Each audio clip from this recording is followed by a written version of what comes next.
Welcome in, everyone, to the first ever Asia Invitational.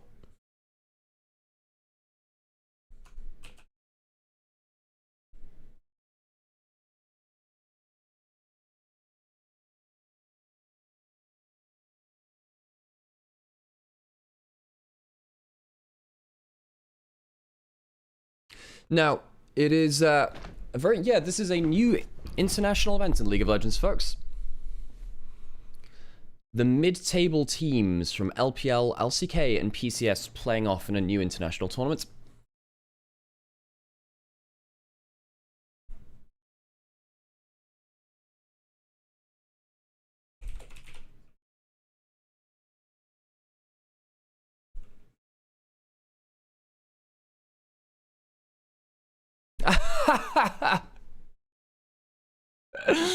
So, they, what is this? Because it's being played online, the players aren't here. So they just got people in masks. What is this?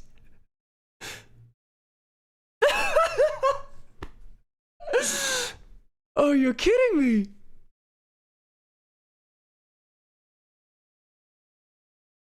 Oh, that's too funny. Oh, God.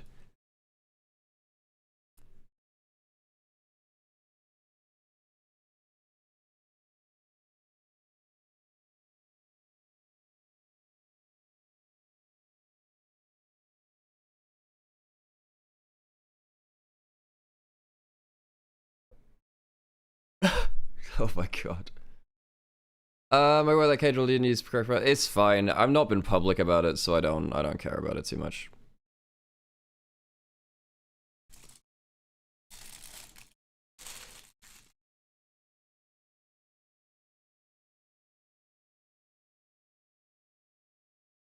Showmaker.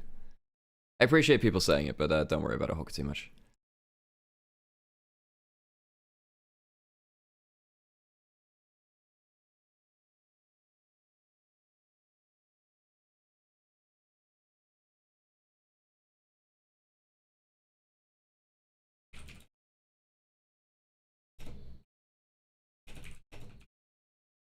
Even Doomby's not here? Jeez.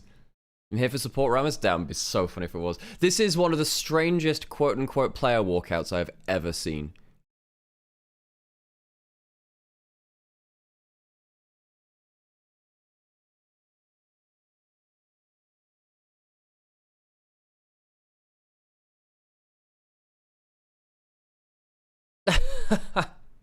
That's wait. That was the TikTok dance he was doing.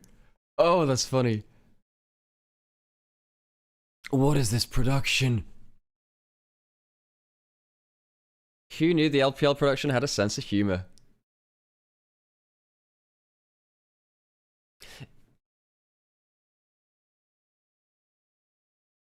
It would have been so funny if Scout was the only person actually there. That would have been so peak comedy.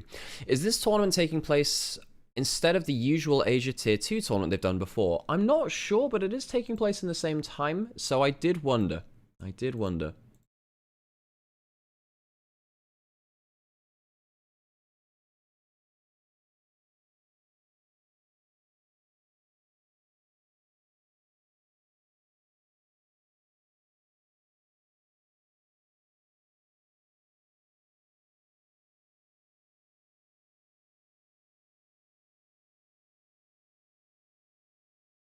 That was just so strange.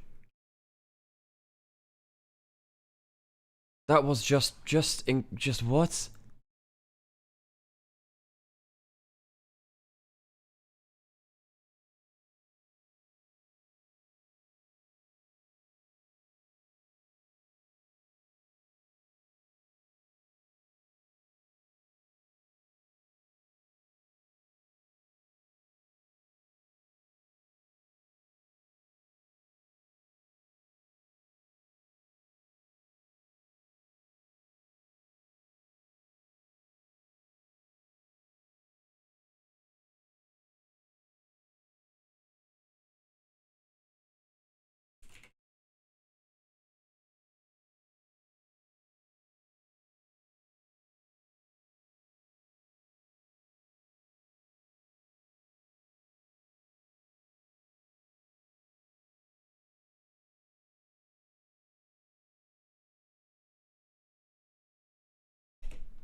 Okay, folks, important note, folks. So there is no clean feed for this event. So for this event, Sam and I are going to have to turn the volume all the way down for this. So with that in mind, you will be hearing the Chinese casters in the background until we find a solution, which we because this is just what we have. Okay. Oh, so both are concurrent. So the Asia Star Invitational, which is the or ASCI, Asia Star Challenger Invitational, or Asia Challenger Invitational, which is the academy teams which started at the same time. That is happening at the same time. Right, let's just quickly see what the bracket's like. So we have 2 groups that'll be playing 3 best-of-3s per day for 5 days, and then on day 6 and 7, there'll be less series. Okay, that's a lot more of a slog than I thought it would be. Okay. Right, I thought it would only be a handful of days. That's like a full week. Right. Well, whatever. We've signed up for it now.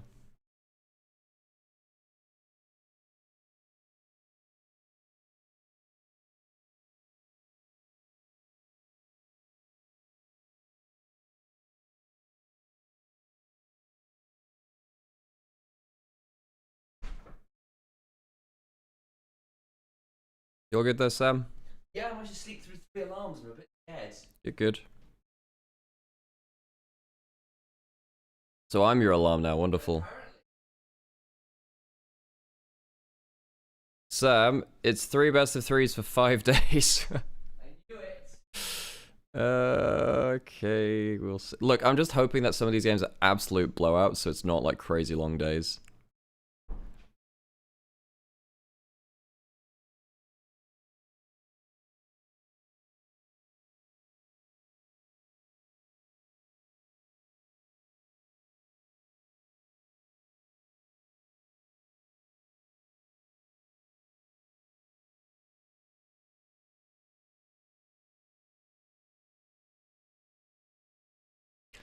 So, it is also worth noting that the teams which are participating, they are obligated to use their main rosters. So they are not going to be using, you know, just substitutes and kind of throwing off this tournament, just saying, well, we don't want to play it or whatever.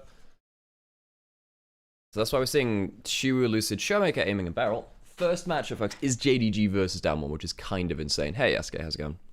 Good to see you. Long time no see.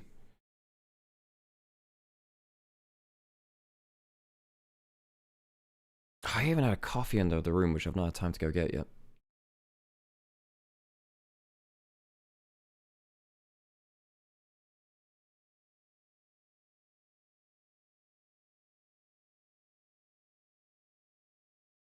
We're going to have some Chinese casters in the background, sadly. So, because there is no clean feed. BLG Junior is currently smashing top esports challenges. Damn, good to know. Okay, so normally I'm going to be sat over here, so I need to just drag the camera slightly this way. Alrighty.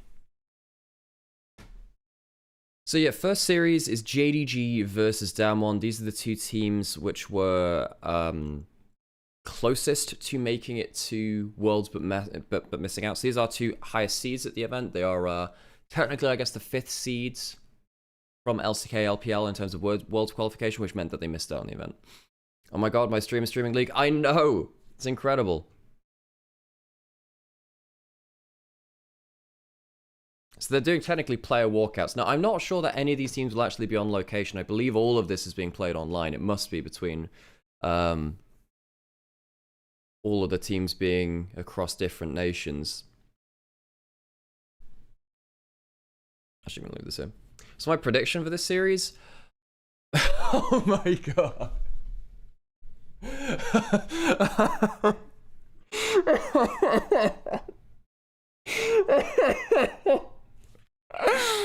Are you kidding me? I can't do this. I can't do a week solid of this. I can't do this. I don't know if I have the strength to do this. Oh my god. They have cardboard cutouts of everyone on stage.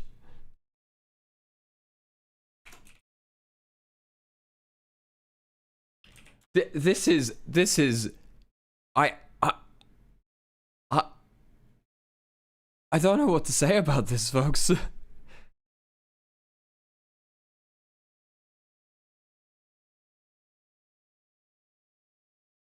Okay, let's see the D plus ones. They have them on stage 2. Folks, this is real League of Legends. This is what I consider League of Legends.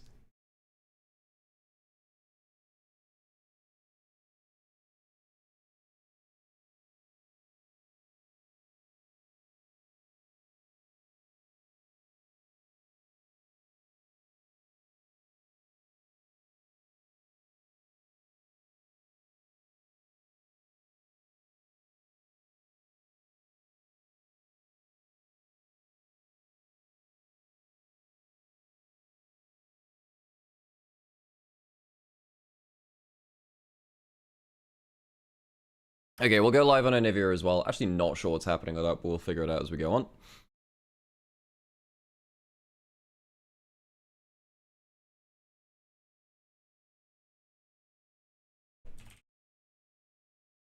Well, okay, folks, we're now live on Anivia with our first Asia Internet Invitationals tournament. Oh my god, we actually see Showmaker! It's not just a cardboard cutout. We've had cardboard cutouts for the entirety of this. Oh, incredible. I just can't. Do we not, folks, do we not even have live video of some of them? Why do we have just a cardboard cutout there? I actually just can't believe this. What is happening? What is happening?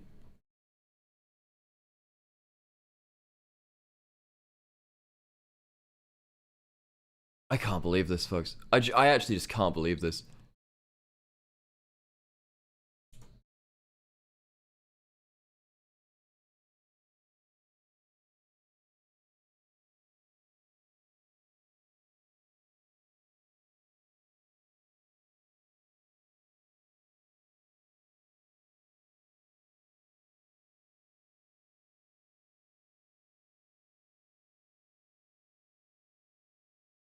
Well, it should be a best of 3, folks, starting soon enough. It should have started about 9 AM, but I guess because of the new tournament, new setup, probably some things to work through.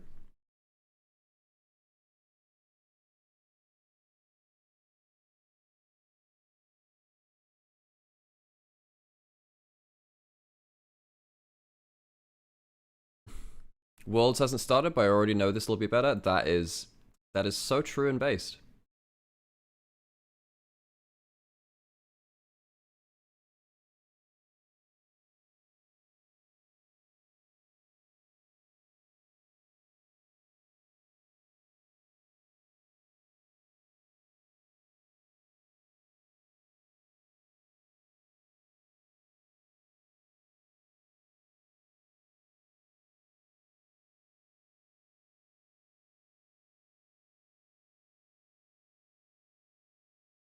Hello, Sam. I've got some Jack Links for you. It was on my Oh, chair. yeah. I had to empty my bag to go shopping. Ah. We should be getting close to our first draft of the day, folks.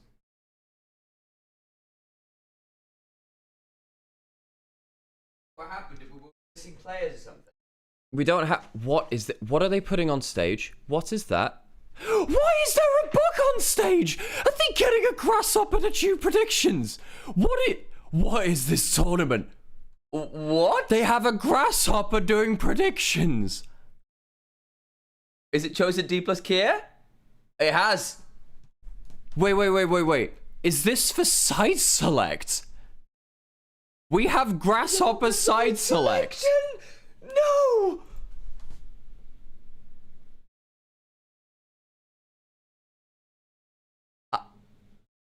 We just had side selection determined by a grasshopper. Hopper's in it. Hop on it. Is this where you start talking about your grasshopper story, Al? Yeah, grasshoppers are 5 times older than grass, which I find very funny. I think that's got to be side select, right? That has to be side select. You've just bonked my door again. Unintentionally, I do apologise. Just don't bonk your PS5, Sam. I'm just saying that would be really, really bad. Yeah. But I did see that in my nightmares. I thought that potentially could be a thing. Yeah, no, it's very fair. I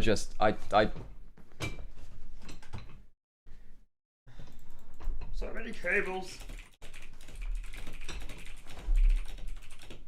Okay, so it's not that hard. Just do that. No, I know, I was trying to get beyond. There you go. It's there. The reason was this was caught on the wheel, so I was pulling it over. Okay. Okay, Sam, we don't actually have a clean feed for this. Yes. Okay, folks, we're just gonna go live on the Amir Masters stream instead. It's not letting me do that. Next. So why? There we go. Whatever. We'll just do this. This will be fine. Sure.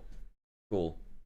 Right. We're just gonna go live on Age of Star Invitational. It'll be on Amir Live. So we're into our first draft of the day, folks. Into our first draft of the day. D+ Kier versus JDG. And we're just going to figure this out on the fly. This is a new tournament, folks. This is a new tournament, both featuring all of the teams which didn't quite make Worlds from both LPL, LCK, and then also PCS as well. These are our two highest seeds at the event. And it's a first pick LeBlanc for Showmaker. I want to see how seriously these teams are taking it too. I don't know how seriously they're going to take it. I don't know how seriously they're going to be taking this entire event, because it's new. It's not necessarily what they were looking for in terms of Worlds, right? They have their full rosters here. They do have their full rosters, but this is such a strange event. We'll figure it out as we go on, really. Okay, and onto it we go. And onto it we go.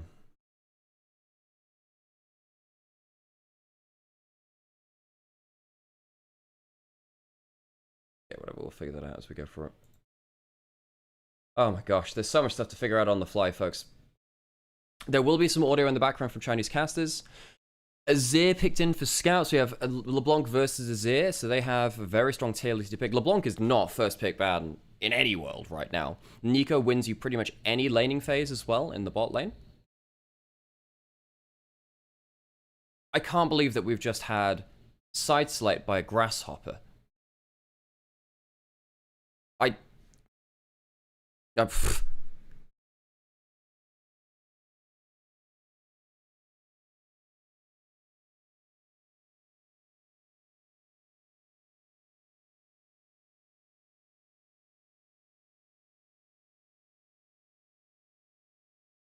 Can't believe it. Can't believe it. Lee Sin for Lucid. Wow, very aggressive. D+ Kier really wanting to play a fast early game. Of course, D+ Kier, very, very close to making it 2 Worlds, were felled by Game 5 Rammus support by Beryl. Yeah. Aurora's locked in, very likely in top lane. Instead, they go towards Shu as Ambessa. He's a very, very good player at that. And of course, new to D+ Kier this year, has been very entertaining to watch. Probably my favorite player to watch in D+ Kier, actually. Which is insane, given the fact that they have players like Showmaker and Lucid on the form which he's been on.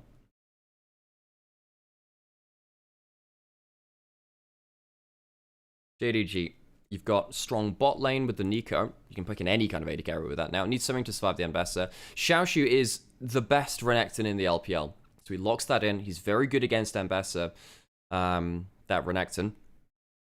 So on the whole, I think JDG are actually getting the better of parts of this draft. Now, the skirmishing potential from D+ Kier is very, very strong. Showmaker on LeBlanc is just not something you can take for granted at all. The guy is so talented on the pick. One of the best LeBlanc players of all time.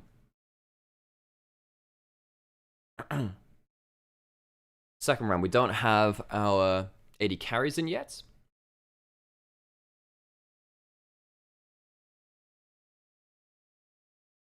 Sivir and Corki banned away. I wonder with the Corki ban whether that increased the likelihood of seeing something like a Kai'Sa for Pays. Of course, Pays was over in the LCK last year as well. Apparently it's a cricket, which is a Chinese pun for the word, which is an insult to players suck. So they did a Chinese language pun with the cricket? What? And the cricket predicted who they would think would win. Right. Thank you for the added context. So a cricket is apparently a Chinese language pun for the word which is an insult to say players suck. Right. We've learned a lot today, folks. And I think we'll learn a little bit more before the day's out.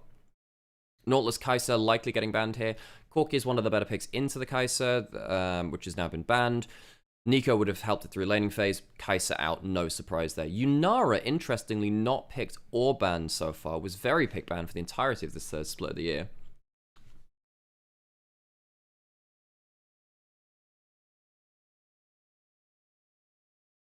And the Nymaera, yeah, likely to get locked in here. Did get some significant nerfs. I can't remember exactly what they were, actually.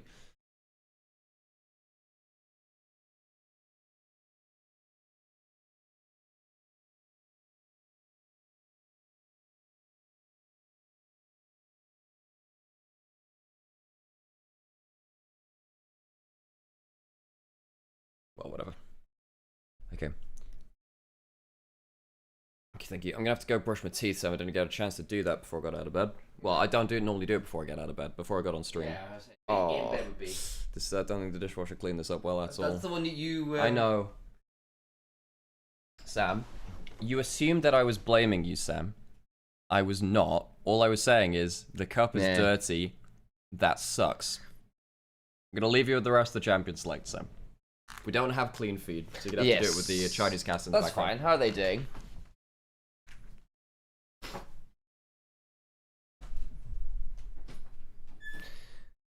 This is a really fun DK draft at the very least. They'll go for the Jhin. Maybe one of the ways you can vaguely stay safe is surprisingly annoying for LeBlanc to get onto, because you have to go quite a long way to get towards the Jhin, and then things like the Deadly Flourish and the Captive Audiences can make things a bit tricky. Of course, Showmaker notoriously an insane Jhin. We'll see how it all goes.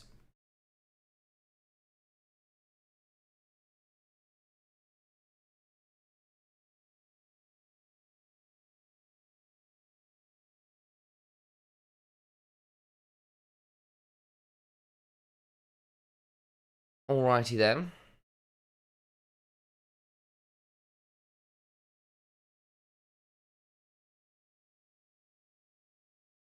Didn't dress up like clowns for this fiesta? Well, there you go. Always the grasshopper again. I hope this grasshopper survives.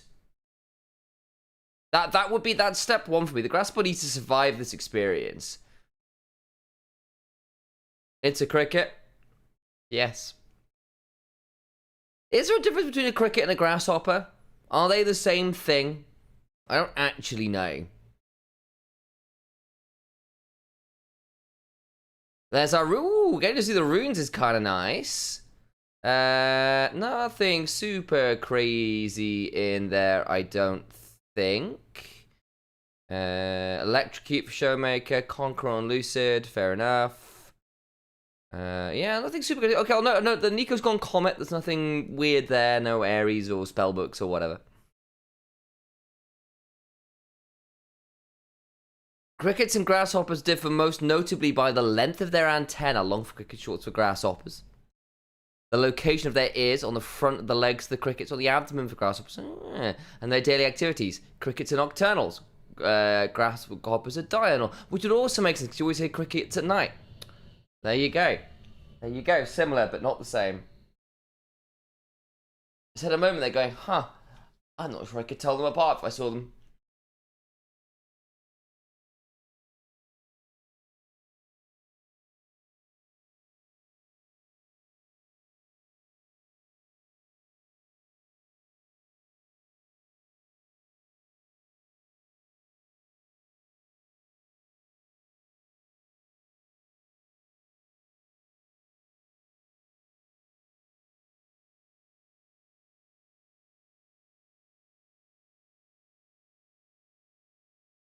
It's 4 PM in the cricket in Korea, so they woke up a poor cricket for this? Yeah, I know. Early start for the cricket.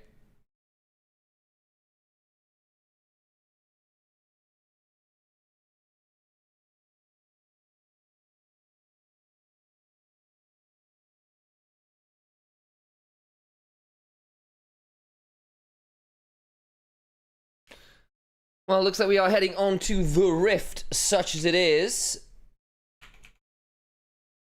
And I'll say goodbye.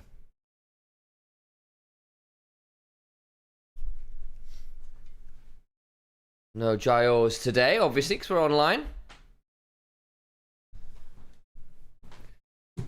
It's a game. Okay. So, yeah, reminder, folks, we are not going to have a clean feed, so it will be us and a little bit of the Chinese commentary in the background. Hopefully that'll be fine for you all, and we'll see what we can, what entertainment we can get out of this. And yeah, so reminder, folks, there's a new international tournament, it's the Asia Invitational, and this is the teams which barely missed out on Worlds from LCK, LPL, and the LCP. What do you need to do with the mics, Sam?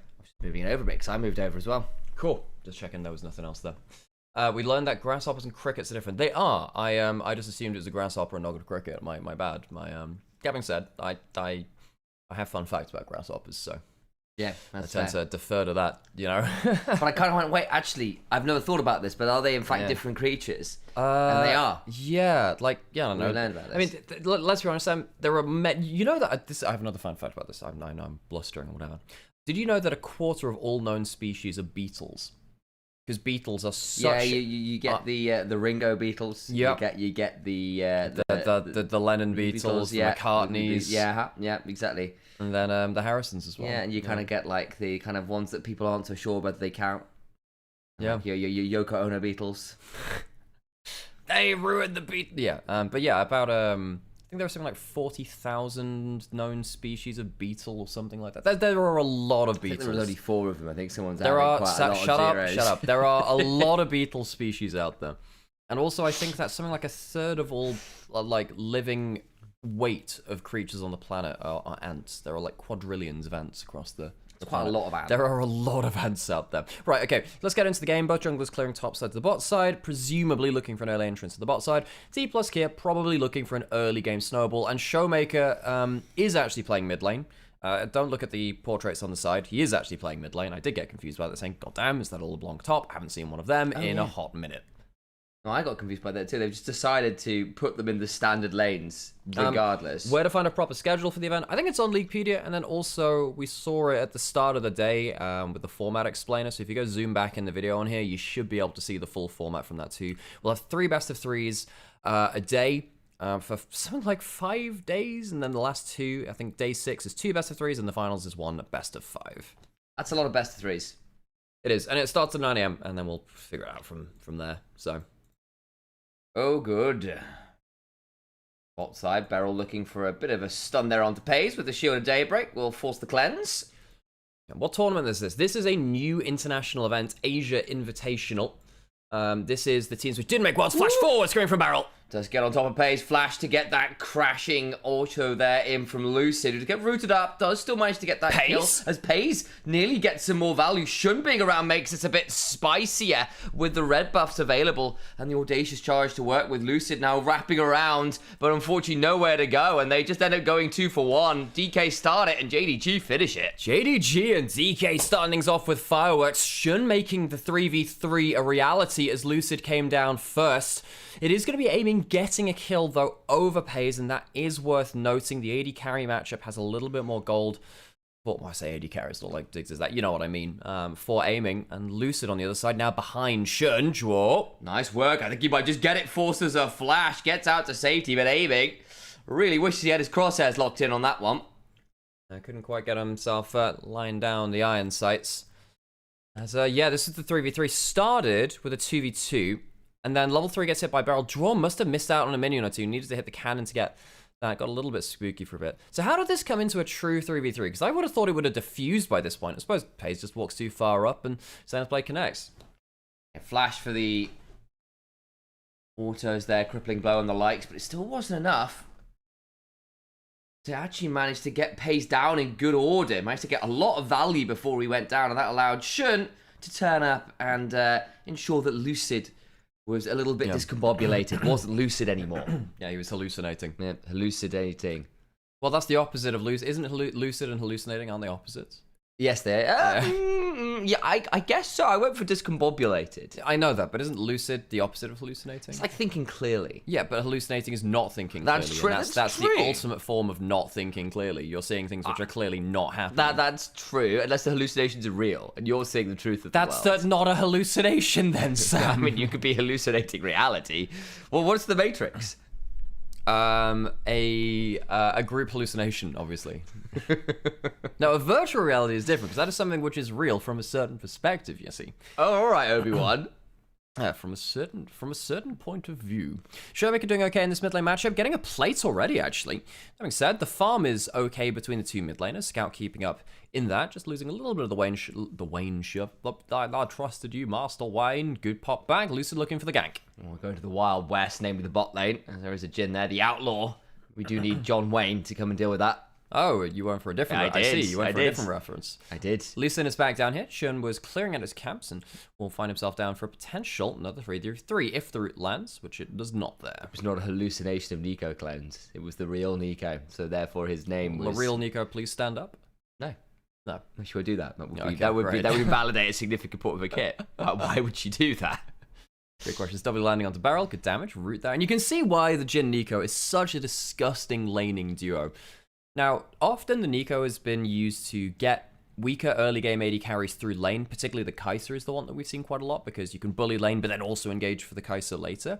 But if you have something like the Jin, you do have the ability to get the root into the root, and things get very dangerous after that point. Jin managed to get the race set off there before the Leona could come in and interrupt him. Interrupted my own flow there. Didn't really have anywhere to go from that. Sorry about that. A little bit of chunks. Bot side of Jaws trying to hold this lane best he can for JDG's bot side. Not led to all that much yet. We've still got Ambessa versus Azir on the scoreboard that is actually beginning to wind me up now. Like, observers, why have you forsaken us? It's an almost spiritual, so. Yeah. My T.O., why hast thou forsaken me? Well, we'll see whether on the dawning of the third game, the scoreboard can be in the right order. Until then, you just have to remember it is in fact Ambessa versus Renekton, who is actually not having the greatest time into Xiaoshu's Renekton. And reminder for those of you who are here who have not watched a lot of LPL, Xiaoshu's Renekton was utterly disgusting. Probably the best Renekton in the LPL, and that's saying quite a lot when we've got people like Bin, and The Shy, and 369, and Breathe, and all these other people who are notoriously very good at Renekton around. Xiaoshu was still probably better than all of them. He was doing unbelievable things on this champion. Even when JDG was struggling, he was their shining light, which I think people were not really expecting in some ways. No, I mean, I liked him, but I didn't think he'd be doing what he did. We've seen a great many people come to a higher team on the LPL and not be able to perform the same way. Beryl now looking potentially for an engage. Again, the early game damage from DK is powerful. And look at this little Blanc. Careful. Have to be around that chain. Good land the Ethereal Chance. Couldn't let it properly proc, though. Deadly Flourish now lands onto Showmaker, who's just hit by the Wind Becomes Lightning. And now the turnaround, though, as they went looking for that one. The Mega Inferno Bomb kind of goes well wide, but doesn't matter. Pays with Flash available, could maybe try to get out of the pit. Caught in the back there. The Azir comes shuffling on in, and that's a kill for Scout. Root now onto Lucid, who also falls. Aiming needs to back away. Bot side, Shiwu throws down a repudiation to Xiaoshu. Is a very angry crocodile. So angry, he starts spinning the water around him in a whirlpool. It's like a mega crocodile ultimate. What? I have no clue. He spins around really fast. He gets a whirlpool. And this is why we need a League of Legends theme park. So Yeah. we need like some kind of I would go to the league with water slide Renekton.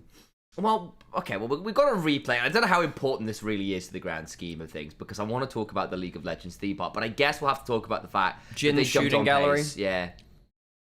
Would make a lot of sense given that Jin's initial Yeah. skin. You know, the High Noon Jin was meant to be his initial design. Ah. Really like the way that they use the mid-jungle support, not mid-jungle, yeah, mid-jungle ultimates to just buy a load of space. Shinzo ultimate, Zero ultimate, bunch of knockbacks, bunch of you don't get to fight here, buying space with Pays. Pays really good reactions there, cleansing and walking in the correct direction. He's been playing very well so far, despite that early death. Wouldn't really call it his fault. Now he has a Dirk and some Swifties, so he'll be much harder. Catch him will sting a little harder. Yeah. He's just decided he's going to stab people. It feels very inelegant for Jin, though. It needs a bit more of an elegant weapon, but there we are. I'm just saying, guys, we are getting a new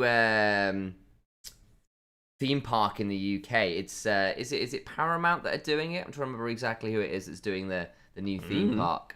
Beryl has walked into them. He doesn't have a flash. There is a real chance he dies here, by the way. He's gone quite deep for this. Unfortunately for him, it's his own jungle, and yet it matters not. Shun's the one that picks it up. They tried to give it over to Scout, but alas, Shun said, no, 3-0-2, Shin's Sam, instead. I can already tell this is going to be a very fun tournament. Aiming flashes! Yay! I don't think he's going to live here either. Wow, Shun and Draw are just decking them. Look, I'm being a bit silly here. I'm a little bit unhinged this morning, and that's fine, guys. I'm having fun with it. You should too. But the key part here is that Zhuo and Shun are now 100% KP, been absolutely everywhere, and that should be scary. Xiaoshu... Can they combo this up? Xiaoshu has... Can he bring out the theme park? Clears out the wave. He does. Look, it's a really angry whirlpool. It's like it's like you know when you're like a Chunibu kid and you're like, I'm a crocodile and here's my ultimate As move. I'm not a Japanese high schooler, Sam, no, I don't know what it means wow, to be a that's a Chunibu shame, kid. isn't it? They are also going to dive him again. The Ziggs ulti's been used. Does he clear out another wave? does! Yes, he does. That's not bad going, Xiaoshu. You take that. So he's cleared out 2 waves, brings up 4 people to his lane, and DK, look, I appreciate the attempt. Try and kill the Renekton. However, it is a Renekton with ult. Does manage to get to that very quickly. First turret, very easily going to JDG. They had the 3 grubs before. Pays, gets bank. That he does. This Jin is very pleased indeed. There's the final play. Lots of gold. Turn up topside. Jaw is here, and again, it's a Nico with a fair amount of AP. Could probably just clear this wave and possibly a player with it as well. Here comes the TP. Beryl will eclipse briefly. A total eclipse of the lane. I don't really know the rest of the song well enough to start referencing it, though, so that's the best you get, guys. I know a line. All the while, Shun is doing the dragon. Shun the Dragon Taker. That's wonderful, sir. Shun. Beryl's in a bush. Jort will turn into a minion and make 2 of them at once. Lucid now turns up and Xiaochu gets bounced around. That's not a bad combo, actually. Unfortunately for DK, the kill goes over to Beryl. Nice little sidestep there on the Sonic Wave. Would hop forwards to get into range onto Jort. Made that one a little bit interesting. Won't delete all that much. Pays now here as well. Lucid still around, still has that ability to potentially Dragon's Rage someone. Jaw gets bounced around and dies as well. And JDG, I don't know about that. That was probably a bit much. Will cost them a bit in mid lane. She will need to flash away from the Emperor's Divide and will do so. Repudiation does come on down to mitigate the damage on the 3 Talon Strike knockup. That's another play over to JDG. We're taking a lot out of this mid lane turret. The only thing is, of course, the DK in the end do end up getting what amounts to 4 kills and the turret over the course of the last 2 minutes topside. Shun manages to nab away those Raptors. And Lucid turns up mid and attacks that wave in a violent and ruthless display. Not quite like a Predator. That would be Renekton, who's got Eclipse this game, by the way. Going for a full down. Sorry, I'm just sorting stuff out in the background, Sam. That's absolutely fine. Red buff is being taken by Shun. A little bit of a scuffle over the river right now. We've got about a few minutes until the next dragon. That was taken by Shun a little while ago. I will also note that potentially got some congestion around a Herald in a minute or so to keep our eyes on. So do watch for those resets. Will be likely coming out over the next 20 seconds or so. We're largely at parity when it comes to items. About 1,000 or so gold lead over to JDG. So credit to DK for coming back well around that top side, getting some kills where it mattered. Not too much happening on the board right now. As I said, there's kind of that slight downtime before what will likely be a bit of a contest.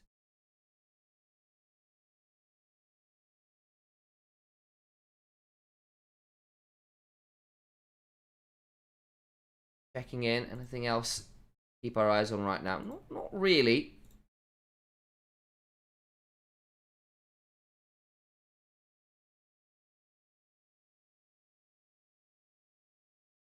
Renekton has popped the Dominus and Sue forced it back away a little bit there near his tier 2. Not all that much else on top of it.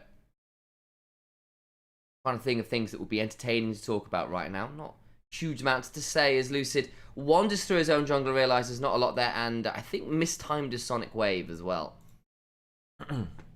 Is this live patch? I believe this is live patch. I'm just catching up now. I was just trying to see if we could find ourselves a clean feed. Don't believe we can. Someone suggested a Korean platform, but I actually can't see a way to do it unless you've set it yourselves up on the app already. So I can't do much about that one.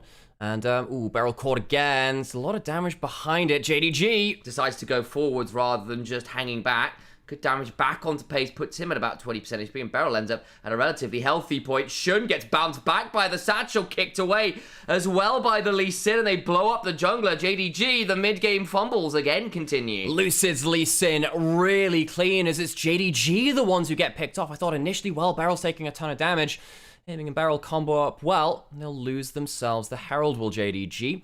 JDG still have a slim advantage in the game. They did have the first turret taken. They have that feats of strength. Can't remember exactly what you've mentioned already because I was, again, a little bit distracted for the early game. But yeah, JDG, not in a bad point. And I will say, I think they outscale on the whole. They do have the Jhin and the Azir, which are pretty good into the enemy team comp. That being said, stuff like the Ziggs Leona does work very well at catching out those long-range carries. And as we can see that here, Paze is the one that's caught out. Double stuns come onto him, which means that the cleanse, even though it gives you the tenacity, doesn't completely get him out to safety. And that leaves Shun out to dry after that point, because the whole team is retreating, thinking, oh god, we've got to save the Jhin. Leaves Shun out to dry. It does, and JG had a few brain fades in mid-game where they sort of sidle up to plays, sidle into the jungle, and kind of get blasted by teams who are a bit more ready for it than they were expecting, and they end up losing those plays off kind of being a little bit surprised by the ferocity of their opponents. Now shoot. We'll clear out that wave. Won't die to do that this time around. Showmaker has got a single kill. They've actually managed to realign the scoreboard at some point as well. I kind of blanked on that. That's good news. Quietly happened in the background. I did notice that, but I didn't. You know, it was one of those things where I thought, I've noted that. And I just didn't say anything after that point because I thought it was okay. I thought that, you know, I'm not here to handhold people. It's not been community noted. Not yet. Okay. We could have done that, Yeah, but now we can't. Well, we kind of have. It's been a bit late. It's not a timely community note. How would you implement community notes into a game? I feel like it would lead to a cesspool very quickly, because basically what it amounts to is all chat attaching labels. Showmaker walking up the river, might get a flight in here. Beryl walking forwards too. Just get a decent chunk on a Joe, who will break the chains with the Rocket Belt, but that Celestial Opposition and Rocket Belt down, that makes this Nico a lot more vulnerable. Couple of statters in the game. Looks like that's only coming through from the clean feed, clearing out this wave. DK getting some really nice angles. If she can get in range for an ult, that would be devastating. Yeah, it could get a bit nasty to Draw is make no hidden mistake. as a ward. Yeah, they don't necessarily know. They could attack him. Do you lose HP bars when someone goes looking for it? Duo Pot Blossom. It's a wonderful bait. Mega Inferno Bomb does come on down, but it's good damage onto Beryl, who dies, and it all works out well. The ruse is successful. The ward and the brusher. They have the bushes, have eyes. Stun onto Shiwu. Flash for a Ruthless Predator looking to cull the meat. Kick back, Dragon's Rage, perfect execution. Helps turn it around. Scout goes looking, gets a hold of Lucid, but not too many more people, but it still ends up being an additional kill over to JDG. Oh, the Scout, that road was a cobbled one. And the wheels come off, and it's Showmaker going forwards, looking for the kill. Can't quite get it onto Paze with the electrocute. Blah, my words are completely fumbled, just like the combo was from Showmaker. Showmaker is doing quite a lot of damage nonetheless. Paze forced out to like next to no HP, though, probably means that JDG can't get this dragon. No, the chunk is too much. You're absolutely right. Teleport to secure their waves, but JDG doing a pretty good job of setting up for most of these skirmishes. DK do have some real power at this point in the game. This is probably the point where DK feels strongest, I think, at the one item-ish mark. Great ward bait. You can see that Draw does actually take damage, but he takes like regular damage. He doesn't take a quarter of his HP when he gets auto-attacked like a ward, which was the question. And I did briefly wonder about it too. I do know that if you hide as a minion and someone smites you, you do take full smite damage. That's terrifying. Yeah, that was one of those ones like, I feel like there might be a mechanic here where he could get very horribly punished, but that works out much better. She just about escapes the Emperor's Divide. The problem is Lucid does not and dies. And then Showmaker ends up making things a bit trickier on a side lane.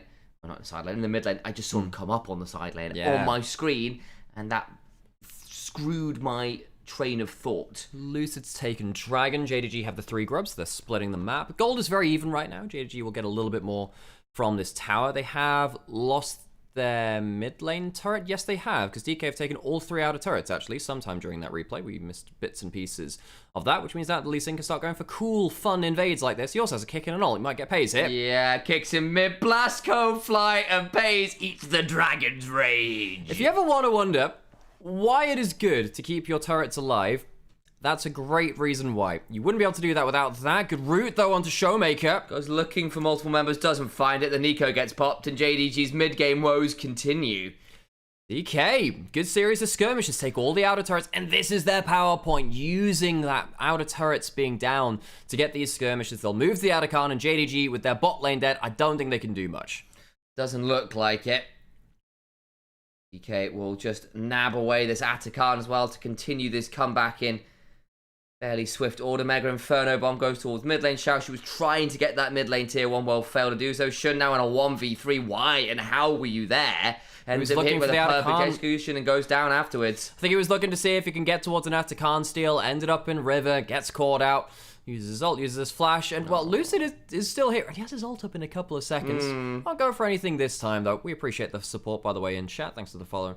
Ictos and Hexy, thanks for the resub. Good to see you around. All of our regulars, we appreciate you. Hello there. You know, typically when off-season hits, we don't get to do that much. Now we get a whole new cricket-predicted tournament to cast. The Scout is going to get chunked up by Shiwu. There we go. We'll see where the ashes land up this time as Scout tries to slide away, and Lucid said, I do not care.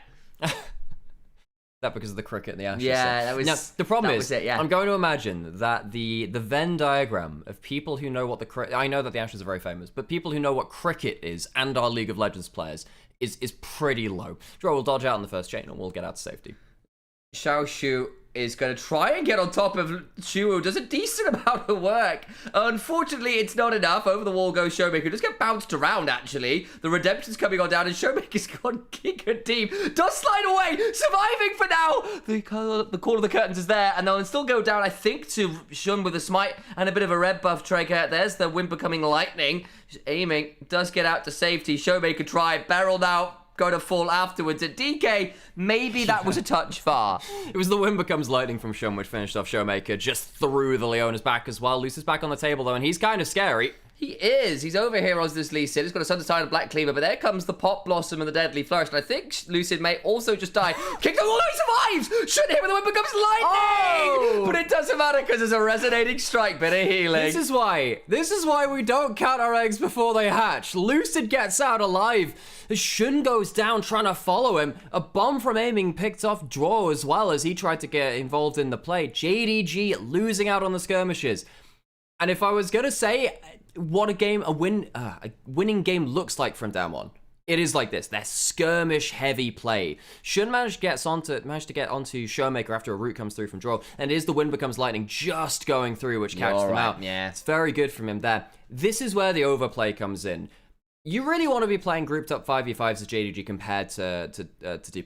I don't think this is the play you want to go towards. This is where I think the mistake happens. Just wait a little longer. You don't have to be buying into the clown car, because there's always another D+ Kia member that's going to pop out of it and bring out some more damage.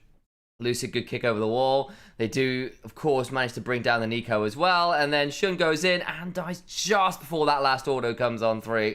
Ends up being a 2-for-2 in the grand scheme of things. Scouts now clearing out into this top lane turret.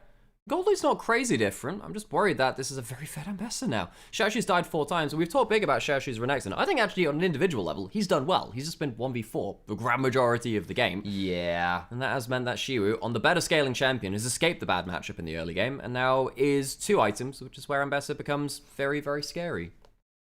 I kind of want to start saying Shiwu, but like a siren. As he goes, Shiwu, exactly. They just go like as they start screaming to the back line. That could end up being incredibly cringe. It could. I'm gonna see if you. I'm gonna be judging you on whether you execute. I'm not sure, El. I'm really not. This is the thing, right? We've been on a great many tangent in our time. I think we're on one right now. The question is not whether the tangent is a good one, because that's almost secondary. It's whether you execute on the tangent well. You best start believing in tangents, Twitch chat. You're on one. One of the ways she was going to engage on the spot, so he is a Fed ambassador though. Oh, I'll call the ambulance, but maybe not for him. Here comes the rest of the team. The sirens are on. Shiwoo, Shiwoo. Shun just about survives. The crescent guard comes on down. We'll try to audacious charge out to safety, and Lucid says absolutely not. Oh, god damn it, you actually did that really well. And that's killed it. Don't push your luck, Sam. Don't push your luck. Dragon getting started from T+. JDG went too far onto the most fed member of the enemy team, get punished for it, and the Dragon will be D+ queues. Well, there's the Dragon. And at this point, we're 32 petals, courtesy of the Atakan. A lot of turrets. And the gold lead is starting to get towards very challenging levels. I know it's only 25 minutes, but a 3k gold lead with all of those extra bits behind it gets a bit scary in my eyes. The problem isn't the gold lead in total. The problem is having it on the solo laners that they have it on. That's where it gets really nasty. Why are we now at 14,000 gold? The scoreboard has broken. We are at level 6. Everyone's built boots. Shoe sale on the Rift.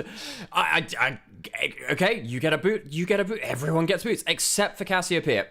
Yeah, no, and Nami can buy boots. Is it just Cassiopeia is not allowed to buy boots? Yes. Why does Nami get to buy boots? Because if you type in hat, it turns up. So why then does I suppose Cassiopeia is too stylish? Because Cassiopeia didn't have the meme drawn about her where she wore boots as a hat. Nami did. It's simple as. There was the meme where Cassiopeia wore them as like gloves.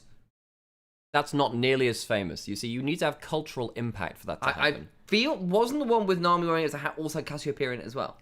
The big image had both of them in. The big one was Nami wearing. I'm going to Google it, Sam. I thought it was both in the same image. I will show you. Find out. This is actually really important cultural learnings here.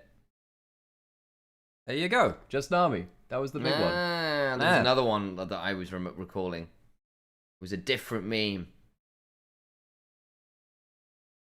I'm glad to have educated you, Sam, on, there you go. our culture. What's our Cricket's gone towards JDG? Wait. Why are they still predicting? You had your shot, Cricket. You had your shot. Hopper. It's a hopper. Why? The Cricket has become a grasshopper now. It's a prediction hopper. Lesser known cousin of the grasshopper. It eats predictions. Never let it near Raz. Well, no, Sam. It hops on predictions. Right. Why? It's like a prediction hopper. Well, it's in the name, Sam. It hops on predictions. But I feel like they also eat. Don't they also eat grass? Well, the grasshoppers eat grass. Yeah. Do they? Partly.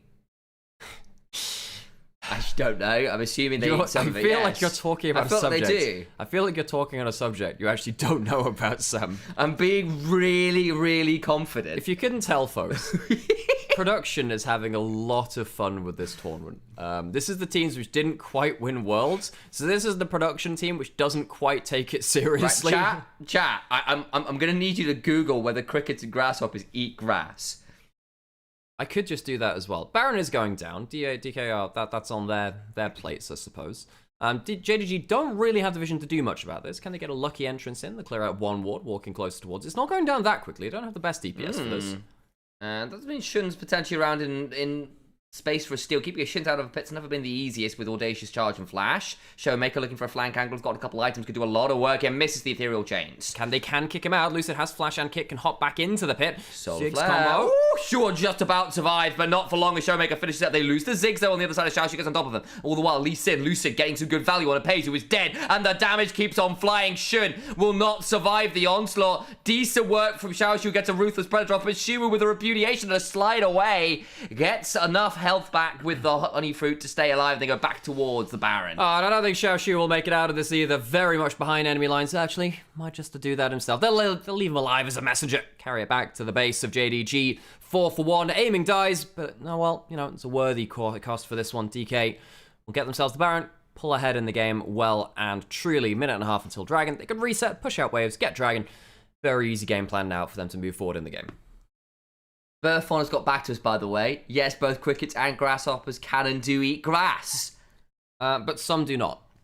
I don't think the prediction hopper eats predictions, Sam. I think it does, Alex. How does it eat the idea of something, Sam? It's like an idea vor. How are you alive behind this mask is an idea, and ideas are bulletproof. Anyone else V for Vendetta fan? But not prediction hopper proof. That's what we're getting at. Oh yeah, look, Sam, I'm not saying that prediction hoppers could eat predictions. Yeah. I'm saying that, well, they wouldn't, because of course if they do want to eat a prediction, who am I to say that they can't? Those are terrifying beasts. Yeah, so I say just keep it away from Raz. I don't know what it would do. When because that man flip flops harder and changes the prediction more than anyone else. I've missed on the Raz lore. Did you not? He's a no. He's a notorious Sam, flip flopper. believe it or not, I actually don't know the lore of every caster out there. I try to, but I don't know all of it. Razzleplasm, I'm sorry. Yeah. Do you still go Raz? Do you still go by Razzleplasm? If you're listening to this, I don't know whether you will do. I've said it out there. Do you still go by Razzleplasm, or is it just Raz now? I don't actually know whether that's changed. I mean, their at on Twitter is RazLol. Nah. I don't know about that Twitch. I don't know about that. I still think my favorite League of Legends gif ever is Raz breaking it down to Dodo Sin back in the day. That was fantastic.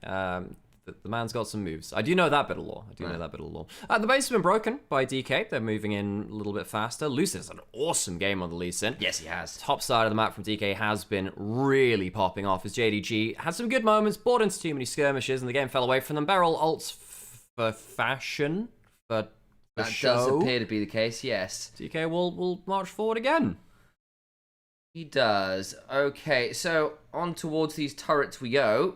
Going sliding on forward. Scout gets a hold of one. That's not bad going. The public execution doesn't land, so no way out for Shiwu, who gets trapped to the turret and goes down. That's a pretty good pick. Nice angle, Scout. Does it save the game, though, as the rest of the inhibitors and the Nexus turrets are going down? That is the most fed member of the enemy team, but yeah, you've got some turrets missing. Luckily, Azir can build you a free one with his passive. Doesn't have the ult now. Lucid, does he go in with the ultimate? Doesn't have flash to fully confirm it. The R in range is Satchel, though, on the Nexus turret. Aiming, got hit by the wind, becomes lightning. A potential angle to audacious charge forward. Jorgo's looking for a pop. Really landed as Beryl buffers through himself with a Zenith Blade. Lucid hops on out with the safeguard. Aiming being run up by Xiaoshu, and Aiming is winning a 1v1 in melee range with a Renekton. What is this? Will bounce away with the satchel, now has to flash, and Xiaoshu just runs out of damage. And JDG are running out of health bars. And they are. Lucid getting the healing from the safeguard Iron Will. The bomb comes through. Pace just about lives. The same cannot be said of Shun, the clone from Showmaker. Oh, lovely angle. In comes a resonating strike. And the first one goes to DK. 2 more for a home run.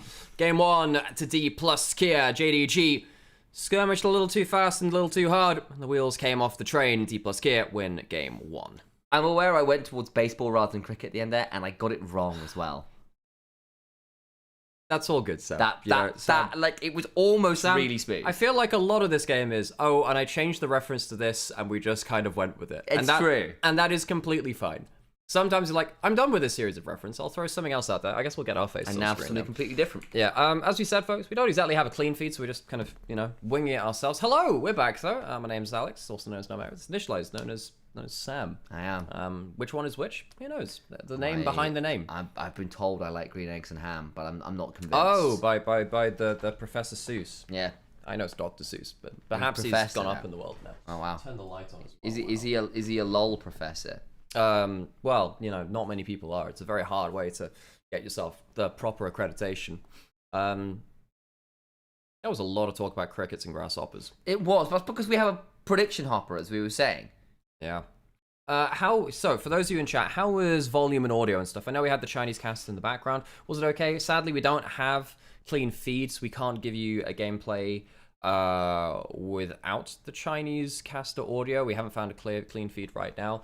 There's MVP stuff coming up at the bottom there as well. Whatever, that'll just be there. At least you can see basically the things. You can see the things which are on screen, I suppose. That was a lot of damage from Ziggs. I don't think this wasn't a main character aiming game or anything. No, it wasn't. It was a main character Lucid and Shiwu game for me. Yeah, and Showmaker's first pick LeBlanc was also pretty damn good.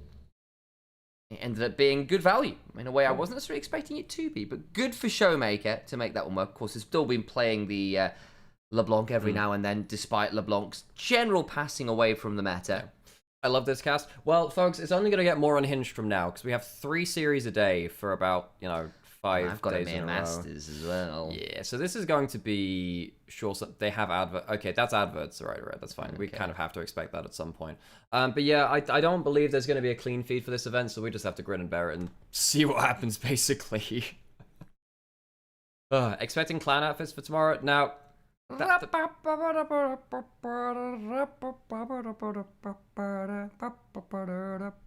gonna wait for him to finish. You know, that's actually quite a famous song that was supposed to be not a circus song. It was the entrance of the gladiators. That's what it was. So it was, it was meant to be played as gladiators entered the arena, or at least capturing the feeling of that. Of course, when it was written, gladiators had long been and gone in terms of the cultural zeitgeist. Blood sports, not exactly as accepted. That's for the digital age now, as I said in a fire ending line recently. Yes, Sam did say it's blood sports for the digital age in one of our ending series, which was really, really good. That person's dancing. They have nice outfits. They do. They got matching outfits as well. The LPL wardrobe is very, very cool. Yeah. Are they doing this live, or is DK doing it remote? They're all doing it remote. Oh, I see. They just got cardboard cutouts. Sam, that's what I was losing my mind at. That's earlier. what it was. Sam, they did player walkouts with like stage hands and like hoodies, just wearing just wearing the players' faces as masks. Excellent. And then just turning around with like capes and stuff, and then they put the cardboard cutouts on stage. Okay, folks, we're going to put on some adverts, take a break, and we'll figure out where it goes beyond this point. And pre-roll's back on, so we do need to get those ads doing and run at some point. Whatever, we'll leave it until the highlights are over, and then I mean, it was looking good for JDG for a little while, then they skirmished a skirmish too far, and things went very badly wrong. The issue became that there's going to be a sequence in topside where they gave up 4 kills in a turret in very short order, and it gave Lucid Naming a lot of gold.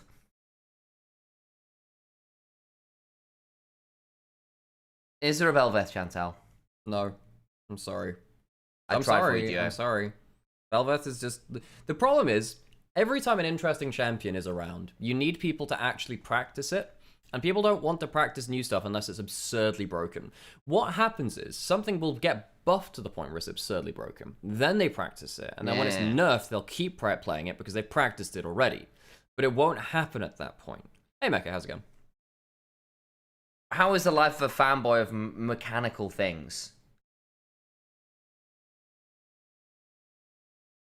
Huh? I tried to offer a non-mecha reference. Pretty good, actually. Oh, that's good. Good to know, mecha. I'm listening to various metal songs right now in the background as the clown show continues, and Shun died on my screen, breaking my heart. And okay, serious moment aside, this does feel a bit like a JDG game. Great initial plans that work out really well, and then we get towards mid-game and we start just sort of sidling up to objectives and into enemy jungles without really knowing whether you can do that, and then enemy teams going, hang on, can you actually be here or doing this thing? And they go, no. And then they die, and JDG go, well, that was really annoying. And some of their plans and their reaction speeds end up a little bit fragile as a team, not like as individuals. And it costs them some problematic moments. Hello, Harold. Wait, so the Grasshopper is predicting who's going to lose, apparently, because it's meant to be the joke. It's the Chinese language joke. Loser gets player of the game. No surprise there. That was a good performance from him. He skirmished very well. We're covering his face. I feel bad about that. Where's our thing? The wrong thing. You currently are lucid, by the way, with where your head was. It was great. Not anymore. Yeah. There you go. There it is. 3 and 11. It was a very good Lee Sin game. Yeah, he's very good at Lee Sin, it turns out. Who could have known this from anyone who's watched LCK? Yeah, what a surprise to all of us at home. Yeah. Hey, thank you, Will, for the sub, by the way. I appreciate you. Okay. Right. I need another coffee. Oh, and Harold resubbed as well. Thank you. We're on a hype train, guys. Can you get me another coffee, can please? do that, Can I have it in a different cup because this one's got... Yeah, I can do that. That's shit fine. on it. Yeah. Oh. The only reason I said it earlier is because you chose this mug, Al. I know, Sam. The problem was, Sam walks in and I was like, oh man, this cup's dirty. And Sam goes, you chose it. And I'm like, I'm not blaming you. I'm making a statement. Shut up. I'm making a statement that the cup is dirty. And Sam says, well, it's not my fault. I'm absolving myself of blame. Shut up. Shut up. What I want to know is why you chose this mug. Because I didn't know it was dirty until I saw that. You handled it. Sam, is it clean on all? So, Sam, oh, look at this. Oh, clean. Dirty. Like, how did you handle it? Did you not pick it up by the handle? I picked it up by the side that was closest to me. Let me go get some coffee. Get me another fucking coffee. I can't. I just can't. It is 10 o'clock. It is way too early for this shit. Oh, Jesus Christ. Sam, get me my damn coffee now. I will not brook any further delay. Yeah, the inside of the cup was clean. We probably shouldn't be shouting this early in the day. Oh, God.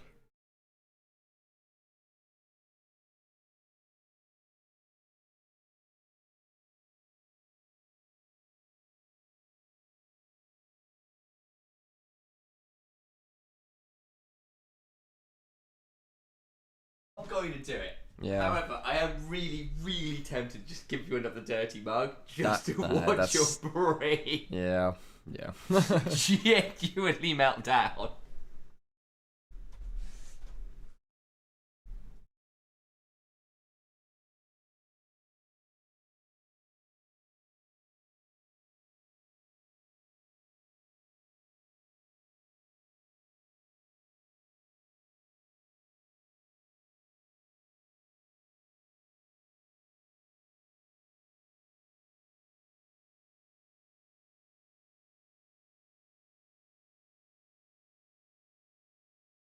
That's probably it. That right there. Hang on, did I put adverts on yet? No, I need to put on some adverts.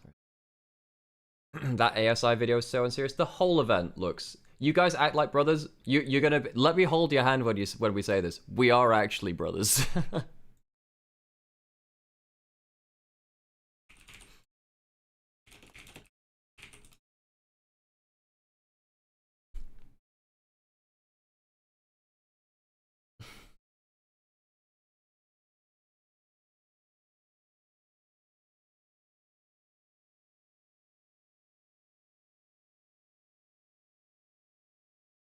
TFC stands for the fraud catchers. That is actually kind of funny.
Okay, and I guess we're getting closer to game 2.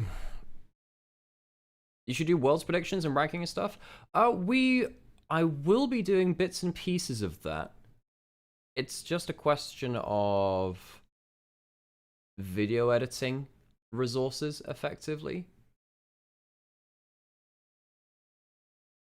Because I don't want to do all of my own video editing whilst also streaming, because I'm already still pretty burned out, honestly. But yeah, no, I want to do world's predictions and stuff like that.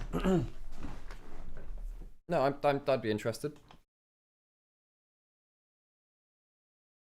Okay. Yeah, no, I'm gonna be part of the Sheep Esports Worlds ranking for players, so watch out for that.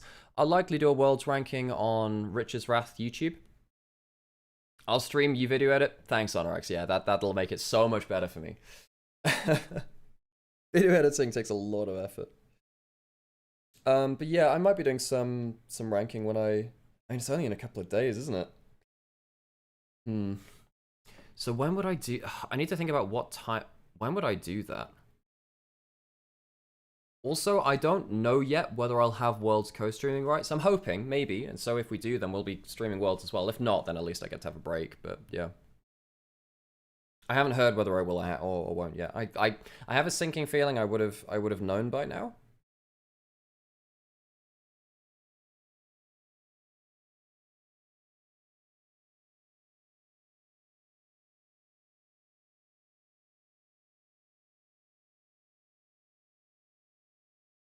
I went to Champion Select for Game 2. Cool. Wow, Cassiopeia banned away. Does that mean you want to go towards Rise? Is that a Rise first pick angle? Typically that's been things. What's my hair routine? I wake up and I see what God gives me for that day. Yeah, so I use Molten Brown shampoo. That's about the only thing which I do differently. Basically, it's just find a good shampoo for your hair. I use Molten Brown, just whatever they have, really. Yeah, I think basically when it comes to Worlds co-streams, folks, apparently I needed to apply ages ago, but if you're not part of the co-streamer circuit and you haven't co-streamed Worlds or anything like that before, you don't have the information of when to apply, really. So I thought, well, you know, I'll try and ask midway through playoffs or whatever it was. I can't remember when it was, and they said, you know, probably had to do this like a month ago or whatever. I'm hoping, fingers crossed, they'll make an exception. Thank you, Sam. Yeah, clean it off. There you go. There you go. It's a little bit. Sorry about that. Yeah. Whatever. We'll deal with it. Okay. Yeah. No. I've been God blessed with my hair. The Cassiopeia ban did indeed signal a first pick Rise. No surprise there. Once DK got to answer it. Now you can go Galio. Galio is typically a pretty good answer into the Rise. Typically it is. It is. But what else do you want to go with? You also don't have to do the Rise right now. You can do it on 3. I think it probably would get banned if you put it to 4-5. You want to hide something, or would you like to pick the Galio on 3? Because you could pick something priority elsewhere before that gets locked in. Jarvan. Yeah, that's setting up for a Galio very nicely. So you can still go towards that on 3. I don't think you want to blind pick Camille. That tends to be not very good. But you could go something like Jarvan, Camille, Galio, and just have Hyperdive. Oriana's gone, so you can't go Jarvan Oriana, which is also a very powerful combo. And we were wondering whether they'd hide the Galio. Presumably the Galio is on 3. Howdy. So there was a Cassiopeia ban, signified a Rise first pick. That was the case. DK probably looking for a Galio now later into the draft as the best remaining Rise answer, unless Showmaker's got something cooked up. Occasionally he does. He's a very, very versatile player. And JDG thinking about how to round out the rest of their comp. LPL Kiana has been so much better than LCK Kiana. So it wouldn't surprise me to see that at some point. Grasshopper on stage. No way. No, don't do this. No way. Do this. Sorry, Ben. I'm sorry, Jory. Duro. Yeah. I'm so sorry. That was hovered for an awful long time. The silent locked in. I am so sorry, Duro. We have someone in our Twitch chat who has like, she's been sat there for pretty much the entire year, just being like, Belveth, when? Kiana does come through. And now this is a very fun tournament. This could be a very important game because we've seen LCK really struggle with Kiana and LPL do really well with Kiana. I think in LPL it's something like 10-1. It's incredible. Pick on 3. I don't have any more. Sam didn't. Okay, so Sam interrupted my actually important point with that. You can now continue. I'm not even going to finish it now. You've interrupted, Sam. Clearly, this is more important. You do your thing. Yeah, it is. I wanted to do the DK rap because I feel like. You couldn't wait until I was talking about like. No, because I needed to be on pick on 3 because I never had a live. When I start a point with this is a fun tournament, but this is an important game, and I get halfway through my point, maybe you let me have the important point. Have you ever thought of that? Yes. You haven't even closed the door. I'm going to go close the door. I did close the door. Sam? Door is closed. Sam? I can fit my... Sam? It's not closed. I can fit my finger on the... Okay, sorry. It's a receptacle to jar. We already said. Second phase of bans. Jig's going down. Shun has been one of our better Kianas, but it feels like a lot of our junglers in general have enjoyed that pick when they've had the opportunity. But Shun, when we remember what he is like as a jungler, namely at his best on things like Kindred and Nidalee, though I will say we've not seen the Nidalee in a very long time, Kiana kind of fits that a little bit. I'm actually not sure I agree. I say he's best on Kian Niddley. I wouldn't say that. Oh no, I'm just saying that's like what he's famous The for. Kindred Niddley. I mean, yes, the Kindred is because he was the one trick there. But actually, so this is something which I've always diverged from people on, where basically I was saying, look, I actually don't think his Niddley has been good for a little while. Because actually, you look last year, actually the best Niddleys in the region were Tarzan Kanavi, really. Fair. And actually, when Shun was playing it, he was struggling. I think his Shun has been better on AD skirmishers like Jarvan, like Shinzao. Stuff like that. I feel like he's actually been better on those things. In fact, I would even say stuff like his Maokai and Sejuani have been a little better. That's fair enough. My point was more that when we remember the Shun who was like world dominant, it was often on historically. Whoa. But even then, you look at his Worlds run and stuff. Hang on a second. Do we actually get that locked in? It has been buffed. Yo, is Showmaker cooking? Hey, he is. And Don't show Cadril. I was about to say, is Cadril streaming this? By the way, folks, just had a video come out with Cadril about the LPL region rundown at Worlds. Malzahar for Showmaker. Now, the great thing about Malzahar into Rise is that you have instant wave clear with just like a push of like 2 buttons. And if Rise ever gets to do damage to you, you can ult him. There is never a world in which Rise can do damage without you being in range, pretty much. One of the few successful Kalista bot lanes in the world right now has been JDG. Pays and Jua have put some time into it. The other one that comes to mind, of course, is Jackie Love, piloting the Kalista for Top Esports, but it has been a rarity from the position where it was at the beginning of the year. It has been for a very long time. Kalista in general has just struggled to be a win condition in the way that she used to be, either from lane dominance or from stacking the early objectives. There's a potential angle of the Jack's last pick for Shu, and that will be the angle. I just went into his chat, put cancelled it, left chat, see what happens. Last pick of that Jax, as you were saying, going into that song. Now, I'm not sure the Jax buffs have come through just yet. There are some which are meant to be coming through for the Worlds patch, because they were saying, we want the scaling AD fighter to come through. And I was thinking, Jax is already pretty good. Not really sure where we're giving some buffs to Camille as well. They've done a little bit of adjustment there to make her tactical sweep a little bit more tactical and sweepy. Doesn't Rise EQ insta-delete Mal's... no, they nerfed Camille W. I thought they buffed it for lane. They buffed it. They definitely. I thought they nerfed the cooldown of it. No, they nerfed her arm growth and buffed the W. Oh, I thought that was the adjustment. Maybe I just read it the wrong way around. That is also a possibility. Doesn't Rise EQ delete Mal's minions? Yeah, it does, but it doesn't stop the fact that Rise can't really walk up and do much to him. I mean, there are some points in the early game where Malzahar's wave clear gets a little bit disrupted by that, but eventually gets to the point where Rise just can't interact with Malzahar ever. Shun on screen smiling away. Showmaker lives in darkness. Did you see him there in the corner with like no lights on? That's me. Yeah, it's true. That's me in the corner. Oh no, I've said too much. You've missed a line there. So. I have. I don't know the rest of the song that well. And that you decided to continue anyway. So yeah, I did. Have you considered? No, absolutely not. But the cricket is going to say JDG. No, JDG, the JDG no. The cricket predicts who's going to lose, because cricket in Chinese language is similar to the word which calls players bad. I have that on good information. Oh. DK will win this game. DK. D plus K. I've never been given the opportunity to cast DK. I think it's probably a wise thing that's not been the choice, because I will continually make Donkey Kong references. I do need them to play Wukong more. It's true. Are there any other monkey-like champions? Monkey. Does the poor cricket sit in that little box the entire time? Crickets are often kept in those little wooden boxes, the bamboo boxes. It's true. Why are they kept in those boxes? Dunno. The love of the game. Yeah. He's got a little gaming setup in there. Yeah, I've got an LCD monitor. Stands for Lucid. Yeah, that's right. Lucid, yeah. He's the monitor. He's like a Teletubby. He pulls up his shirt and there's like a screen that shows children's TV shows. Yo, what up, Middlecott? Good to see you. Hey! This is a deeply unhinged stream. We have, and if you haven't seen anything about production, we have predictions being done by a cricket. They've got a cricket in a box. Like as in an actual bug cricket. They open the box and they see which way it walks. Remember when was it the Football World Cup which was predicted by the octopus that one time? Yeah. It is a strange time. Okay, so we have, by the way, folks, I need people to know this. This is the Taeyun swap, the Team WE swap, because it wasn't HLE that did this first.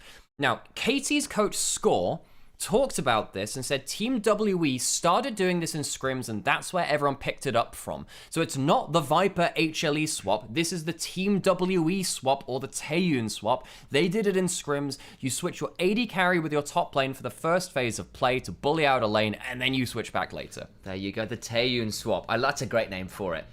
Alex, we need to make a video before Worlds. I mean, Sam, I don't want a video edit. That's very fair. Oh, God. I mean, I can do the voiceover, but I ain't video editing, and I don't want to pay for video editing because money's tight. That's super fair. That's super fair. But I did see, I mean, it first turned up in the LCK with the HLE swap doing it. However, it was Taeyun, and it was HLE doing it first. And it was, it wasn't HLE doing it first. Oh, now it's even interrupting me, Sam. It's, it was Team WE that did it first. Did Score give any kind of additional insight into what the aims of the lane swap are? I'm assuming it's mostly to allow, like, the AD carry to kind of bully a melee top laner. I mean, that's effectively it, right? It just allows you to, I mean, with every lane swap, there are multiple facets of it. It is pushing lanes, it's bullying, it's escaping different lanes. Lucian has always been, of course, very good in solo lanes at points. Of course, they nerfed him at that point, but in early lanes, Lucian is very, very good at dunking on pretty much anyone, really. That's the plan. He's a basketball player at heart. Shun will throw down a grass blade and probably need to back away. We'll say amongst all of this, Jax has still only gotten 5 CS and is having a pretty bad time of things. Kalista Renata is pretty rough to lane against. Shun getting jumped on. Lucid doesn't have the flag drag anymore, but does have a decent amount of damage. Just get across the wall with the Terror shape. Shouldn't lead to too much more. There's no camps to have nabbed away, so end up being okay-ish here for the Kiana. Xiaoshu clearing out here as best as possible. This is a likely dive and a likely death. The question is how much Xiaoshu can get out of this.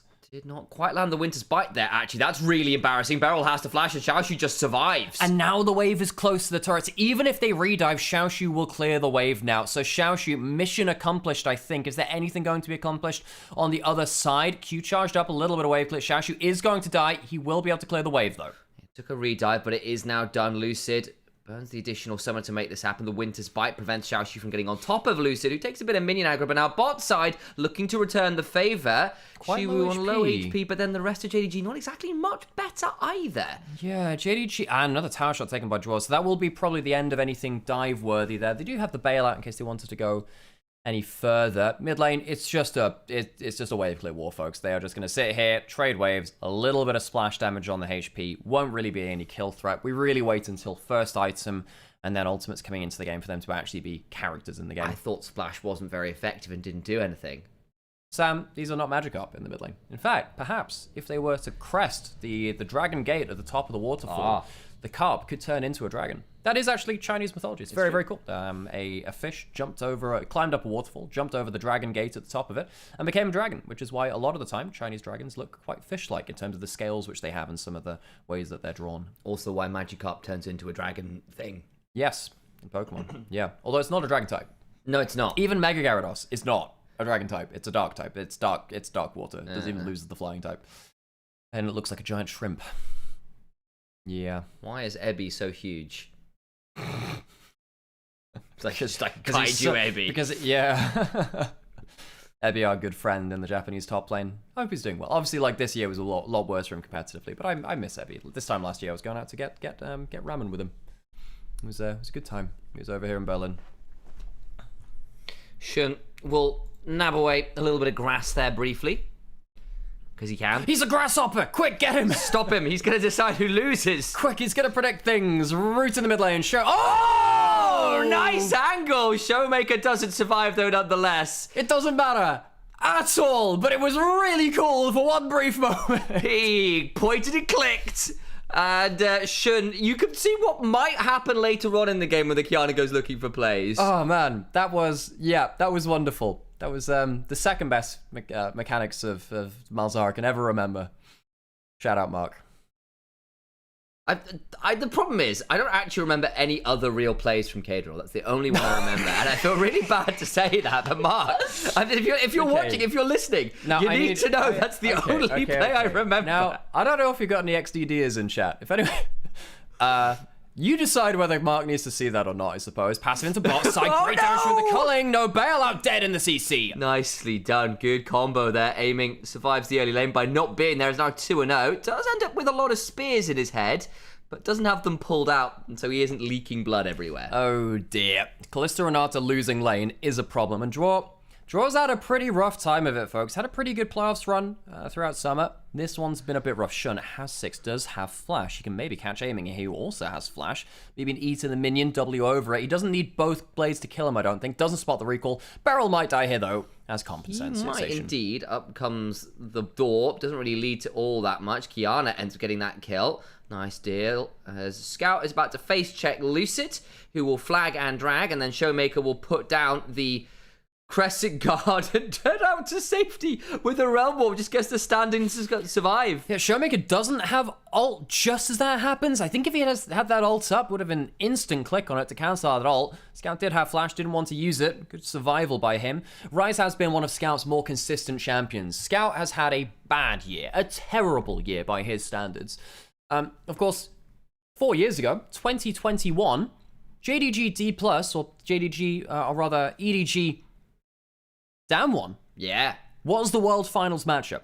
Scout versus Showmaker was a World Finals mid lane matchup 4 years ago. Here they are now in Asia Invitational. Folks, we have some really stacked mid lane historical talent here in this tournament. We have Scout, Showmaker, Durnby in there as well. Who else have we got around the place? And Shahu. Shahu's in the team. Exactly. So we have like a million different what's it called? International titles. The international championship holders from LPL and LCK. Grubs have now spawned. Shin walking over. Almost towards his first item. Likes to go towards the Propane Hydra, and propane-related accessories. And then go into something like the Axiom Arc afterwards. Ult into mid lane. And Scout. Yeah. He is likely a dead man. The Malzahar will ensure that they are forced to sit there and enjoy a nice glass of honey, courtesy of Bizahar. Malzahar, Nether Grasp? I had a moment, I was going to say the alt name, I was like, oh my days, I've not cast Malzahar in a little while. I'm fairly sure it's Nether Grasp. Nether Grasp, that's the one. Yeah, you have, I can't remember the passive name. Then you've got Silence Thing. Yep. Yeah, they're called Zerots now, not Voidlings, which makes sense. Which does make sense, but it's Call of the Void is the little Oh, nice idea. Well, the problem was the flag was on the other side of the wall already, so Shin, I don't think realized the flag was on the other side of the wall. If he'd had to stop for the E animation, likely would have got caught in it. Lucid outplays him though. Does lose the one grub. DK walk away with 2. Yeah, I'm surprised they got 2 there. I thought they were only going to get the 1, but no, Shin can't quite secure that second one, as Beryl will buffer through the Renata ult with his own Glacial Fissure, and now gets a root onto Jaw, who's in a lot of danger himself, maybe forced to bail himself out. The culling just wide, but another Winter Spite will force the Fate Call. Lose a couple ults. Draw uses the ult, lands the handshake on a minion, gets Brawn passive and has to get himself ulted out to safety. Not a great show of force there from Draw, who of course, for those of you who haven't caught up with JDG and you've been watching from the perspective of these other regions, JDG, since this time last year, have had 7 roster changes. Oof. They changed everyone but Missing heading into this year, so that was 4. Then they changed out jungle and support. They changed out, top lane and support. So that's another 1, 2. And then they changed out support again. So that's 7 total. That is a lot. They also have had 6 head coaches in 2 years. JDG have been a massive revolving door for a long time. And it still got very close to the making world. Very, very close. My issue with revolving doors, Alex, is they don't have hands, and therefore it's quite challenging to play League of Legends. Well, Sam, they do have handles. Hands, though. Are handles capable of pressing keys? Sam, I could make so many references to any team about anything without hands, and you can make the same difference. It's true enough, but I feel like doors, general speaking, are inanimate. DK are a race car. Well, race cars don't have hands. I mean, that's also true, but they are also significantly more technically advanced. I think than a revolving door. I think that revolving doors have been more culturally significant than racing cars across history. Oh my! F1 is about to start yelling at you for this Sacrilege. Look, whoa. I'm not saying they're not culturally significant. I'm saying that the revolving doors had more of a cultural impact than a race car. Did you see Law was working the F1 Grand Prix in France? No. Yeah, she was doing some interviewing for it, I think. That's very cool. Which was awesome. Damn. Well, great for Law. Law's been great to work with, by the way. Shout out Law. Law's been very fun. I'm not picking favorites, but Law, you're my favorite. What's that one like? I love all of you equally, and then the one kid leaves, like the one that remains goes like, "You're my favorite," and by like a lot. Oh god. Okay, well, Culling's back up for aiming. Great poke there onto draw again. I say great. I thought it'd be a little bit more. So it's okay poke. It could have been great. It's not it had the capacity for greatness. That one is not my favorite poke. Yeah. Draw flashes, misses a handshake. Do you remember, Alex? Again, how can you handshake someone without hands? This is true. How can you do this? You're just shaking them. We've got a revolving door. We have a them. revolving door versus a race car, and neither of them have hands. And they can't shake. We're learning so much. We're learning so much. I had a joke and it's all gone wrong. Beryl is about to get jumped on. Beryl, why are you here alone and why are you flashing? Where do you want to go? Their hands. The handshake is just being shaken aggressively. Eat spears as Pays will give him some splinters from the door. We've found the hands, folks. Everyone be calm. Be collected. We've found the hands. Shiwu up against this matchup against the Scion. I'm just wave clearing for forever and a day, though. Okay, should we talk about the game? Probably. Yeah, go on. Okay, I'm a little bit worried by how DK's follow-up damage is all quite short range. Jarvan's going to jump in. Hopefully Jax is going to be there with him. The Malzahar and the Lucian will sometimes have to put themselves into very dangerous positions to follow up. DK do have a lot of damage. It's going to have to be proven to me that they can use it well, though, through execution, because I don't think their composition is easy to play. If Lucid has a very good game on the Jarvan, and that makes things easier for Shiwu to get into the play, I'm sure they'll be able to skirmish their way through, though, in the way that they did in Game 1. Well, Shun will take his red buff. Is doing okay-ish on the Kiana. He's the only person with a lead, which is kind of nice. Mid lane, in comes the Nether Grasp, Glacial Fissure knockup, bailout is there, and unfortunately for them, that small injection of $1 million gold pieces will not be enough to keep DK's from killing off Pays. Yeah, small loan of $1 million is not enough, Sam. It's not. It's not enough. The R-Flash had the Lucidity boots up. The Lucid boots. Everyone should build Lucid boots. I've just realized They're making boots out of Lucid? They're making boots out of Lucid. No. It's like that, yeah, just like that one horror episode. No, it's not a horror episode. Remember that one? Did you ever, this is going to be a deep cut. Was anyone there for the era of Bikini Bottom horror? Which was, it was a webcomic done by someone, which was effectively what if SpongeBob was a horror story, and it eventually ended up showing that Patrick Star was actually the Krabby Patty formula, where they just keep getting the starfish to regrow and making it into Krabby Patties. Did you see the sequel? No, that the Elder Tubbies? That was the Elder Tubbies, where they did Teletubbies as like elder gods in the woods, like Nordic Norse elder gods. Yeah, that was wonderful. Over the hill and far away. Beryl and Aiming will throw down a door and a lot of like light shots. And we'll get a redemption out. Not too much more at this moment. Pays a little bit trapped against his wall here, a little bit nervous, but the handshake comes on down. Beryl going to be forced to back away with the stand behind me. Should be okay at this point. Showmaker Lucy looking for potential angle. She will also seize an angle onto Xiaoshu. Gets a decent trade there with the Grandmaster's might. I think she just wanted to make sure there was no potential teleport option. Now he can back off, and he will be able to teleport in if DK look for a fight. Xiaoshu still has flash and ult. Might want to go towards bot lane. Let's see what the top laners are going to do in this situation. Recall cancel. Top laner's out of the equation for now. I'm trying to remember what Malzahar's silence is called. We've got Malefic Visions, we've got Call of the Void, and obviously there's Nethergrass, but I couldn't for the life of you tell you what the silence is called again.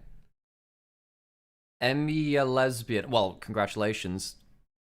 Hell yeah. I'm not sure whether you're talking about the Fate character. Someone followed with that name, and I'm like, hell yeah, you know. Okay, Lucy going in for the engage. Whoa! That's a good chunk onto Jor, who doesn't get the barrier coming on down, and they will be able to pull away on that one. Good chunk from Lucid doing his best to back up with the bailout. Actually, just keep Jor alive. That's important. Actually, it's more HP than he started with. Not bad going. All the while, of course, the Braum goes on down as well. JDG picking off a couple members. Jeez, really good play there from JDG. You can see DK, they have some issues jumping into this comp from JDG. D+, lose a couple there. Is that going to lead to anything more across the map? I mean, the Herald did go down. Realm Warp's going to be used to bring Scout close to the top lane to wave clear out. And D+ Kier down a little bit of gold. Shibu will be able to take the turret, though. Does indeed now get the opportunity to jump onto Scout. Gets a lot of damage with the empowered orders, and the Grandmaster Smite. Scout's in danger. He's probably going to have to flashes once, but doesn't get there in time, as Shiwu follows with a leap strike, and Scout is a dead man. Shiwu has been so fun to watch this year. This crazy top laner coming out of LCKCL. Shout out to Chronicler and the guys that would have always rep that development league. This guy's been the standout of DK for me this year. What happened in this fight, though? Go back to the replay. Lucid jumps in, doesn't get pazed. Bailout comes through onto draw. Everyone jumps forwards, and they realize, jumping forwards and not finishing the fight, I should have listened to Halo 3, really does not help them. If you end up in the middle of the meat grinder without getting a killer blow at the start of the fight, the game goes so much worse from there. Well, Team Donkey Kong don't manage to make this one happen this time around. Ook. That is probably one of the best options in orangutan onomatopoeia of all time. Yeah. For those who've not read Terry Pratchett, rest in peace, you are missing out. The orangutan, the librarian is fantastic. Terry. Dragon startup by DK. They're getting close towards a soul point against a Kalista team. There's been great objective control from them. Getting themselves a lot of damage onto it. Shin could jump over the wall, does have the ult. Does get over there, unspotted. Now looking for that supreme display of talent and nabs away the dragon. Important that. Does die to make it happen, but a successful heist nonetheless. DK, though, looking to punish and get some vengeance. The Hornet's Nest is somewhat riled. Barrel flash forward for the cube. Didn't really get much after that. Sure, that's... Okay, those are words. The ultimate used, but it's cancelled by the Kalista ult. We go. The hostile takeover comes on forwards from Jaw as well. Gets a lot of value. It's a 1-for-1 right now. But then DK begin to roll through. So much value as the Void continues to claim a few more lives. Does die. Slight pause there in the game state, but it's all good. Scout. Had to give him like a split second as the auto was in flight. Omae wa mou shinderu. She was jumping forwards for the counter strike. Bit more damage. Scout in danger. Scout dead. There we go. As Showmaker will end up claiming that turret after as well. He's kind of getting scared now. 4-1 on 3. The Malefic Visions damage. That DOT is going to get real nasty. Oh my god. This game has been such a mess. And I'm not going to lie. The cast has been a mess too. But we have been having a lot of fun. Yeah, I mean, the Rylai's in for Showmaker, as you were saying. That means that the burn keeps him slowed as well, which is a real pain in the ass. I also want to say I was right about Amir being named after the fake character. Oh, cool. So I'm right. Here's the dive. This is also, I will note, in what looked to be a very challenging scenario after this hostile takeover looked phenomenal. Their archer class really is made up of archers. People die when they are killed, unless they have a bailout. In that case, sometimes they're actually not. We learned a lot of stuff about this. I mean, I can't believe we had this. Are they going to pause it in the replay as well? No. Honestly, at this moment, he knew he was going to die. Back to live we go. There's DK looking for a cataclysm. Shun has to get over the wall and does so with a terror shape. The culling comes on down, though, and that means it's a dead Kiana. The Empress of Ixtal is dethroned. Xiaoshu left alone under the turret now. DK have been so much better at bringing multiple people to the play. Roll them. Who? Who's barrel rolling? DK, Donkey Kong is famous for rolling barrels at people. Sam, Sam, look, you're throwing out lines here, and I appreciate that, but what is the context? I'm saying, like, so I say, Xiaoshu is getting away in bot lane. Barrel roll them. Why is Sion barrel rolling? Sam, there is context there is being missed. It was DK making a play, and I was like... Sam, you must execute your line in a way which makes that obvious. Onto Atacama we go, as JDG will start this one up with everyone from DK on the bot side of the map. This is a cutting cross map. I could have been so much nicer to Sam. I want everyone to know I'm choosing not to. I know you're not. Because Sam gave me a dirty mug. It's back to the mug, is it? Look, there's a teleport in here. For context, Alex chose that mug. It was his mug that he chose. I just gave it to him. Shut up, Sam. They're choosing a fight. Maybe we should talk about that, Sam. There's a porcupine on screen. Wait, no, that's Atacard, and they will just rend it down. Hang on! Lucid stole it! What? How?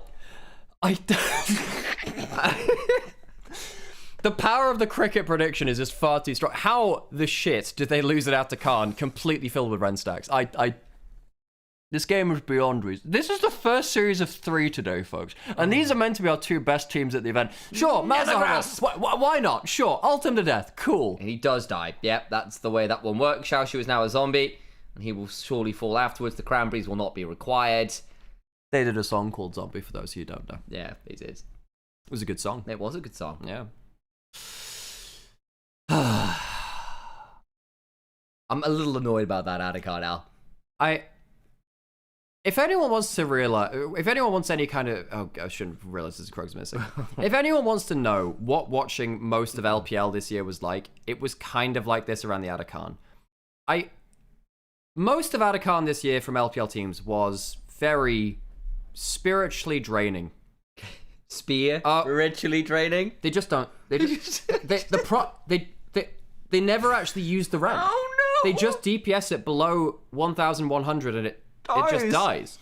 Guys, you're meant to press the smite and the Ren button at the same. The scout's gonna die on a sadly now as well. Oh, JDG. Just waiting for everyone else to come up here as well. Why not? Scout, get another kill onto him. That's for 2021. Takes down the opposing mid laner. Now 2-4-2, and again, this Malzahar has actually been genuinely very, very dangerous at this point. You've got the Rylai Slow Blackfire Torch, you're getting a second mask. Malzahar with more burn on his burn is already going to be very, very scary, and it feels like at this point, if this Malzahar gets to sort of quietly throw down a few point-and-click bits of AoE damage, it's going to get very scary. Yes, but I will say I still don't think that's the main character. Main character of this game is just anyone hitting people with a Braum stun. I think. Yeah, and the game gets very hard after that point. The jumping forwards draw, I don't think that's really a direction you want to move this company in, though. Gonna move into liquidation. The spell shield from Malzahar stops his ultimate from being cancelled. See, he's even got a tool to stop himself being cancelled ultimates. Incredible. Massive. I think he's going for the penta. There's the triple to begin with. They come back towards Xiaoshu, who dies to the Malzahar burn. You left at a triple 10, 1 and 5 for aiming. 3 items on the Lucian. DK have been slamming JDG. This is the best of 3, so if they win it from here, it will be the first series of the day over. Fairly quick run of things, just over 24 minutes as they break this inhibitor. They got themselves a Dragon JDG while all this was happening. DK won't end the game right now, but let's be honest, it's about as good as over as we look at it right now, even taking a Wolf Camp on the way out. It will be. It is a tricky position for JDG to be in, but I'm just looking at this Lucian. I'm looking at this Malzahar and going, yeah, it's not getting much easier. That's a 10-1 Lucian, a 5-1, 2.8k lead for the Malzahar as well. Like, this is a very over game in pretty much every metric you care to mention. Yeah. Teleport coming in from JDG. I mean, I don't know about this. Lucid is currently on his own, but there's a teleport coming from Shu. If he survives long enough, the Jax will enter the party. Shun is coming. There's the Cataclysm. Kind of interrupts the supreme display of talent, and Shiwu is there and blows up the Renata. Pace has to cleanse. The Glacial Fissure comes on down, and Xiaoshu is eating a culling of Piercing Light. They get some more damage in as Shiwu throws down a Counter-Strike. Scout will end up stunned up and goes down. That's a triple kill now to the Jax. As Lucy goes to try and pick up the Scion, who will ult out to the mid lane wave to try and clear that out. The problem is, it is not clearing out the top side wave, where it looks like DK are ending the damn game. Tell you what, this LCK region looks pretty good, doesn't it? DK will sweep the series 2-0 in our first best of 3 of the first ever Asian Invitational. The best of the rest, the teams which didn't make Worlds, come to play, and the LCK start things off strong. Showmaker looking to ensure a little bit of a flash nether grasp and making some nice fun plays at the end of it all, but it is DK who are our victors in our first series of ASI here in 2025. And they will be the monkeys stood on top of the various angled ramps. I hear that's what DK's about, right? Yeah, it's true. It's not Donkey Kong Country, the other one, which is slightly more Do platformy. DK have a rap? DK won this game. Kia. That's great. I was going with D plus Kia. Yeah, that's true. Because I mean, won this game, that would have been better, but how could I know that is coming, Sam? By the power of sibling synergy. That's true. We sometimes do have that. That's true. That does look like a very particle-heavy game on the right-hand side. It's sort of somewhere between. It's like StarCraft, but with mobile game. Yeah, or there's a bit of Diablo element to it. Early as well. Diablo. Yeah. Well, that was an advert. Okay, what's our next series? I can't even remember what our next series is. I should probably look that up. That would be our next series. That'd be Alex? helpful. Yeah, I can't believe you don't know it. I we clearly have do. BNK Fearex versus Nongshim. Yeah, Oh, so we have 2 LCK teams. So we don't have time casting. Oh, them. aiming. Bloody hell. I mean, look at that gold graph as well, just exploded. Yeah, that's a pretty scary one to see. That is a bit of a diffie in the everywhere. Yeah. Draw did more damage than Shun. Yeah. Oh, I mean, we almost had a Braum do more damage than the Kiana. Yeah, that's 100 less damage. We were talking quite highly about LPL Kiana. Yeah, this was not it. This was not it. Shun didn't do very much. And I was like, look, Shun historically has been a bit of a carry jungle player when he's gotten the opportunity. And this is why I pushed back a little bit, saying actually, realistically... I'm trying to offer some excitement. And I'm adding context by saying, well, actually, it's funny you mentioned that. I think that Shun has been better on AD skirmishes. You're right. With the notable exception of the Kindred, who's kind of an AD skirmisher in their own right anyway. But even then, the Kindred's been a lot more kind of pocket picky, and I have to say, I just think Kindred in general's not been in a great. Also, I do remember. Look, let's be honest. Every time I see a Kindred, most of them fail their ult in a really important position. Fully serious conversation. This is game design, Sam talking. Hello. I actually think Kindred could use an ult rework, because I feel like thematically, really, what you've got is the champion lamb. You don't actually have the champion wolf. Not really. I get that wolf gets sword involved with the W, with the E. Kindred should have been a shapeshifter. Should have been a form changer. Use the ult to change. Exactly. Or you needed the ult to have two different modes, is the way I think if you want to keep the rest of the kit, which is kind of largely fine, I think you need that ability to potentially change what your ult does somehow. Because honestly, something like Neferi ult would work quite well with Wolf, where you go charging in. That kind of would be the wrong kit mechanically, if you know what I mean. It wouldn't fit with the rest of the kit particularly well necessarily. Does anyone know where I can watch Asia Master second half? Here. It should still this should still be the games being played on this stream, right? I think it should still be all streamed on here. I don't think the stream will stop here. Baby. Yeah, this is Baby No Caster. Yeah, that's true. This is Baby No Caster. Yeah. That's true. I have collaborated with Iron Rat. Also, just on the BB's note, if I got like an under die, if I got Bleach this, I would be pretty on point for Arcane Season 2 Act 2 Victor. Or Act 1 Victor would be pretty good. Yeah. I'm good to see you all, but yeah, I'm Baby No Pounds. Baby No what? Pounds. Oh. And then they spell it with pounds and dollars. Right. Yeah. That makes sense. This was a fun fight. What does Leaguepedia say? What do you mean by that, Kites? What is the issue, Kites? The next series should be BFX Nongshim, so it should be double LCK matchup. And then we have Weibo GAM to end off the day. Asia Masters in ASCI or ASI? Yeah, which one? Asia Masters. Yeah, that's oh, sorry, right, yeah. So, folks, there are two tournaments happening at the same time right now. So we have ASI, Asian Invitational, which is this, and then we also have Asia Star Challenger Invitational, which is the kind of Challenger Worlds, which is LPL Development League, the LDL versus the LCK Challengers League as well. Yeah, and I think you also get some LCP Challenger League teams in there as well, if I remember correctly. I'm trying to remember if there's like an open kind of wildcardy slot too. Something like that, yeah. Whereas NIP aren't playing today. I think they're playing tomorrow. So yeah, today we have JDG DK, just saw that now. We had BFX Nongshim, Weibo GAM, and then tomorrow we have BFX NIP to start it off. JDG Weibo, peak. And then we have Nongshim versus Vikings from the LCP, which is very cool. Day 3, we have JDG GAM, NIP Vikings, DK Weibo. I think it's a single round robin. It has to be, right? BFX Vikings, DK GAM, NIP Nongshim on day 4. And then it goes into whatever we have for playoffs. Okay. Cool. Right, well, I guess we'll just chill out. Fun fact for Tonasco, let me have a think. Did you know that Vikings were not a people, it was a job title? So the Normans and the Vikings were effectively the same people, but Vikings were effectively a job title. They were the Raiders. Okay, turn that off for a second. Odds of Vikings not getting totally obliterated? They're not a bad team. They're alright on the whole.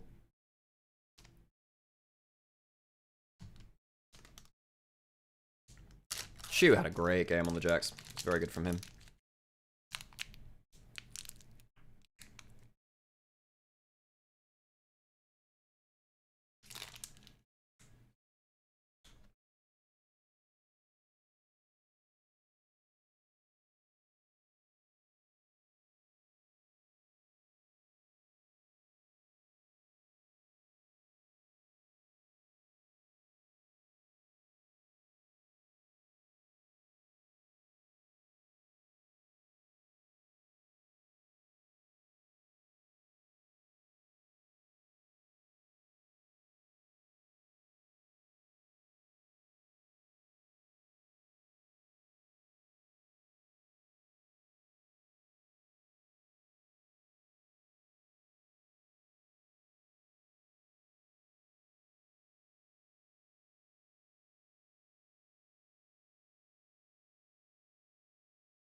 Oh, by the way, David, I did see that. By the oh, they have. Wait, they have. Is this an interview with Showmaker, or is this just what is this?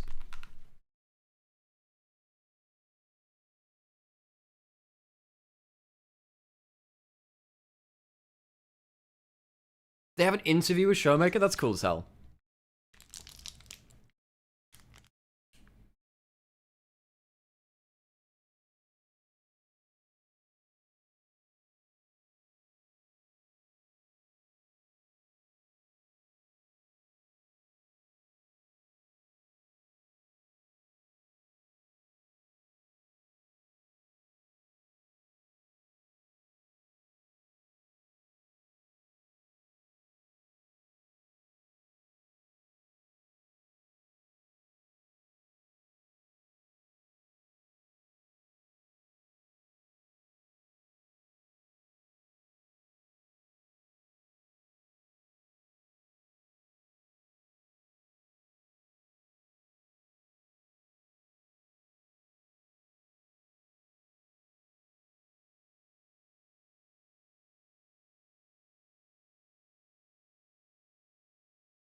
Is this the tournament, the same patch as Worlds? I'm actually not sure. Actually not sure.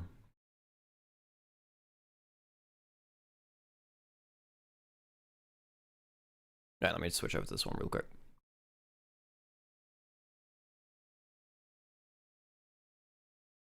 Worlds is on a new patch that comes out in a few days. So this is on the patch before Worlds, right?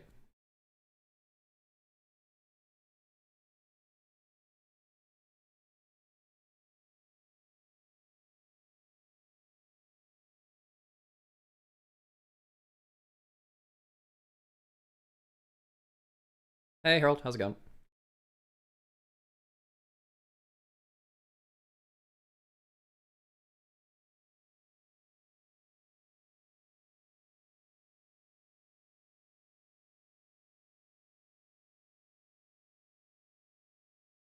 Thoughts on EU's concrete chances this Worlds? Thank you for the gift subs, Nymaera. You're very kind. Let me have a think. Chances at this Worlds. Well, I think Caps was saying effectively it's going to be rough. He said he didn't have hope for the other EU teams pushing LCK LPL, which was... Caps is not normally like that spicy. He's actually pretty realistic when he says that stuff. Thanks for the free entertainment. Well, thank you for being here. We wouldn't do it if we didn't have an audience.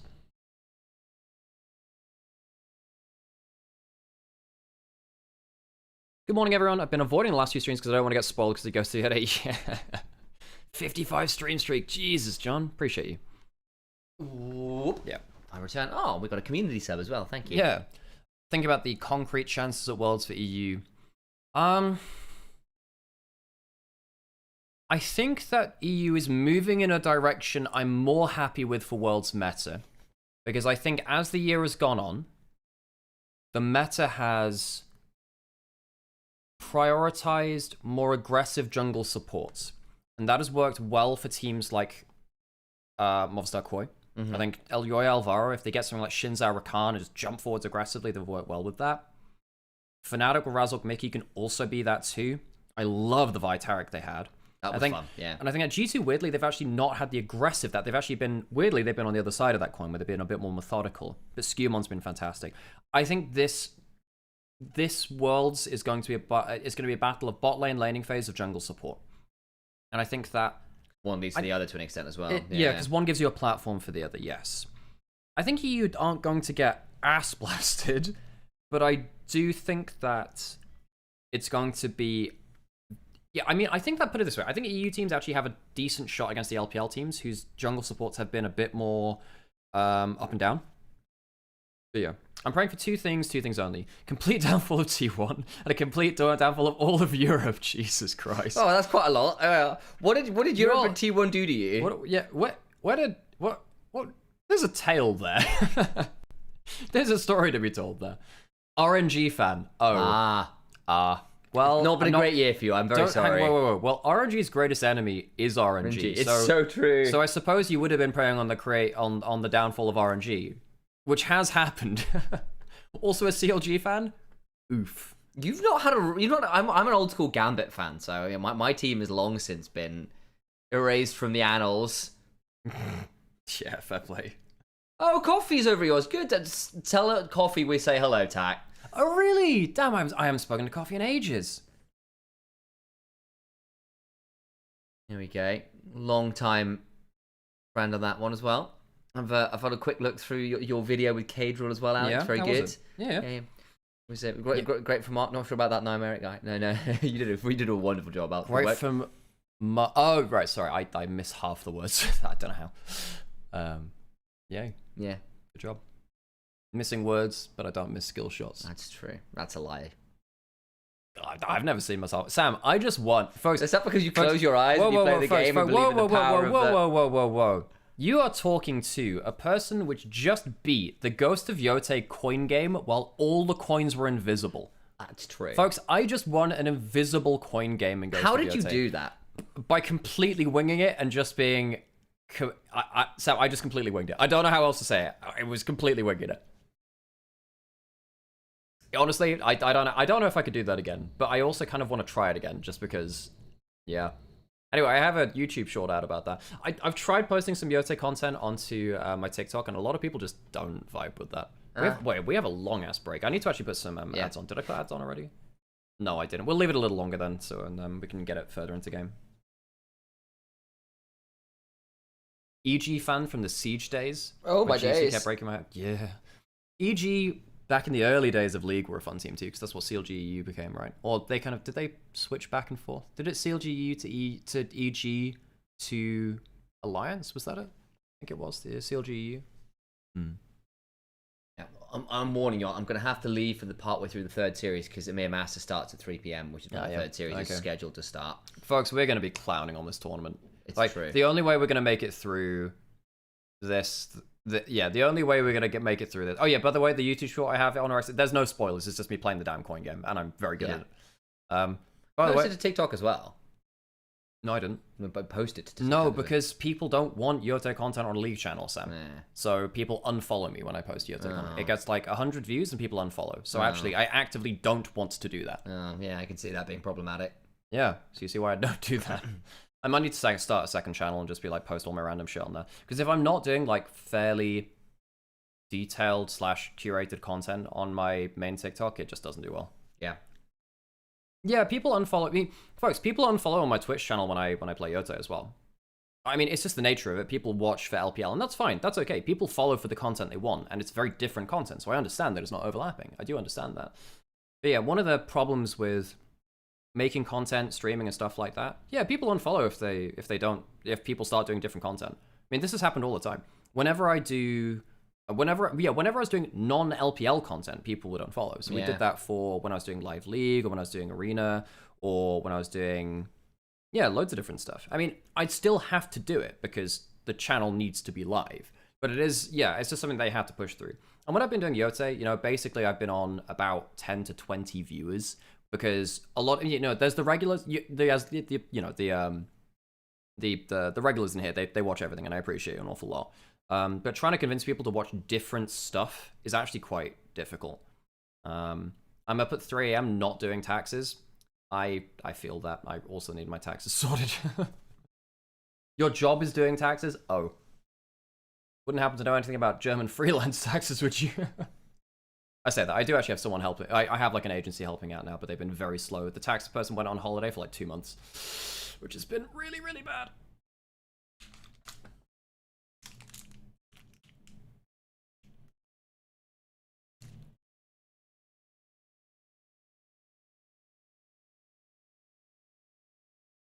Only do corp stuff? Damn.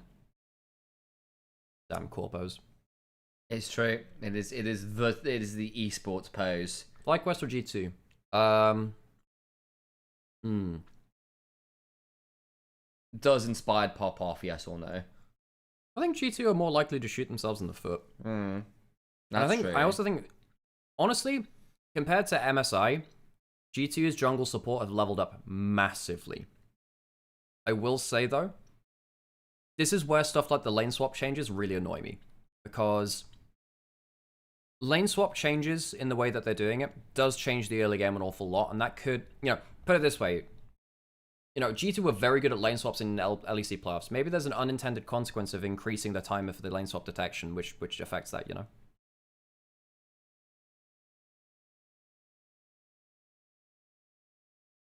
Oh yeah, I have a picture with the show.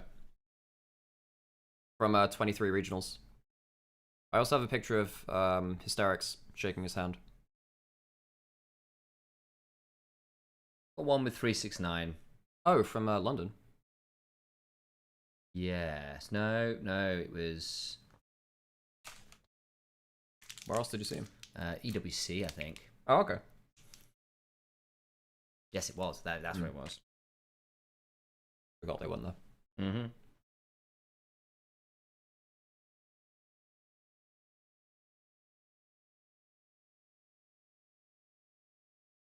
This is a surprisingly long break. Surprised they don't have a rolling schedule. Don't I have an Ebby pick? I have multiple Ebby picks. It's true. We've got a few. We're friends.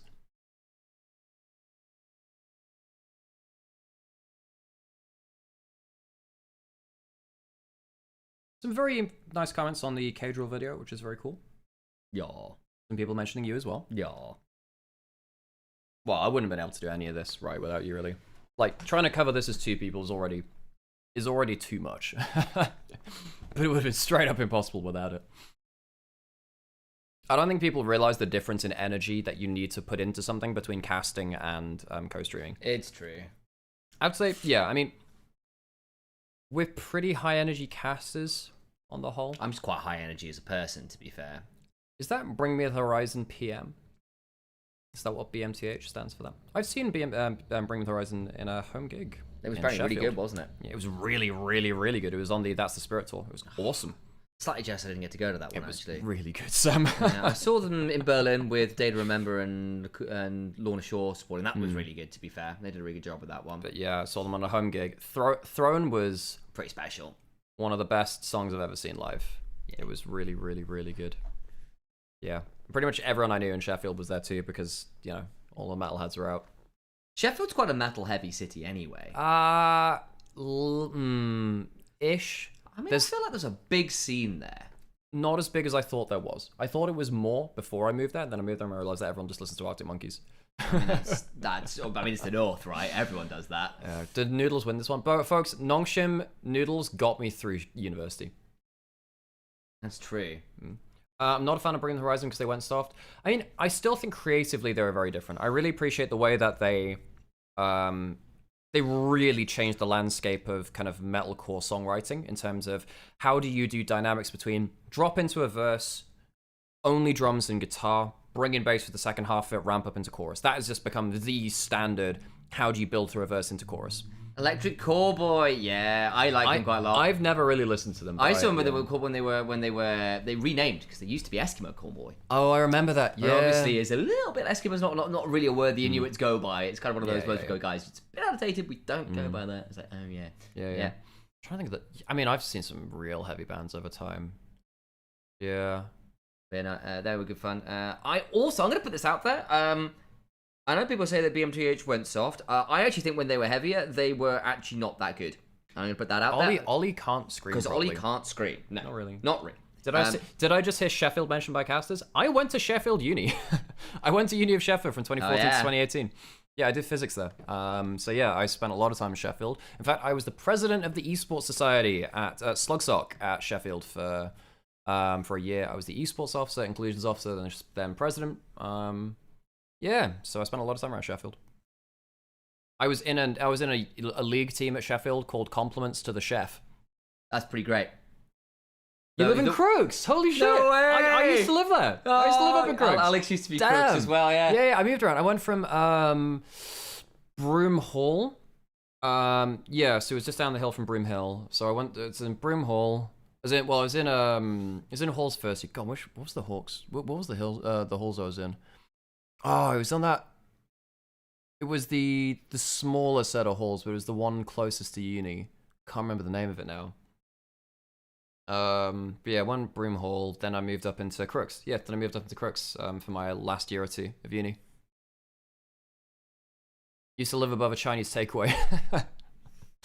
Weren't you near some really dubious Indian takeaway as well that used to do? No. Like, So that was in Broome Hill. That was Hill. Balti King, which would stay up until 4 a.m.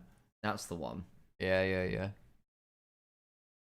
Anyway, that was a bit of a blast in the past from, God, I haven't thought about that in a while. Should we put the cameras on, Al? Yeah, why not? May as well. We're not going to be doing very much on camera, but you want to know we'll that we're here. just know that we're here, yeah. Hello.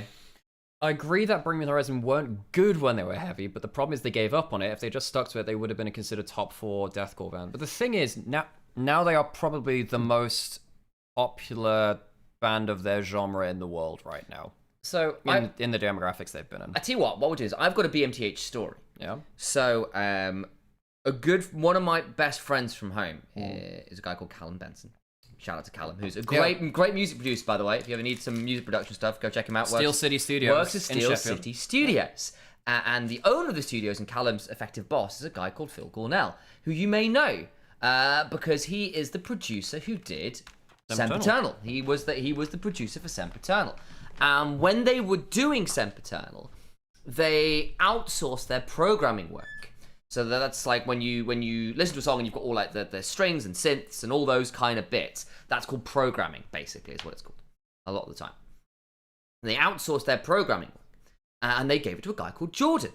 Now Jordan, you may know, eventually joined Bring Me the Horizon because what happened was that Jordan came back with 2 versions of the record and he said, "Look, here's what you asked for," and it was a more traditional BMTH sound. However, he handed them a second version of the entire set, and he basically went, "Look, this is what I would do if I was in the band." And they went, "Damn, that's good." And he ended up joining the band. Of course, he's left now. But that's how he got into the band. That's how BMTH ended up with their new sound. Was basically a little bit of bravado and ego, and Jordan going, "Check this out." And they went, "Damn." And that is how you ended up with Sempiternal in the way that it was. I think in the end, BMTH ended up with a sound that ended up significantly more. I'm going to use the word iconic. I think is probably the word I'll use. It became a lot more them. It was a lot more specific to them, and they started off a massive wave. Because again, that year, Architects came out with Daybreaker. And I genuinely thought, like, no one's going to beat a metal album like this. Daybreaker is such a good album. And then within like 3 months, BMTH threw out Sempiternal and everyone was listening to it. And it's a really, really good album. It really changed how people looked at doing metal for public consumption in a lot of ways. Like, it was one of those people, actually, I like that even if I'm not in this vein. You can see where people like Sleep Token have come on from there later on. Obviously, taking on the mantle a little bit from a band like Linkin Park, right? Hadn't been doing all that much music at that point for obvious reasons.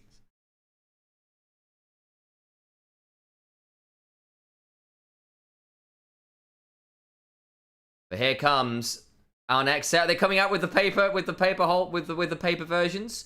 Raptor. Vikla. Has the cricket spoken? Not yet, no. There you go. There's my BMTHT story.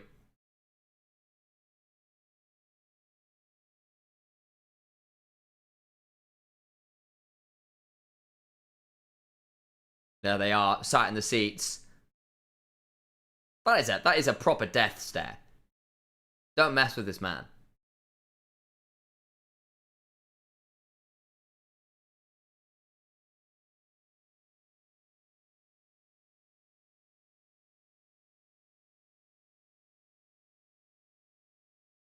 Vikla looks so uncomfortable. Stop taking photos of me.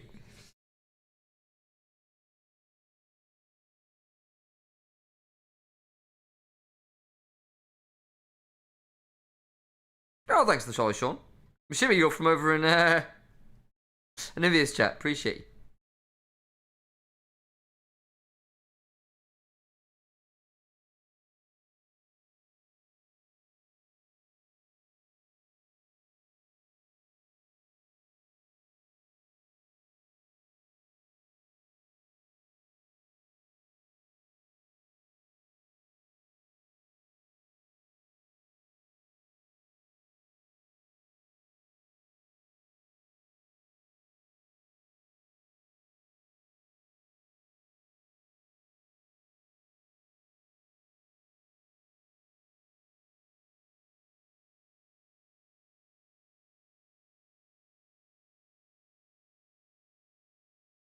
Hang on, is Gideon domain expanding on main?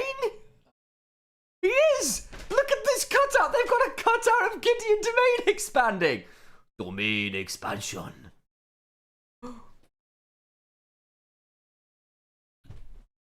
Alright, Satoru Goju. Gojo. Gojo. Why did I say Goju? I don't know. It's not a soft J either. It's Gojo. Gojo. Rather than Gojo. I think I was expecting an Goju. OU. You said Goju. I know. I think I just escaped the O. Escape the fate. Yeah. Metalcore band mentioned. There you go. Is this a small cup? Because I thought LCK finished. So this is an international event, folks. It's the Plumbers Cup. This is the best of the rest. This is the teams which didn't quite make Worlds, so they have a chance to show off and kind of be a... Look, first, I kind of see this as a replacement for play-ins for Worlds. Kind of. Ish. Not that any of them go forwards, but it's like a... These are the teams which didn't quite make it through in the top cut. Here's a precursor. Here's your undercard for the title card. Cool. I appreciate it. What else did you get up to while I was making coffee? Nice. Told the did I run out of BMTH tour. I don't think we did. No, I should have done that as well. I forgot. My bad. Yeah. I did that. Okay, cool. We'll do that and then it'll come through into drafting. The cricket! The cricket! What? And what's the decision, cricket? Remember, who it chooses is the team that loses. Where are they putting the... Cricket, where are you going? Where are you going, cricket? It's got long antenna. So it is a cricket, isn't it? Where are you going? Which side will lose? Cricket, where are you going? Is it going Nongshim? Is it going Fearex? Cricket. Is this side selection or who's Both losing? teams are currently losing. This is predicting who will lose. Where were you going to go with that, Sam? It's think being it very chose- slow. So, folks, Has it not chosen BNK Fearex here? in the Chinese language, cricket is used to kind of criticize players and say they're bad. So the cricket will choose the team which will lose. It's currently over the halfway line. Currently, it's closer towards Fearex. Now we are with Fearex more in danger as the cricket continues going. They're going to be Fearex. They've called it. They've called it. Oh my They've god! called it. It's heading to Fearex will... Wait. But I thought they were using this to say that they would lose. But it's saying on the graphic below it will win. Is it for side select? No, it's not. Okay. I don't believe so. That would be very funny if it is. Yeah, is it? Hang on, folks. Can anyone confirm if that's for side select? I thought it was at first, but... Yeah. As far as I'm aware, this is just a prediction. Surely, I'd like to report a bug. Rock.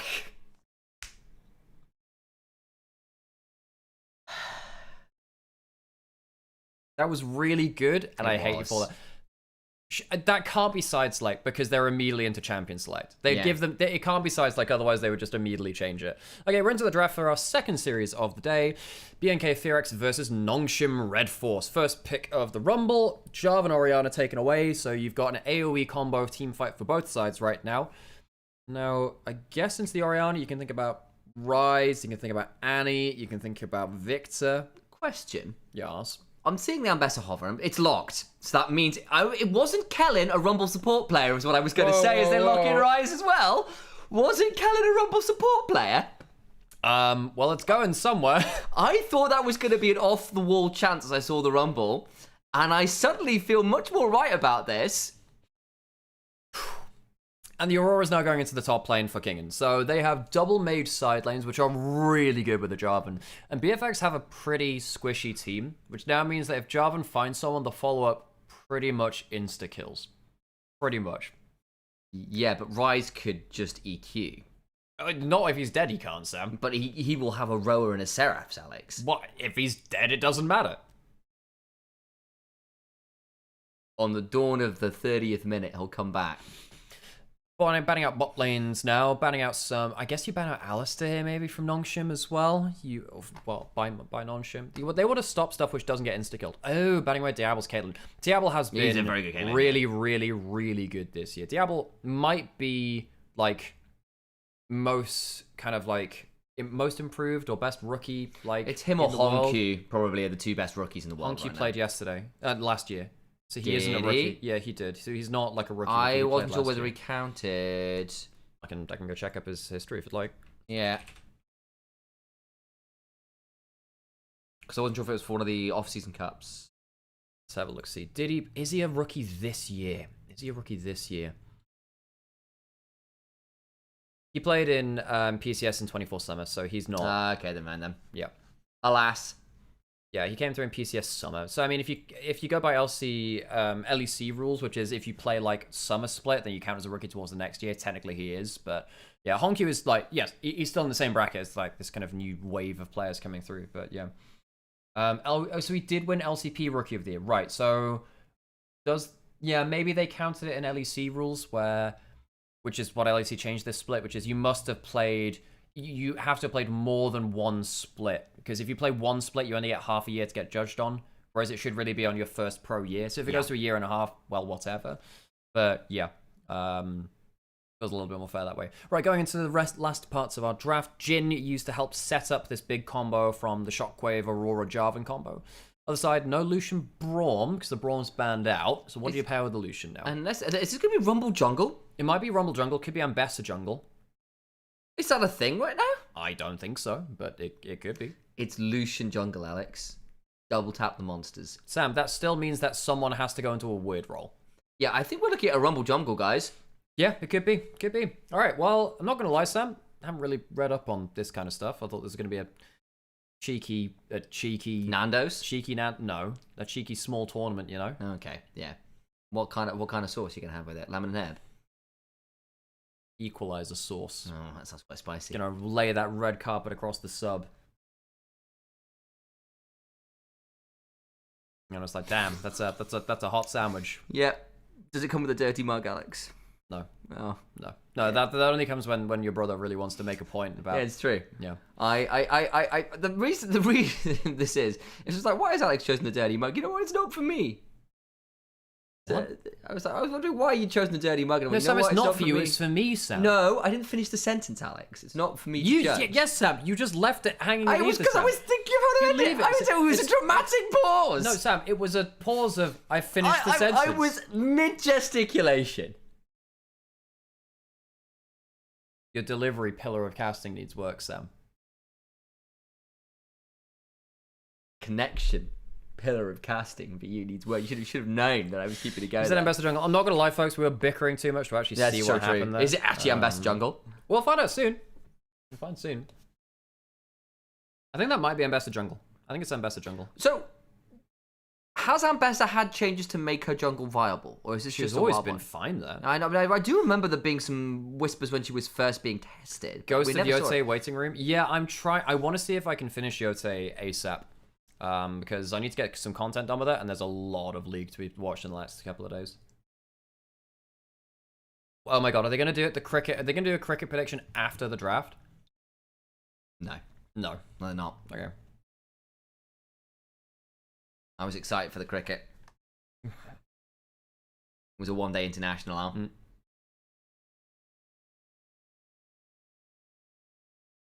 Oh my god, Alex. There's 3 sticks keeping the cricket in place. It's the wickets. The wickets. They've got wickets keeping the cricket from making predictions. It's all coming together.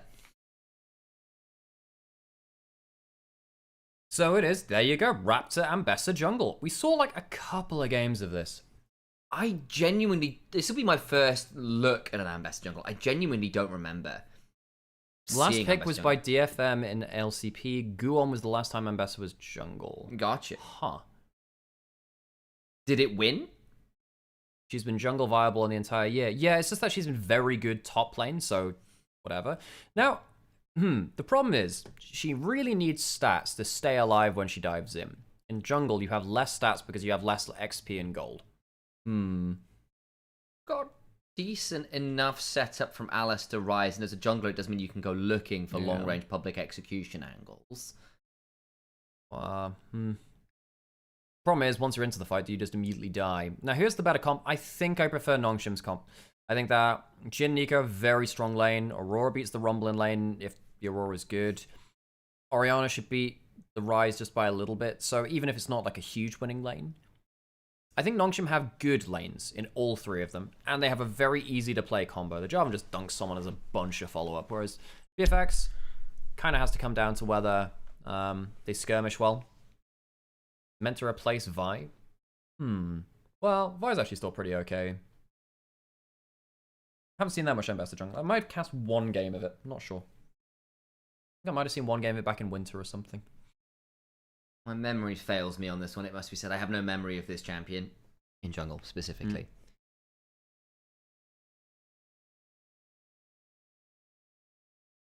Gandalf the grey screen. Over here. Gandalf the whiteboard will lecture you on things. Wait, what would Gandalf teach? Not here to I'm here to rob you, Bilbo. No! I'm not here to help. I'm here to rob you. Just invert lines in Lord of the Rings. Yeah, because the original line is, I'm not here to rob you. I'm here to help you. I'm here to rob you. That's just peak, like, mid-2000s YouTube poop content. Gandalf, the white-collar crime. That's not white-collar crime. That's just straight up What is cry. What is white-collar crime, actually? It's like things like tax evasion. Oh, okay. Well, you could say that tax evasion is robbing the people. It is true. Yeah. But that's normally done via paper trails rather than the act of robbing a man of his prized possession. Don't say that you would. Well, we'll try our best. Education. Oh, work, job, work. Oh, employment. Employment. Oh, God. I meant evasion. Oh, yeah.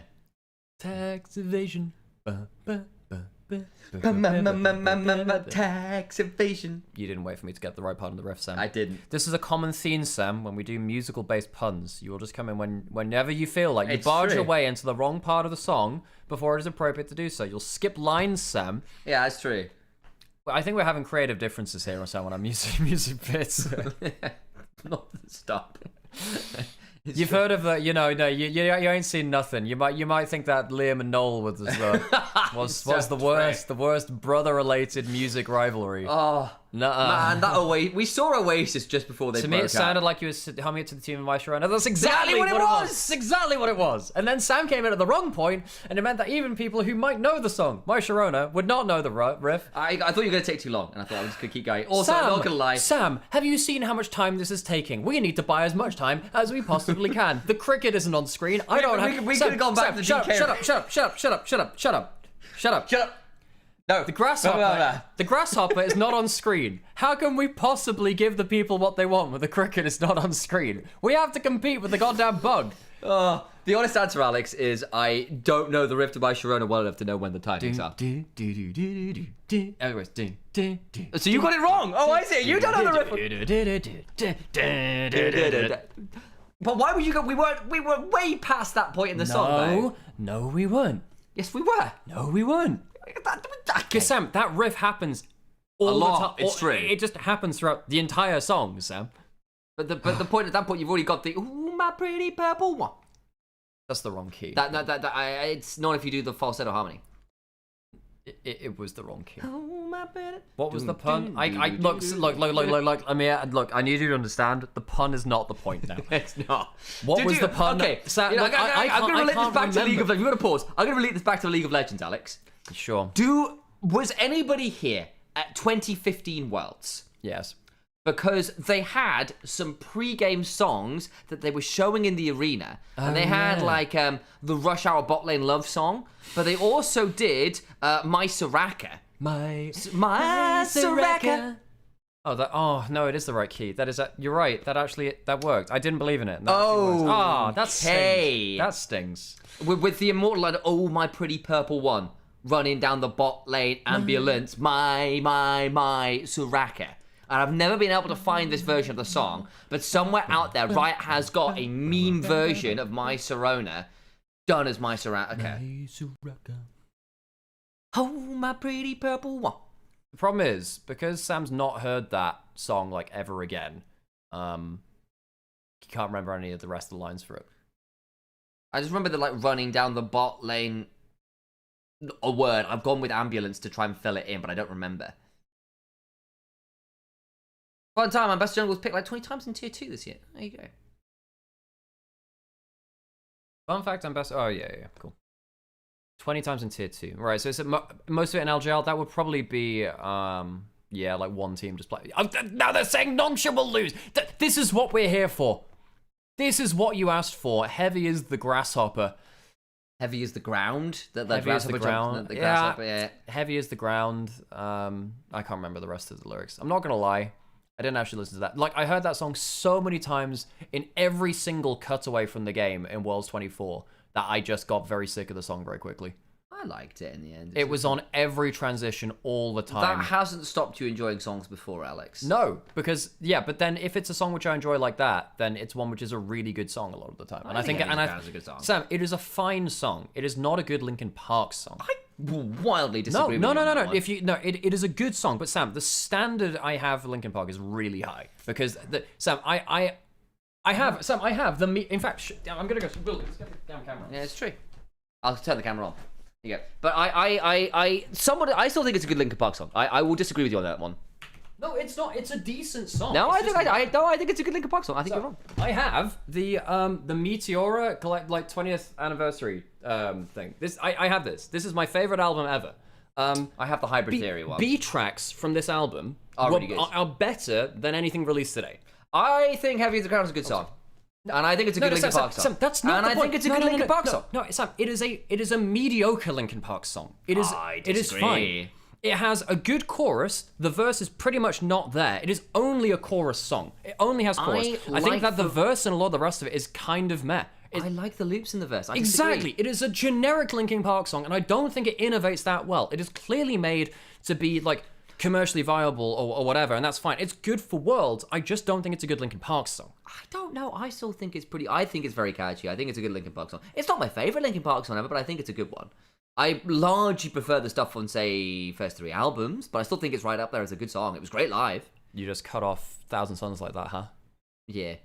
Because arguably, that is their most accomplished album. I would say Minister Midnight. Oh, no. Musically... Thousand Suns is the most accomplished album. I think half a Thousand Suns is forgettable and a little bit too up itself. I think half a Thousand Suns is fantastic. When They Come For Me is excellent. I think Catalyst is horribly overrated. Yeah, I actually don't think that was... I would argue their most accomplished song, though, is from Thousand Suns, and that would be Waiting for the End. Waiting for the End. Incredible. I think Iridescent is fantastic. I think Robot Boy is fantastic. I think Messenger is fantastic. I love Burning in the Skies as well. When They Come For Me... I think, I know, the grand majority of the album, I think, is very good. I think When They Come For Me and Waiting For the End are the 2 really, really, really good songs on that. The other, there's a lot of that album I'm very ambivalent towards. Wretches and Kings is good. I like that one as well. I think that album has the best use of, like, sampled speeches I've heard in an album. It's up there. I think public broadcast service probably do it best. If you know them. The funny thing is, Muse used one of the same speeches that Linkin Park did as a sample, and Linkin Park just did it worlds better. Yeah. It's the one with, like, throw yourself on the machines and on the gears, gotta make it stop. And that's the song which they used before Wretches and Kings. Oh, it wins game now.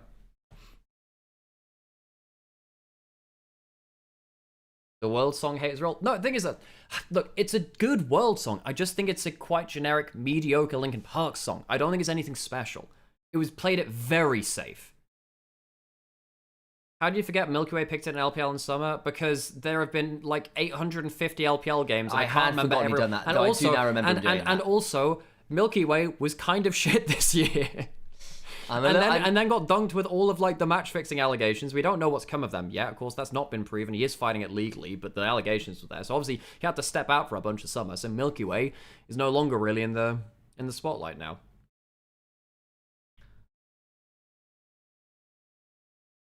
I need to do a World song tier list. Probably not that hard, actually. Rise is the best. Rise is the best. I think if you're combining music video, Rise is completely uncatchable. It is just far too good. It's really good. I think in terms of song only, Legends Never Die is probably second. But the music video was kind of meh. I actually think the verse to Legends Never Die is really overrated. Um, because I think I like Legends Never Die, but I think it's like 4th on my list possibly. I like the song. Yeah, that's a hot take. Yeah, I like it. It's a good song. For me, I think my top 3 are probably Legends Never Die, Rise, and Warriors, rather. I think Warriors is so good. I think people have really overlooked Warriors as time goes on. I really like the orchestral version they did for that one League's intro cinematic for like the season start cinematic. Phoenix is pretty good. Phoenix is pretty good. It grew on me, that one. Yeah, same. I didn't like it at first, but I thought it was good after. In terms of music video, Ignite had a good one, but the song was kind of meh. Level 3 gank, likely in mid lane now. Gideon does have Flash, Victor's low HP. Calls it an LCK face. Obviously seems to know each other fairly well at this point. Gideon spotted though. Got to stand just a little bit back there. Victor did see him there, and now the wave is pushed into a really bad spot for him. Yeah, was looking kind of for a reset-ish anyway, but it's not going to lead to too much there. You do often see Jarvans just see whether there's an angle to be had there. You've got to be a bit careful against certain junglers doing that, because if it then gives your enemy jungler an opportunity to see you, get over to where your camps are and start fighting over them, bad things happen. The Faint riff is, yes, so the Faint riff is sampled from a James Bond movie, from Russia with Love. It is reversed. Yeah. It's reversed, has the noise taken out, and then changed a little bit. It's really, really good. Good sampling is a hell of a skill. Prodigy, probably the best to ever do it. Prodigy's up there. I think who else did a lot of Fatboy Slim. Fatboy Slim, and for Moby. sure. Yeah.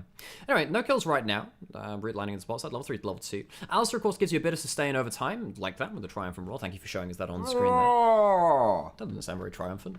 Raptor now going to mid lane. Of course, the Ambassador Jungle, not something I expected to see today. Calyx hanging on to the right side of the lane. Rune Prison, not going to lock him up, just gets the slow.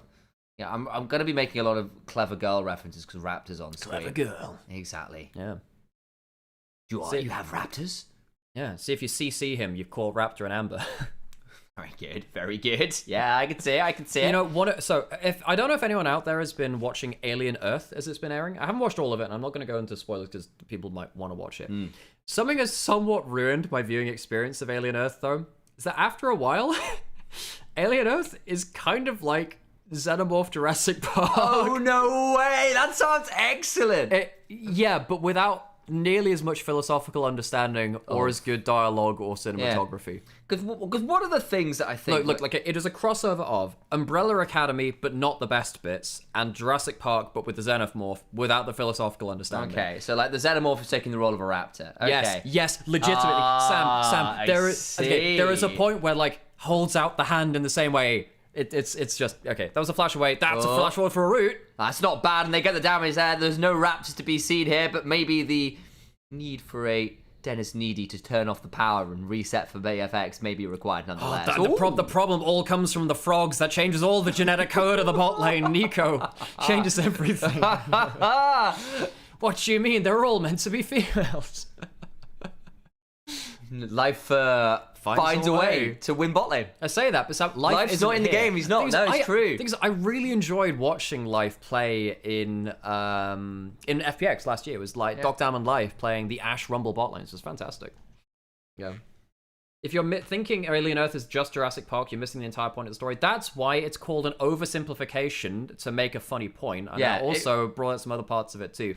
Alien Earth, look, I could sit here for half an hour talking about all the ways that the story has completely failed. From the mic drops to the poor cinematography to the poor dialogue and the exposition really ruining the subtlety of what is normally a subtlety-ran show. I'm not going to sit here talking over gameplay for half an hour to get an in-depth breakdown of it.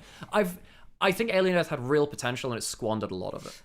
So you know, there's not a lot happening on screen right now. Rumble TP's top. Kellen's gone for a roam mid. I don't think I see a gank there. That gives me an opportunity, Alex, because I subjected I actually know Lehens is coming down mid lane. I take it back. I can't tell you what I was watching because right now I'm watching League of Legends. The shockwave is decent, but the headbutt pulverize will make the Calyx goes up into the air and will die to Raptor. Clever girl. Comes in from the flank. Gotta watch your sides. Comes out of the undergrowth.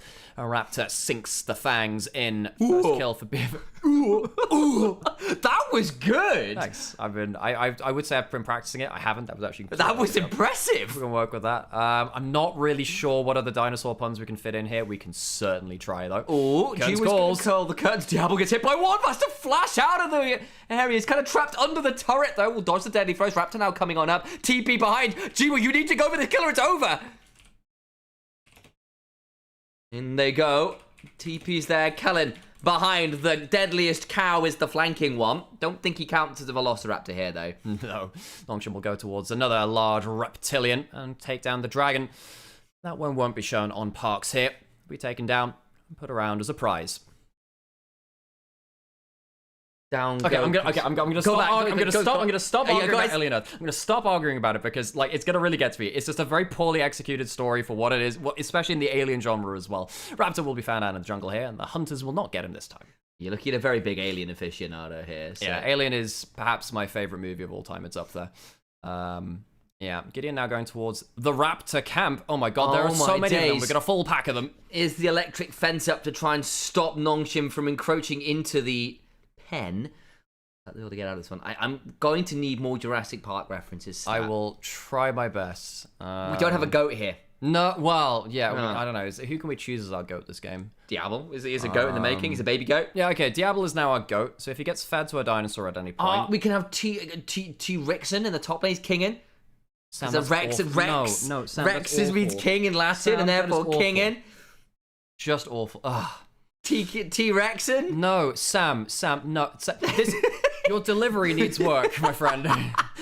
Could you see how the desperation was slowly coming into my voice there? Yeah. Oh god, Grub's on the top side. BFX will head towards. Yeah. We could have Sam. We have the much easier one. B-Rex. B-Rex. Oh yes, you're so right. Damn, That's phenomenal. Damn, maybe I should have applied for LCK. Oh, this is my jam. that was genius. Genius. We have B-Rex, so we'll work on it. We'll workshop it. Oh god. Pick look there on the bottom side, Gideon, and top side. We're too busy wondering if we could to ask whether we should.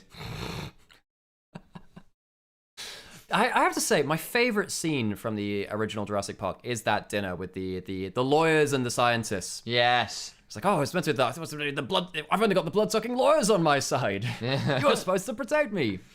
Oh, it's a great scene. The Jurassic Park novel. Expense. The Jurassic Park novel goes a lot. There is a reason they didn't adapt it completely faithfully, because it would have had about an hour and a half of talking about just about the philosophy and ethics of it, and they managed to cut it down to about 20 minutes. Oh, great film, though, the original Jurassic Park. I will say there was some decent aura farming moments. Hang on a second, good route in the mid lane. I think he might just be dead. Diablo's not having fun there. Had already burned the flash after the curtain call scenario. Bot side now, Jiwoo ends up 2-0. Our goat's been fed to the other side. We have had our feeding ritual in here.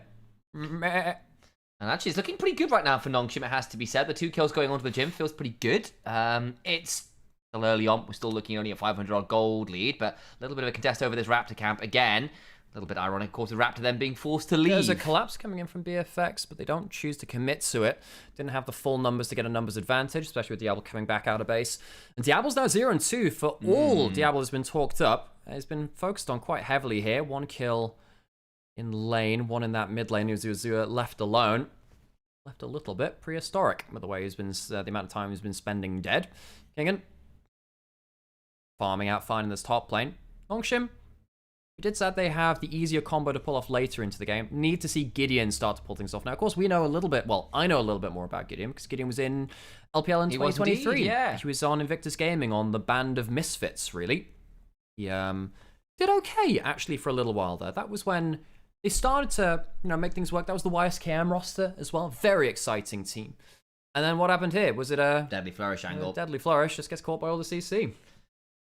We'll go down. He was, you might say, trapped in amber, or you could call it in amber clad, and we can transition to Halo, where you'll learn my ability to tangent has always been faster than everyone else's. I've always been faster than this, and no, I wasn't. I just wanted to try and get tangent out. Funnily enough, hang on, there's going to be not Gideon coming topside, anyone else roaming up here. Alistair is as well, wrapped up here. Gonna go for the engage on the top side. A nice angle on him with the public execution. Didn't manage to find the magic words to escape that particular prison. We'll find themselves in the grey screen for a little bit. Gideon caught on the turret now too. Kellen's roamed his way up and has himself nice. an unbreakable will. The burn will keep going on to him. Who's tanking right now? Clear, who turns onto it afterwards. Might be Kellen. Raptor instead. Uses the heal, gets out safe. 2 for none. Clean dive. Waits for the energy to recharge a bit, then goes through the rotations. Very good stuff. And BFX find themselves a number of very clutch kills on the top side. And Besser in particular, this Raptor doing very well. Pick up the TP on in. That'll be the Aurora turning up, and she'll be clearing up that wave. Kills back and forth now. Vikla trying to clear out down here. Needs to be afraid of something like a shockwave into a root combo. They do have the damage to kill him. If a couple more skills land, Diablo dodges out in the Deadly Flourish that time. Will see himself to safety. Quite a scrappy game so far. I think that's very fair to say. Out comes the culling. Start getting some damage down onto Jew. He's got a 4th bullet waiting. Will dash away with the relentless pursuit, or I suppose in this case the unrelenting escape. Very funny. On the Clone. Yeah. I was struggling to remember the name for that particular thing. You know, there's a alien reference in Halo. Funnily enough, if you want to tie together the things we've been referencing, in the first level of Combat Evolved, Pillar of Autumn, as you go to the bridge to go talk with Commander Keys after the hush casket has been cracked, there is a poster on the wall which is saying, "Have you seen this cat?" And it's Jonesy from Alien. So Jonesy from Alien is on a missing poster in Halo Combat Evolved, because they're all very big Alien fans. It's kind of hard not to be in. And the elites have a certain similarity. Yeah, exactly.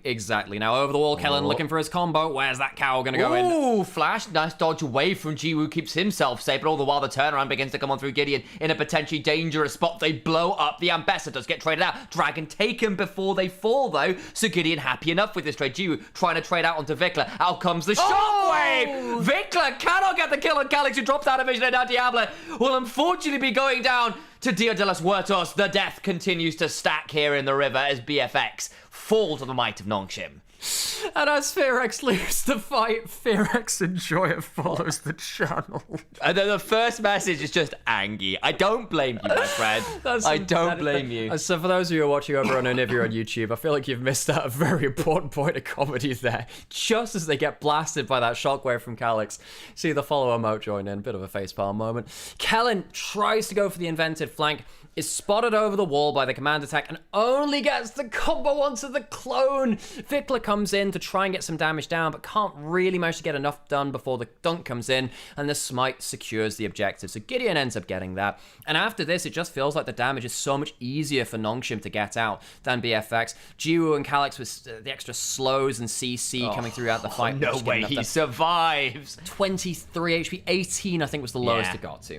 That's pretty ridiculous. Gets a triple kill at the back end of it all, and then Diablo is like, well, I just slid forward to try and get this kill, don't get it, and I die anyway. Everything is sad. Now you've got a 3-1 Oriana, apologies, and a 3-0-2 Jin. You're feeling pretty happy here as Nongshim in the recovery of this game state. Coming out of draft, I was saying Nongshim had the easier comp to execute in terms of the big combo. I didn't really think it would be executed like that. I will say. They managed to play some very clean plays about the place there. Calix has been impressing me. Been enjoying his Oriana so far. And against Vikla. Vikla, a player which we know a little bit about because... was over in the LPL for a while. Yeah, a little bit. And then also Vikla was someone that was playing on KT Rolster as our LJL boy. Arya, one of my very favorite players of all time, was kind of playing off with him for the KT Rolster starting mid lane spot. Kind of went back and forth for a little while. And Vikla really impressed for a little while at that point. After that, I feel like Vikla has had a sophomore slump a little bit. Him and Prince had an interesting time over in NA for a bit. Oh, true. Which was not the easiest time. Prince in particular fell off a cliff as Kingin might be being dethroned here as clears him. Long live the Kingin. Push them off that. That was pretty clean. That was not bad. Yeah. Bot lane turret though. Must have another reference.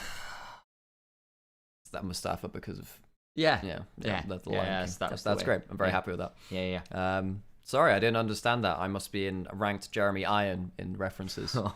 Jeremy Irons was the voice of Scar in The Lion King. I'm going to be explaining all of my references from now on. Oh, there's a lot of fire coming on down. We burn to Simbas as they will get some value out. Yeah, we're going there. Although we'll get the cow over the wall and make sure that one happens. And they just can't wait to get more kills. It's a good reference there too, actually. Goddamn. Nongshim pushing in towards the mid lane turret. We'll take down that turret as well. Put it in a pile of rocks. King's rocks, I suppose, as Lucian will be clearing out the wave there. Nongshim, good combos. Starting to pull ahead now with their combos.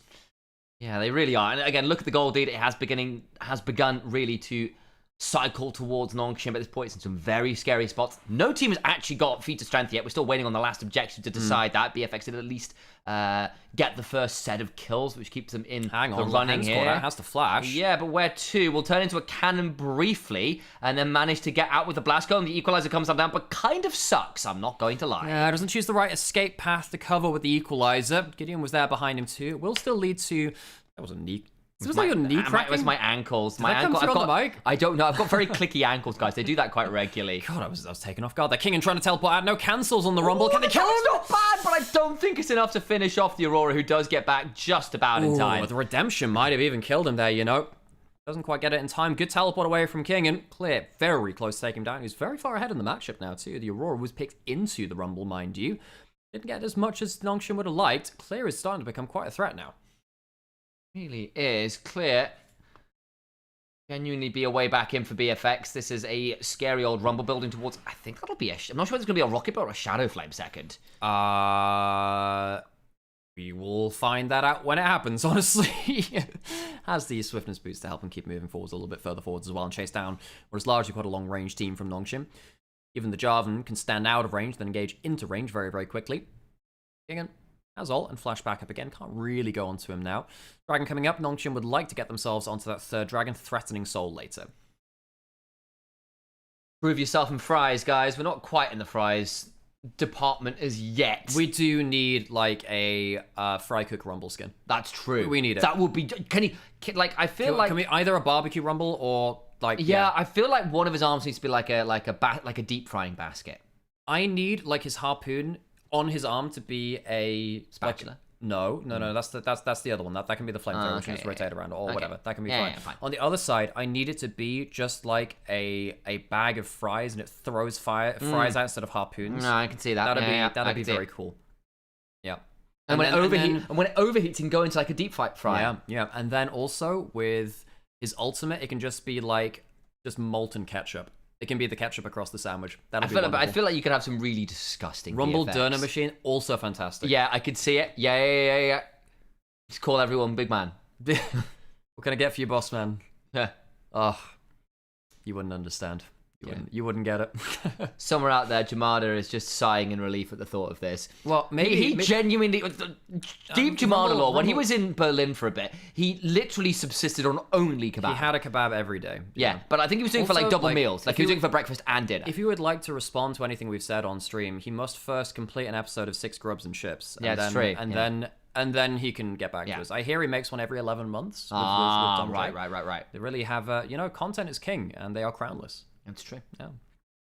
I say that I love, because I actually really quite like their show. It was very good. It was very good. I would love to see more of it. I really enjoy the fact they had. I was trying to convince them to get motion graphics for the kebab machine to have all the stats rotate around on the rotisserie. That would have been very funny. That's a great idea. Kipka having engaged coming through here. Kellen has the ultimate. Up. In comes the equalizer. That's a good spot. Kellen will try and find some angles there. Flash on force to get something. Gideon throws down the cataclysm, gets the kill onto Rise, who ends up falling. Public execution to the backside, but it might be too little too late. They're running out of damage. A turnaround as Aurora goes between wells. The curtains also end up called as the shots keep firing. And Raptor, well, unfortunately, you have been out-evolved. Gun beats Dinosaur. BFX put a load of stuff into the shopping cart, but as they get to the checkout and try and finish the fight, the card declines, and Nongshim take what they are owed. Unexpected BFX item in bagging area. Yeah, I think that was the Alistair Samp. He wanted to go forwards, and they thought, oh, bloody hell, how do we follow up on this? Nongshim's combo, easier to pull off. Great fight for them. They'll get themselves the Atakan and really pull ahead in this game now if they weren't before. It's a decent amount of work done there. Atakan secured by the might of Jarvan. Smite will come back to this replay because I thought it was a decent-ish start from BFX. But then the Realm Warp comes in a little late. The Equalizer's not bad, but it only gets about one tick onto everyone besides Lehens, and Lehens is the support leader. It's not the most valuable person. Then you've got a bunch of people kind of stuck in the meat grinder without anyone else kind of bailing them out. Kellen had to leave the party a little early because he started off the play before the timing was really not really that. Nongshim pick up the pieces. They do. Clear burns the cannon alive. Horrible scenes. And it is the Shadow Flame, by the way. Voice. It was kind of edging that way, wasn't it? Unlimited power. I think you'll find this cast is fully operational. The cricket will have decided your team by the time your friends arrive. Ian McDermott, what a guy. Kellen looking for a better engage this time. No flash on Calyx now. Well, there's not a place for the coming on down. The Pop Blossom is on in. Public Execution doesn't land. Matt don't need to hit that one. The Calyx comes on down and blasted by the Jin. 605 has certainly gone far enough ahead at this point to start taking some skulls. Gideon gets another. The TP in from Vikla to clear the wave. Jiwoo comes in for another kill and an assist. Execute Order 606. Jin brings down the curtain. Oh. BFX are left electrocuted, shot to pieces, and losing this game. Diablo, well, he's not really been able to do that much. BFX trying to get the mid ladder out, rooted out. Jiwoo turned around, well, Kingdom turned around to honor, excuse me. Won't save anyone though. This Kingdom takes down the Rise. Quite the sound that a seismic charge makes, but it's starting to get towards them. Still the most satisfying SFX in all of Star Wars. Fight me. It's like 4th of July, except your neighbor is Django Fett. Like, pew, pew, bow. What? God, if your dogs and cats hate hearing the fireworks, it ain't gonna get any better with that. They try and go onto Calyx, who has no flash. The public execution not quite in range. Really, this game has been largely defined by Nongshim being better to pull off their combo, and it's been easier to do so. On the other side, BFX, they've tried to pull off aggressive engages, but they haven't really been coordinated to be paid off for it. 30 seconds on Dragon. Likely going to be the way of Nongshim's, I would imagine. Only slightly less famous than 30 seconds to Mars. Yeah. 20 seconds to Dragon. Less said about Jared Leto, the better, Yeah. but The thing is, they made some really good music at some point, but hey, I'm still... Gideon looking for the dunk. Okay, there goes Gideon forwards as lacerated. Sundering Slam. That's right. Sundering Slam's yes, and there's Here we public go. execution going in, but that's into 5 people. Raptors still trying to play it out, trying to survive through to the redemption, but gets blown up by the Jin. They will get the kill back, at least onto 1, but unfortunately for them, Jiwoo is so online. DFX just cannot get the damage down onto the right people. Who cares if you're damaging Lahens? He doesn't care. It's only his first death of the game.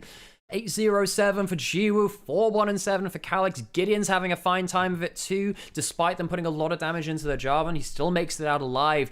BFX will give over the Cloud Soul. Nongshim really, really far ahead. They have all the items they need, and they're pulling off their combo so much more cleanly than Fearax. The BRX has been left in the Cretaceous. It has. Been stuck on the island. I can't do a realistic T-Rex roar. You know, I have a fun fact about the T-Rex roar in Jurassic Park, and the one which has become very famous. You know it, but chat maybe don't. Did you know that the iconic part of the T-Rex roar is taken from a baby elephant? Only made the sound once when they had the microphones out there with them. They use that as the iconic part of the T-Rex roar. That's crazy. Did you know, by the way? Know what? That a gazelle can jump higher than the average house. No, why is that, Sam? Because gazelles have incredibly powerful hind legs, and the average house can't jump. Wow, Sam, that's very funny. It's almost like I've said that on an LEC cast before. Yeah, there you go. A gazelle can jump higher than an average house because houses can't jump.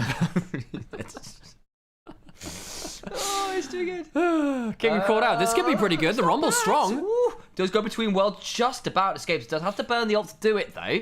Does that lead to all that much? I don't know. King doesn't have teleport. Clear still has equalizer. Didn't burn that much. Didn't. Shadow Flame is quite scary. The items just flicked around again. I was like, everyone's built boots again. God, boots. Wow. There's something weird happening with the overlays. It just Fear like me boots. if you dare. Puss in Boots thing. Ah, right? No. I thought it was gonna be Aatrox. Like, that's an Aatrox. No. It's Antonio Banderas who is the voice of Puss in Boots. Who, by the way, if you did, I know it gets glazed a lot, but the movie they did recently with the Wolf as the secondary villain, fantastic, very, very cool. Did a lot of good work in that movie. Yeah. I enjoyed it well enough. Medic had a lot of great puns at Race for World First. Yes, he did. He's a great pun master. I like casting Medic. Yeah. I actually got him to like actually facepalm because he said, oh, Broken Blade earlier in this series, he was, not doing so well. He was down a K. So I was like, was he Broken Blade? And he just like stops for like a solid second. I would have missed that one. I'm not gonna lie. I would have needed you to explain that. It was very funny. Yeah. Catch onto Lahens. We just about survived. So that Raptor couldn't get in range for another Drakehound step. That's unfortunate all the while. Unfortunately for BFX, the Baron goes down. They try and get that pick onto Lahens, but once again, Lahens makes it out alive. Done a very good job of taking damage and somehow surviving as Nico. Very hard to do that. Nico is not a tank. Very, very hard to survive on that champion if you are caught out. But it's not really been flush with good news. VRX, they've been cut short on a couple of their pick attempts. Only 6 kills to the 16 of Nongshim. Yeah, I'm also just looking at the inventory of Calyx right now, who's got a 10-stack Dark Seal, has got a Zhonya's. It's not getting easy anytime soon. I'm still not a massive fan of Blackfire plus Leandries, but at this point, the additional burn, just getting that initial skill shot on, gets a lot of incidental extra damage, probably does want also just a little bit of amp somewhere in there now. Just in general, Rumble loves Flat Pen because his base values are so high. Flat Pen makes an awful lot of difference. There's not that much tank on the other side of the team. No, you're not necessarily getting all of the bonus to Shadow Flame's kind of actual execute passive, but in this team, getting some value out of it. It's not too bad. Kellen looking for an inventive engage, has Ghost and Flash. Not able to find the angle he wants though. Nongshim will keep on pushing in with the Baron buff across all 3 lanes. Yeah. What he ends up going towards might well be the Death Cap, might well be something with a bit of pen. I can see both being very valuable there as we head towards the turrets. It may not even get to that point. It's part of the problem, right? Is 3 items, and again, all I was having my complaints about the double burn build for the Orianna. At this point, it means so little difference. You're just hurting people. Yeah, and it's so easy to get that damage down compared to Fear X. Biggest thing we came out of draft with, and turns out biggest thing in this game. Good dash away. Diablo could have actually got caught by the shockwave there. Flash would have been forced. Kellen flashing over. Does indeed flash on in. Doesn't get as much value as he's hoping for. Finally goes back in. There's a public execution. It is onto G-Wave. That's not bad. The Pop Blossom defensively doesn't keep the Jhin alive. Still, they lose the Alistair for the trade. And all the while, the rest of the team is still popping. Between worlds goes the Aurora. You killed the Jhin, but what about the rest of the squad? Diablo's trying, but he's in a 1 versus 4. And he can do no more here in this game. Nongshim surely closed this one out after a cataclysmic team fight in BFX's base. There will be no escape. The B-Rex is left in the Cretaceous as Nongshim put this Jurassic Park story to bed. First game of the series goes to Nongshim Red Force. Fear X, where X is unfortunately being sold for Nongshim. That's the fear in their hearts right now. And Nongshim will claim game 1. Series not done, of course. A good start for Nongshim nonetheless. That was actually quick. What would you mean, sold for X as being sold for Nongshim? That's good. I like that. I thought it was alright, thank you. See if that remains a constant through this series, or whether it will be a variable. Okay, cool. That's our first game of our second series. We have 3 best of 3s today, folks, so don't you worry. There's plenty more where that came from, for better or for worse. Okay. Genuine. This is pulling the curtain back from behind the screen here. You can see the Wizards of Oz here. Hello.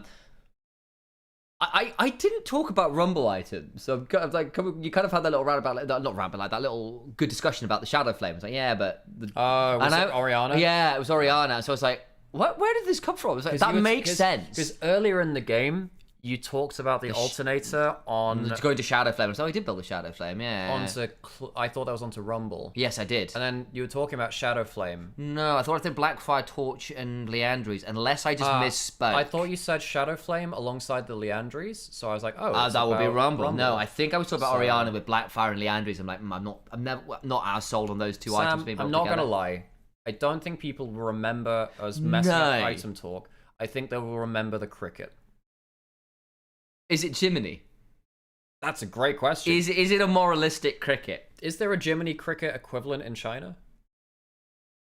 Stuff I want to know. I don't know that. That's why I'm asking the question. Perhaps someone knows.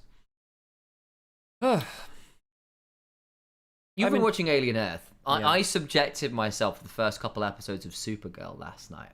Oh, okay. That first episode was a rough watch out. Yeah. Like it was exposition and some of the most like Sam, the entirety of the first episode of Alien Earth was these are all the corporations and what they're doing, and this is also what we're doing. The exposition of Alien Earth was really pretty bad. And then they broke up the pacing of the season by going, this is a flashback episode of the entirety of it, where realistically this should have been episode 1. Which Yeah, no, Supergirl had that, when you came to Earth, you dragged a prison full of aliens with you. Wait, is this related to the release? This won't be related to the recent Superman movie. No, because they've got a new actor in. Because obviously this is like 6 seasons of Supergirl, apparently. Oh, okay, Jesus. But it's like Netflix has once again allowed me to log in Germany, so I'm allowed to watch. Oh yeah, they stopped Netflix that for a again, while. yeah. Although that being said, I don't know, man. Netflix is a platform of all time. It's like, what can I watch that is very low brain effort? And it's like, this is on my screen. Why not? And it was okay. It was just Longshim, pretty fun. This was a fun game to watch. I've been enjoying this. that was actually a really good flash from Calix. One of the things about casting so much LPL, I don't actually get to watch that much LCK anymore, not live. Yeah. So I get to miss a lot of this kind of fun stuff. Because let's be honest, I'm not really going to be watching Nongshim BFX if they're not internationally qualifying. If I need to pay attention to 850 LPL games. It was a lot of LPL it's not games. really the thing which I can do, right? So, yeah. You know what I need to do real quick? I need to see if LPL English found a way to get a clean feed, because I'm not sure they did. Yeah, I don't think they... Huh. I don't think they have a clean feed either. So basically, there will be no clean feed for this. There is no clean feed.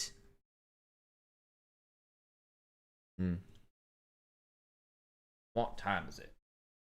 I don't know, Sam. What time is it? You tell Midday. me. Cool.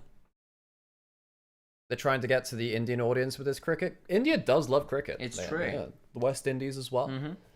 Pakistan. New Zealand are very good at cricket. As for Australia. Yep, Australia, obviously. Yep. Ugh. I enjoy a bit of cricket. Like, I wouldn't say it's my choice sport, but I really enjoyed it around India's World Cup cricket win with what was the batsman who was really Tendulkar. Really Tendulkar, yeah, because we had Muralitharan versus Tendulkar. Which was awesome. That was really cool to watch. Best batsman and bowler of all time. Oh, sick. That was really good. And it was it Kohli who was their captain? Also, arguably the best casting faux pas, commentary faux pas of all time came from cricket. The batsman's holding, bowler's Willie. Yes. Supergirl was Arrowverse, right? Yes. Yeah. Yes, it was Arrowverse. Who do you reckon? But the opening a couple episodes, oh my god! Like Right. it was like, I need to have justification to go do the thing. I've done the thing. Wow, incredible. So sort of somewhere between Devil Wears Prada and Arrow. I've heard more cricket talk today than in my entire life. You are learning so much You're here. welcome. I think it was a good game from Calix, to be fair. Are the DC shows any good? I've rarely watched any of them. Arrow was decent. Again, like there's a certain amount of you do need your brain off. Wasn't the Flash TV show okay for a bit and then fell off? So I heard. Yeah, I never watched Yeah, it. I didn't watch it either. All I know is that I've seen fail Flashes, which are still better than the Flash movie. Constantine was good. It is a real shame that was only It's one true. season. So I'm not talking the Keanu Reeves movie. I'm talking the TV show, which was good. Apparently the Keanu Reeves one was also really good though. Yeah. The decision to make the devil, instead of like being, this kind of like ugly thing, but like being a man in a suit with oil dripping from his hands and feet, that was sick. That was really cool. I But liked no, that a the lot. TV show was good. Speaking of devil stuff, there's a guy on TikTok who wants to add another verse to The Devil Went Down to Georgia, which is effectively the fiddler dies, goes to hell because he gambled a little too much for God's liking, and he plays for his life back. So he basically has a second fiddle battle with the devil in hell itself for his own life, betting the whole of Georgia as collateral. As collateral, yeah. Feels like a musical. Well, that's basically what Devil Went No, Down to but I Georgia feel like is, we could have it. We could just have a musical version of this. There's a lot of stories like that, Persephone, of course. Yeah. Not Persephone. Yeah, no. Sorry, Orpheus and Eurydice. Eurydice, yeah. Yep. That's a big one, right? In terms of fighting for your life back. Fun fact, the actor who played Constantine in the show voiced all future Constantine roles in animations. I did know that, actually. And he's the voice actor of Edward Kenway. I didn't know he was Edward Kenway. He did a really good job of that. That's Assassin's Creed 3, right? 4. He is the pirate captain. Yeah, because the other Kenway is... Yeah. There's Connor Kenway, right? He's in 3. Who is the Templar, isn't he? No, Connor is the... he's in 3, he's like the Native American... And then there's, what's his name? He was the Templar, who's the father of Connor. Yeah. Hatham's the Templar. Playing the opening levels as Hatham in Black Flag was actually an inspired movie. Yeah, Sorry, in 3 rather yeah. was it? I can't remember which one it was, but that was 3, really inspired. Yeah. I didn't really like 3. I'm not gonna lie, but I'm not sure a lot of people did. I think because it was kind of the start and downfall. I'm not gonna lie. 3, there was just way too much like early America glazing. It's like, oh yes, we must save the most heroic of all figures, George Washington, and blah blah blah. It was just I'm not a big fan of colonial era stuff. It's just the aesthetics aren't for me, but just I didn't love the narratives around all of those kind of big historical figures there. I found it a lot better handled with stuff like the Borgias and stuff like that around Assassin's Creed 2. They were really good. We need to run some adverts real quick. Do you need a coffee, Sam? I probably do. Yeah. Do you want to go run and get a coffee then? Do you want a coffee as well? Oh, sure. I'll do a coffee a game. That works. I'm gonna have to stop doing coffee at some point soon because I have actually still got another set of games to do. Yeah, well, I'm going to be doing that with I need to finish Yote soon. Yeah, that's true.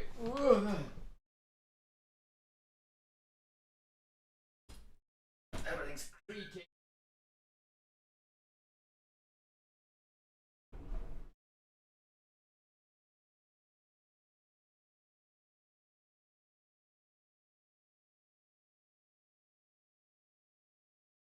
I don't think I've ever seen Nymaera refuse a coffee on stream. Yeah, the best thing... Well, sometimes I'll refuse it and ask for a Red Bull instead. Can I have a coffee? Yeah, we'll send it in the mail. We get a soggy letter in like 2 days.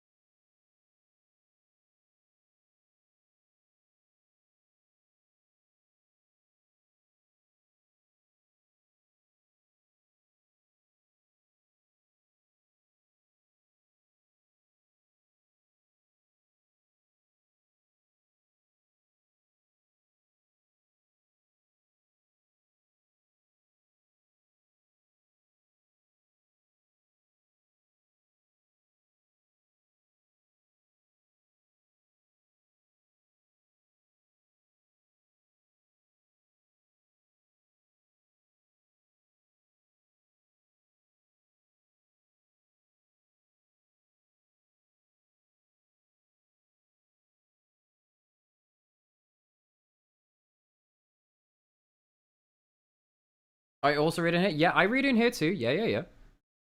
So, Rook, we're currently live on 3 different channels. We're live on Onivia, and we're live on both on Twitch and YouTube on Nymaera as well.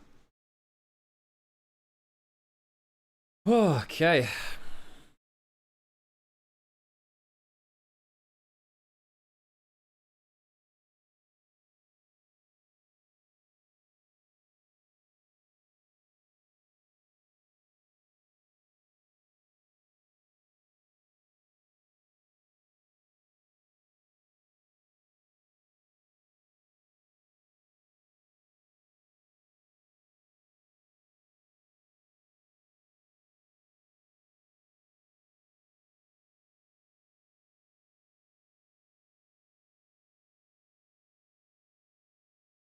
Wish we had the Goat Brothers casting LEC2. We did do some this year. Yeah. We did a playoff series in spring, I want to say. Did the TikTok stream die? So the thing about TikTok streams... Hang on, we got the cricket. Where is the cricket going? This is... I'm sorry. I have to forget every other kind of conversation. Where is it going? Currently on FearX. Yeah, so TikTok would just get struck time and time again. Despite us having co-streaming rights, League streams get struck really easily. And I don't know why. So I didn't want to lose my account for it. Because it felt very unfair to do it. Yeah, I don't... So at that point, I was like, I don't want to... Because we have to set up a whole extra laptop to stream it from, because I can't do OBS and TikTok live at the same time from the same PC. We don't have a stream key for TikTok, because TikTok is very stingy with stream keys. But technically, I could stream a vertical stream to it. What if the cricket dies from stress? Then that would be, I guess, technically animal abuse, so... Yeah.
Cricket versus Octopus, we need the head-to-head. Yeah, we did mention the Octopus earlier. What in God name is with these breaks? I'm not gonna lie, I've had to zone out for bits and pieces of it because I need to save my sanity and brain strength. Yeah. After this stream is done, not this stream is done, after the games are done, I'm gonna go on and keep doing Ghost of Yotei, by the way.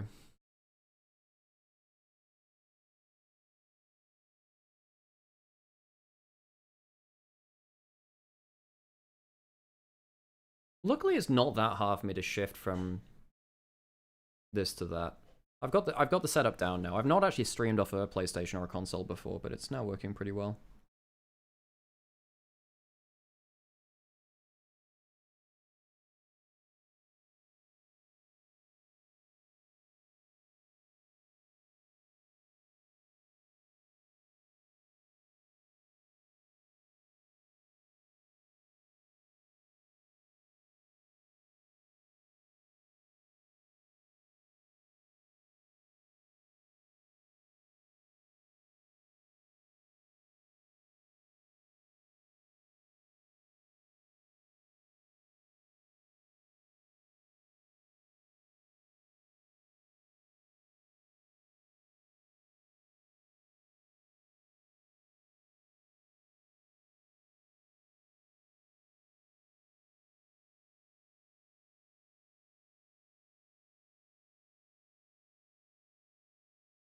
How is Ghost of Yotei so far?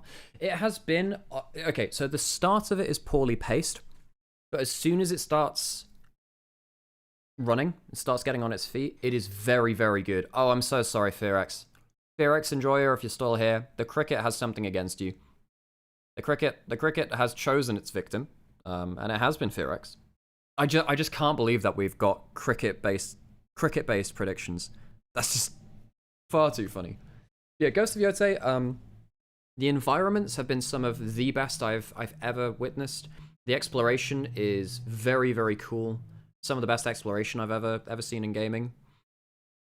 The combat is slicker than Tsushima on the whole.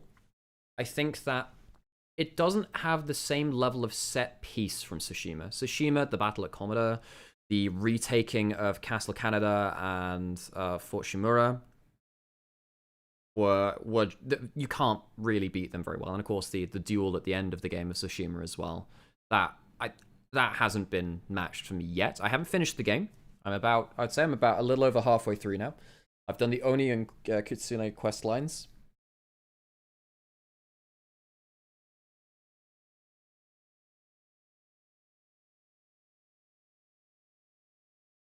But it's been really impressive. Like, I would say, as an overall game, Yotei is better than Tsushima. That doesn't mean it does everything better, but it is a wonderful game, and one which I would highly recommend playing. I've been playing it on Lethal as well. It does feel like it's got a good difficulty curve. Higher difficulty are actually very hard.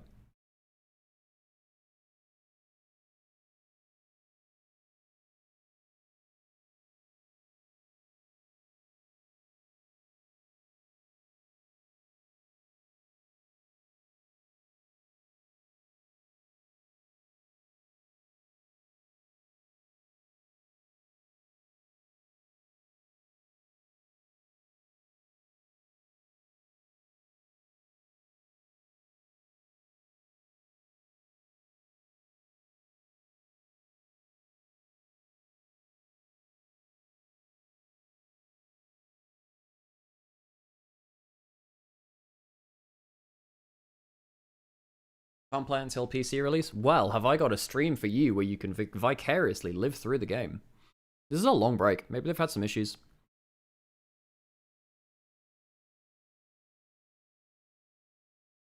This really is giving MSI 2022. I liked fighting against the Mongols in the first game. Unique enemies. Yeah, no, that was very cool. I will say, though, the enemies in Yotei have also been very cool. They've got, yeah, the enemy... I think the Mongols were very cool visually, right? There's some cool stuff about them. But the actual combat of fighting against Ronin and the Yotei 6 have been very cool. Looks like it's been a bit of a longer break. Might have some tech issues somewhere. Indeed, it looks like we're just staring at Nongshim going, what's happening? I think BFX are waiting for, they got chosen by the cricket. And So, they're you know. currently burning the sage. Yeah. Gotta somehow deal with the curse.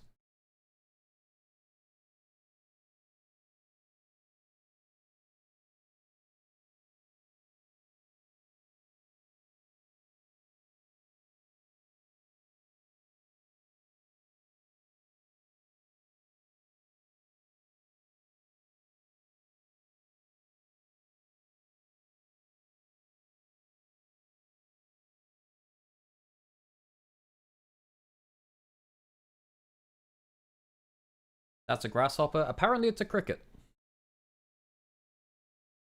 We've been told on good authority it's a cricket.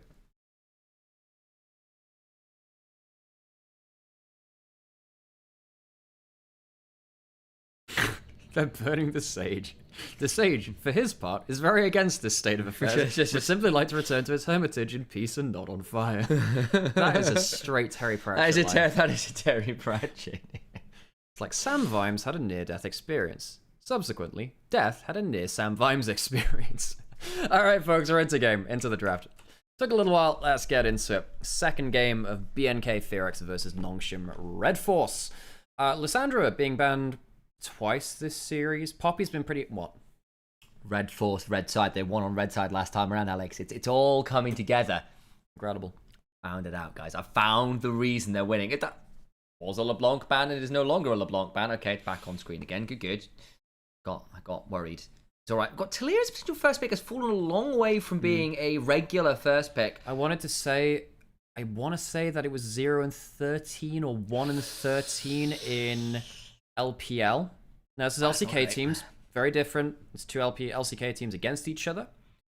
Do you just look to outrange the Taliyah? Taliyah struggles when she gets outranged in Wei lane. can be a bit annoying for that, actually. Yeah. And Wei has kind of been rising in priority. I've been hearing some lurking rumors. And again, sometimes what you see is it starts in ERL and then moves up. And it had been a very regular pick in ERL of late. Sam, I'm not going to lie. LCK teams are not going to watch ERL teams. No, but what I was going to say is what happens is you see a lot of things, like trends in Tier 2 would then take off in Tier 1 where people kind of get round to it, if you see what I mean. Sometimes just how long it takes patches to come around and those kinds of things. I fear that Fry's group develops in an It's a entirely... very fried camera currently. It develops on its own sense. Yeah, but they've gone for Kali and possibly Shinza for some skirmishing power. It is not outrange, but is zug jump over the minefield, and you can only stop one of us. And I feel like Akali's an interesting matchman to Taliyah anyway. I feel like you do actually occasionally, especially once you get to side lane, have ways to threaten Taliyah, especially if she misuses minefield. Early on, your Q as Taliyah doesn't outdamage Akali getting in melee range of you. That's the problem with a lot of Taliyah matchups when they are more scary. Like something like Sylas has been okay into Taliyah in the past because Sylas can sometimes just gap close and then actually your Q does not outdamage. Often even against mages, if you're only hitting your Q, mages who hit, like I say, an Orianna QW or a Victor E will actually outdamage you in that same case too. Raps goes towards the Lee Sin, so he will be trying to, I suppose, manifest what Lucid did earlier as well. Great game from him in the first game of the day. Looking to round things out. Jason, the top side. Well, Taliyah's not long enough range for it to really be poke. I consider it, I think. Oh, nah, she's actually quite a short range mage. I think Q's long enough range for this to be at least a part of that kind of outrangey viable. No, it's not a poke. It's not poke. It's like, I wouldn't say it's long enough range for that. I think it probably counts. Like, okay, Sam, it's not a Xerath, it's not a Wei. Sam, have you ever seen someone refer to Taliyah as a poke champion?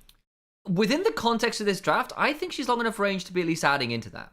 The moment you add in a Jace, I go, you know what? I think you could probably call it that. If you're in Q range, you're in range to get engaged on. Completely agree, Rook. I think that's the most important thing here. And the Gragas goes into the Jace now, which means that at least you have some extra engage. They've the triple melee topside trying to engage into them, get beyond that range of the Jace.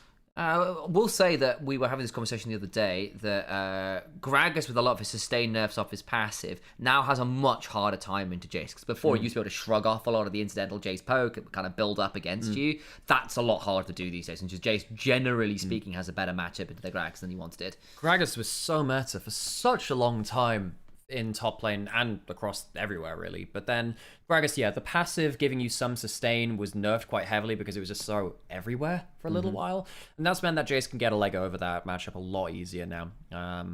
Especially since you can go phase rush and avoid a lot of, or chase down the Gragas as he starts to try and engage onto you as well. It'd be really quite annoying there. However, what Gragas can do is still just bop you back into a Shinzo. Yeah, and that's kind of nasty. And we've kind of got two very different thematics here. BFX wanting to try and play at range until they go for the all-in, whereas Nongshim have got so many tools to blow you up by going all-in. So it'd be a question about how you manage that out. Because I think if it is just standing looking at each other, BFX will have a better time of it. Whereas Nongshim, a lot of tools to go forwards, but if they mess it up, you only get really one shot. Looking at you. I'm menacingly. Stop this silliness. What's the last ban from BK Fearx? Corky. Alright, Corky's gonna get banned. What do we have played in the first game? Jhin and Lucian? Sure, why not? Throw out an Ezreal. Now, Sam, that's an actual poke champion, because it's a long... Okay, look... I feel like I was not saying that Talir is a poke champion. I'm saying with the Jace, you have got a fairly decent poke comp Sam, to turn them out together. When Talir was locked in, you said, "Oh, it's a double poke comp." No, it's not. I think it counts with the two of them together. What are they going to lock into the other side?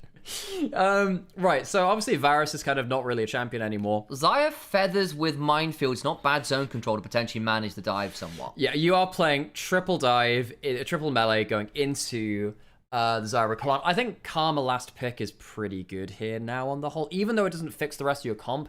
It the move really speed alone. the move speed makes a lot of difference, and it helps you win lane, which is kind of nice. Do you go Rel instead though, and just say I want to win? I want extra engage later on. My worry with the Rel here, and it's going to sound really dumb, is there's a real world where Lee Sin doesn't play aggressive, just plays defensive, and you're going to have like very limited like big engage tools, and you go, cool, I kick the Rel out. Right. What next? Okay, Gragas needs a flash body slam. But you can't kick 4 people out. Yeah, but you can kick one person through 4 others. No. Well, if they're lined up for that. Yeah. And, why wouldn't they? Believe it or not, League of Legends players are not bowling pins. They have hands, don't they? That's the difference.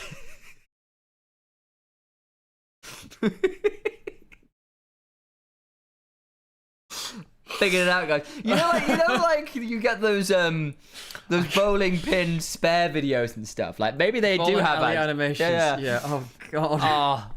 I really want those for League of Legends. Oh, I need that too. Like ace or double kill, triple And it kill. just We need cuts that. Oh my god. You know what that's what we need to make our co-stream special. We need to just have like a little soundboard of different like animation. We need that. That's fantastic. That's how we make our co-stream special. This is genuine. Like I just want them. They don't even have to go to a little bit in this top corner. Just come on out, little bowling alley animation. I think no, Sam. It needs to be just a full screen. Just go. Yeah. Just nice throw. All right. We've got like 3 different chats here. If anyone wants to start community sourcing this, we will put it on stream. I actually might be able to do bits and pieces of that. Like I'm just saying, they don't have to be good, guys. Like if you want to do this in Paint and animate it, that's perfectly reasonable. What I was going to do is there are like CapCut templates which I could use. Oh my god! I could actually do bits and pieces of that. I did a very funny animation earlier in the year, which was like someone recalling on top of an Orianna ball, getting just shockwaved and dying. And I was like, "Are you trying to do a tryout for a bowling pin?" And then I did like a Wii Sports cat thing, and I just put like his face on it. And then put the Orianna ball on top of the bowling ball, and then just like the player's face on the thing. So just nice throw, well, strike, strike.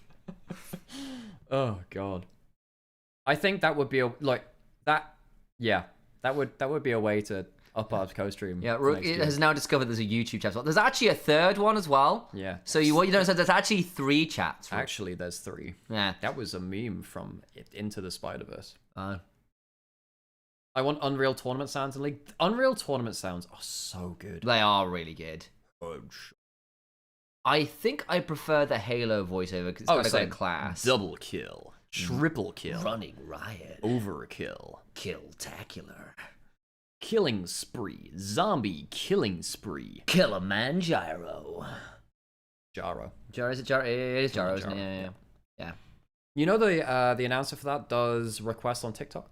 There's some, but there's some very funny ones as well. What's the funniest one you've heard from that? No, I can't say that one. There's one which is really funny, which I can't say. Not on this coaster.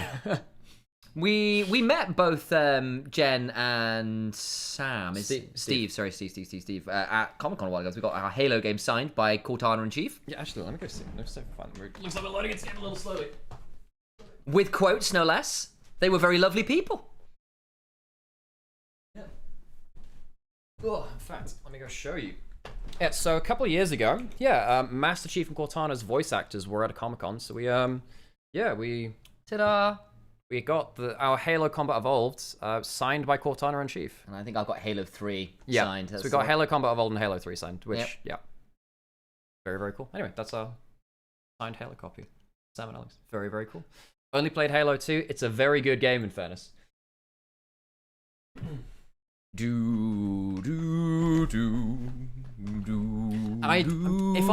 If I'm not watching League of Legends, I do watch a lot of Halo 2 speedruns. That's true. I'm very active in Mr. Monopoly's chat, who is arguably the GOAT of Halo 2 speedrunning. Who's the Halo 1 goat? Well, Sloth has the record right now. Sloth is probably the one I was going to think Well, he's the of. one that I watched, but in terms of I mean, By Nails is probably... I think over the course of the trilogy, By Nails is probably... Well, there's Goat Rope as well. So in terms... So in Master Chief Collection, if you complete the entire campaign under a certain amount of time, I think it's under... Not under 2 hours, can't be that, because that's like actually a good speedrun time for a lot of people. You get an achievement which is named after a speedrunner. Yes, I know So that one. I think first one is Goat Roped, second is Monopolized. Yep. And then the third one, I think that's after By Nails. Mm-hmm.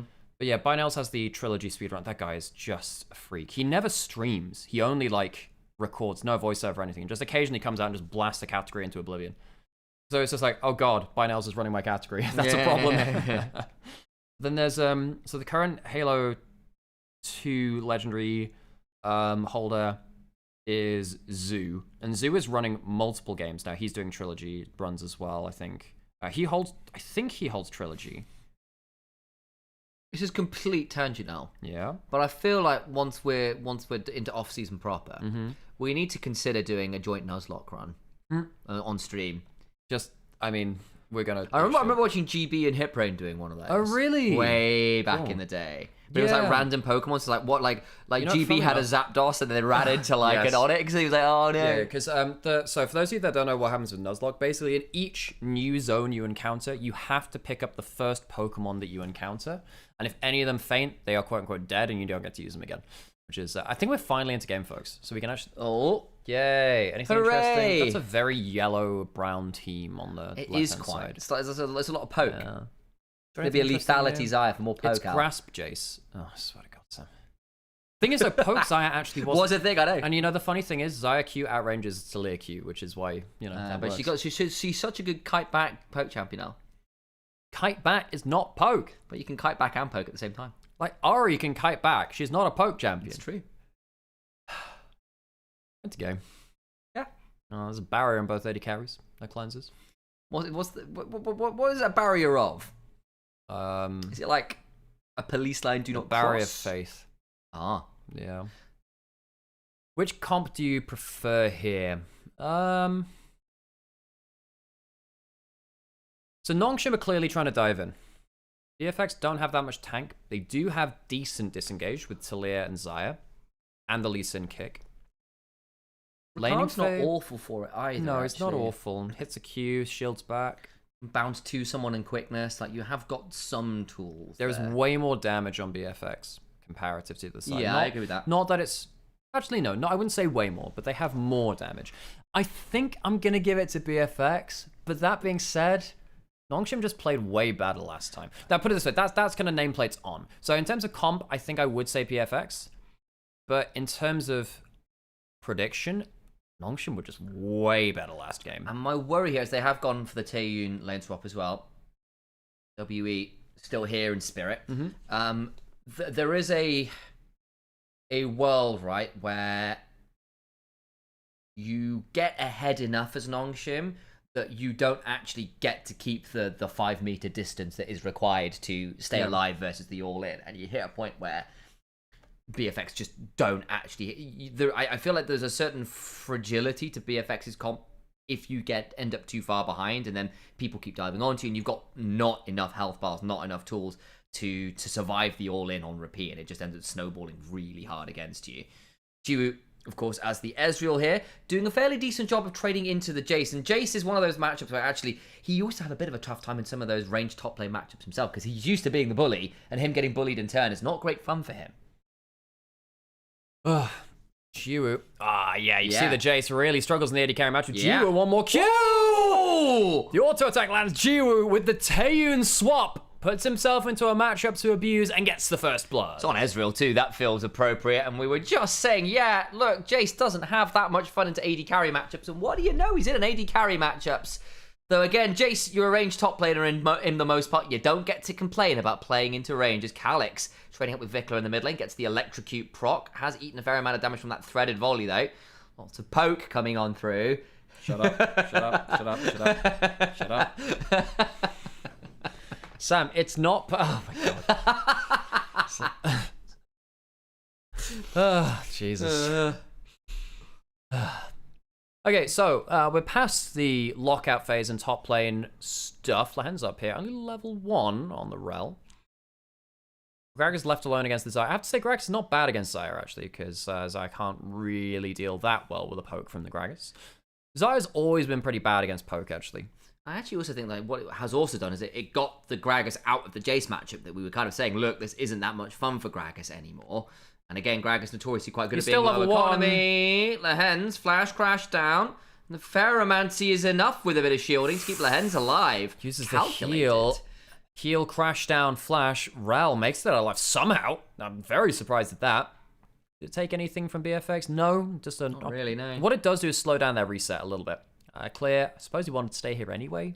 Does mean that Callan's a little later onto the board, but doesn't change too much. At the end of the day, he's still out on the map at the same time as Lahen's. We'll note that Kingen did manage to fully get a tier in inventory, so it is just the mana crystal. I'm assuming that's going towards a tier. Sorry, what Catalyst, maybe. Thank you. That's I mean, the one. we'll see. I'm not going to lie. I'm not really up to date on Gragas builds. They've changed an awful lot. Might be more tanky. Going back to the first blood, though, does he... I mean, he just jumps forwards, hits the W, gets the damage down, and starts stacking stuff. Hits a Q, and let's be honest, once you get the press the attack down, your damage is kind of insane. Nice. Slashes forward. KO. Cool guys don't look at explosions or murder. That's the one. My problem is, I was going to give some notes on Gragas, and when I realised the only person I see play Gragas regularly right now is, in fact... Baus. Yeah. And Baus is not a normal human on Gragas. Like, for me, he's probably, it's probably his best champion. Like, he is a monster on Gragas. Is Vikla going to be forced to flash over the wall there? Get a decent shove on him, but Gideon was around as he was trying to walk in to get a ward. There was a Shinzao waiting, and that ended up being a little bit of a jump scare. Diablo and Kellen using the move speed from the Xayah W. Decent damage there. The root coming back. Has the barrier still. Doesn't need to use it. Got a little close, though. Conqueror on Xayah gives you a lot of extra damage to the extended trade. So Jiwoo with first blood, not instantly winning him the game though, and doesn't have enough HP to sit under turret. Can't even recall appropriately. Use the barrier in that play, actually. It wasn't... Oh! When can you miss it? Lahen's goes down. And Diablo, we came into this series saying, look, this guy is really good. Had a rough first game. Jiwoo kind of started him. Jiwoo starts this game with the solo kill, and I was seeing Diablo finally get a bit more value. That's good work from him. The 1-for-1, both AD carries across the early game. Both AD carries now having a kill for themselves. Diablo didn't have a great game 1. He has been talked up so massively because of his performance so far. That's a missed cannon, Vikla. We do miss the... We do catch these things. Yeah. I don't think you can escape the Never enough poke to the kill it. BDI of the caster. BDI is a band, which was Are they any good? it's Liam Gallagher's band. Oh, Yeah. Liam Gallagher's BDI, much like Noel Gallagher's high-flying birds, I think his band. that was a decent band, actually. The Noel Yeah, Gallagher's and band now was I good. think they're both... I think they're back in Oasis They now, are, aren't they? yeah. Somehow they... We saw them in 2008 when they were arguing. It's really bad. Okay, so I think half the gig was good, half it was awful. Basically, anytime Liam was on a microphone, it was bad. Yeah, it wasn't great. But when Noel was singing, it was legitimately pretty good. But it was... It's a shame because I actually quite like Liam's attitude in there. That's what kind of gave them Bolshy. it gave them like the punk edge to it, which it wasn't punk, right? It's Britpop, it's different. But Dragon's now being started by Nongshim. We're leaving behind our Jurassic Park references, but you know, a blaster for on the the prehistoric new past. for the new passages of North England pop rock. Do I have opinions on the White Stripes? I think they're a damn good band for a two-piece. Yeah. Got a massive sound out of just a drum kit and a Oh, guitar. was it? I was Yeah. trying to remember if that were bass. That Anyway, would be Royal Blood. True. Yeah. Oh, 1200 HP on the dragon. Should just go down towards Nongshim and is picked up. BFX kind of turned up. Bit of safari occurring. Yep. This is for those of you who haven't checked in on our stream before. Safari League of Legends. You turn up, watch the wildlife, don't interact with it. Don't do that. Course, That would be bad. heavens, no! Would you interact with the environment? And you just watch the objective get taken. Clear gets a decent chunk there onto Jew. Actually, more than a decent chunk. That was a nice little trade there through the minion wave, preventing the easy Q options from the Ezreal. Alex now looking for potential angle here on a Vikla, who will stop the potential threat of the minefield angle. Yeah, really good poke there from Akali. I got that Q down. I actually think that Vikla ended up doing significantly more. I think it poke was down a really there. good poke from Calix on the Akali. That's the one, correct. Lehens misses the Q. Crashdown does hit, and the Ezreal ult tags after. Does that change anything to you? I don't think you want to walk into this. Goes get a fair amount of damage. It's actually quite low on the mana. Could potentially turn to... Oh! Izuchiwu just says no! Eat another Mystic Shot, and Jace is 0 for 2 versus the Ezreal. I mean, if I had a quarter for every time Jiwoo got a flash, press the attack auto kill, I'd have 2 of them, which isn't much, but it's strange that it's happened twice. Flash for flash in both the kills Jiwoo has had onto Clear. And Jiwoo's Ezreal and Kai'Sa have been so fun to watch over the last couple of years. Really enjoyed watching this guy last year, and he's been playing pretty well in this game too. Pop back from Gideon. Does get the Crescent Guard, but there is a little bit of a hop on in to ensure that the Dragon's Rage comes flying on through over the wall. They go. There's the ward hop after his Raptors trying to get in range for the last couple autos. Does end up taking some turret shots and will nearly fall. Will actually do so. The heal not enough to keep him alive. I wondered. I did. Some great poke from the tower there to take down Raptor as he escaped the unit turret. Devil cleared away. We are such petty humans. Oh my god. Calix finally recovered. Hang on, Calix going to look for some poke onto Vikla. Does get some decent ones back. Does Vikla getting good poke onto Calix? The problem is the all-in burst from Akali might outdo that, but overcomes Raptor looking to turn this one around. Entering the Q onto the blue buff. Calix with more than enough to burst to get through with it, as Raptor can look for the last bit of poke with a Q here, or a Crescent... is it Crescent Strike? I forget what part 1 is. Cripples part 2. Tempest Strike. Tempest Strike. Yeah. Calix gets the 1-for-1, kills the enemy mid laner, doesn't manage to escape before Raptor turns up. Messy game, lots of skirmishes, no one with a real clear gold lead right now. I suppose BFX with a minor one. Clear, if he gets the Shock Blast, can return the favor. Barrier used though. Acceleration gate, put down, Gideon body blocks, Jiwoo makes it out safely. Jace really wanting to make sure that the Piltover matchup goes in his favor. Hasn't really been the best showing from Jace Talus so far in this game. Calix coming back into the mid lane. Now, Nongshim down 1,000 gold. Actually, the gold lead actually is starting to open up a little bit now. 10 minutes in, 1,000 gold lead is notable. Yeah. Wrong. Hang on a second. Shock blast. Hey! Clear gets the kill back onto Jiwoo. Good return kill from him. Returning the favor for the 2 which Jiwoo got into him earlier. Nice angle on him. Ingen now going to throw out a barrel roll. See what you've seen in chat, Alex. Don't you start this. I know what you've seen. I've seen that smile. I was actually laughing at the Gragas Q landing onto the clue, which is actually, hang on a second, he might go for a little bit more than that there. Volleyball comes through. There's another bit of barrel roll, throwing out some additional poke back with a threaded volley, and then we'll get... Shut up. What would you consider Q out of interest, Alex? DPS, damage. Yeah. Okay, that's fine. It's not quite long enough for... Anyway, Raptor's coming down here. Calix is now potentially in danger as Raptor could look for a little bit more than just poke, could look for the all-in burst. There's a TP flying. Wow, BFX that is a full lot of committing. people. Kicked into the wall, into the Sonic Wave. Resonating Strike still available. Calix trying to find a way out now. Does get over the threaded volley. R2 available, but the D2, namely death number 1. Actually, not 2. It nearly smooth. There is second death. I was right. It is death 2. R2, death 2. Yeah, and sadly, he didn't have his protocol droid to keep him company. There's no 3PO on the bot side to keep Calix company. R2, D2, it is you. It is you. Exactly. It is you. I can't remember enough quotes from that Tatooine scene at the start of A New Hope. There's when they start going in opposite directions. No, I know that, but yeah. Yeah. You know where that bit's from? It's when he meets the Jawas. Yeah. He gets scared in the little... I think he does make a little bit of that noise before that, but yeah. Getting spotted heading down towards bot side. Vikla will be out safe though, has his ult, has flash. Oh, does actually land a decent amount of I wasn't thinking about that one, but it was.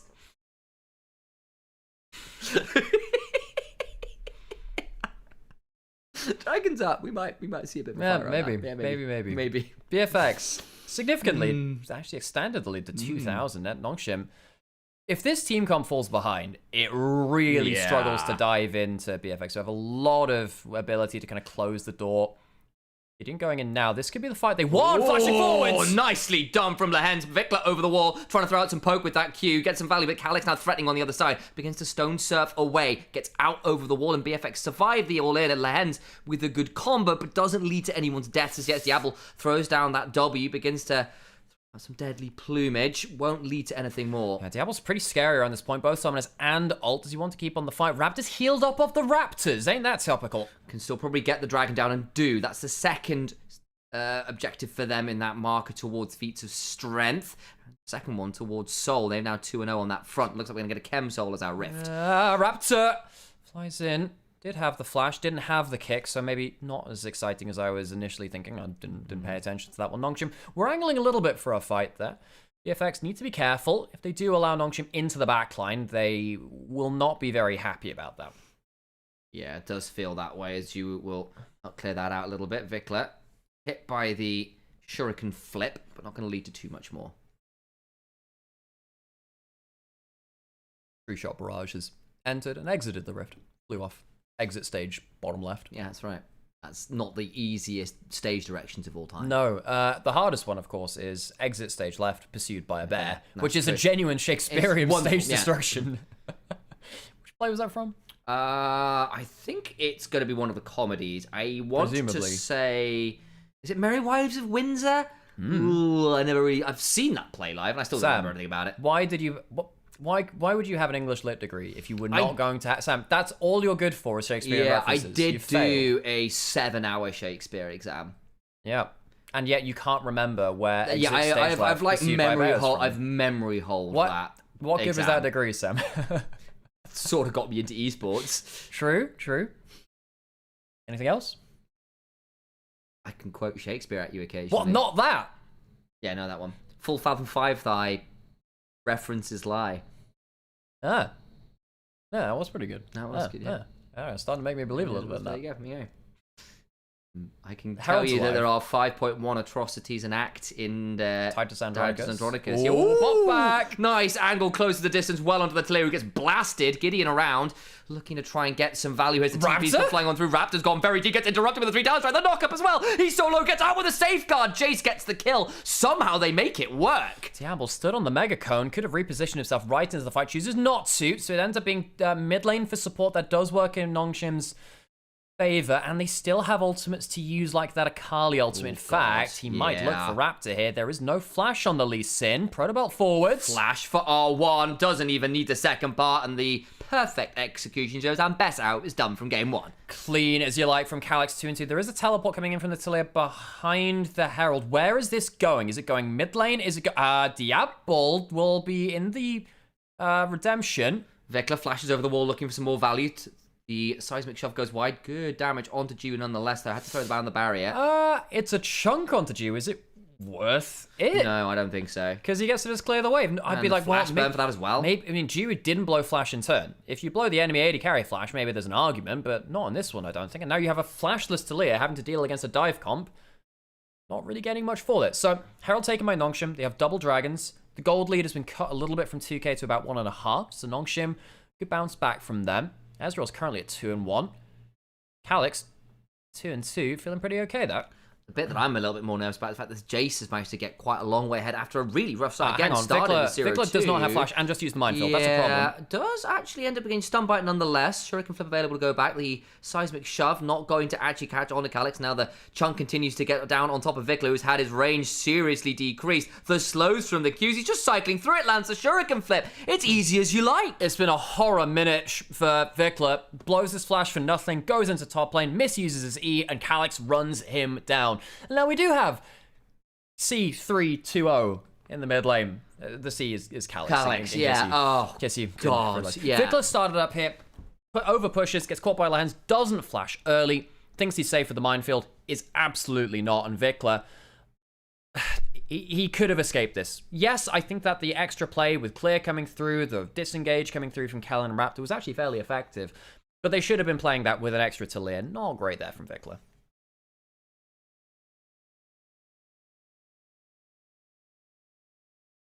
What? Just the C3 C3 to to yeah. It was that was. I thought that was great. Yeah, it was I was happy with well. that. I'm trying to think of other Star Wars puns, and I'm not quite there yet. Yeah. Our first pun of the day. Like you even go fishing.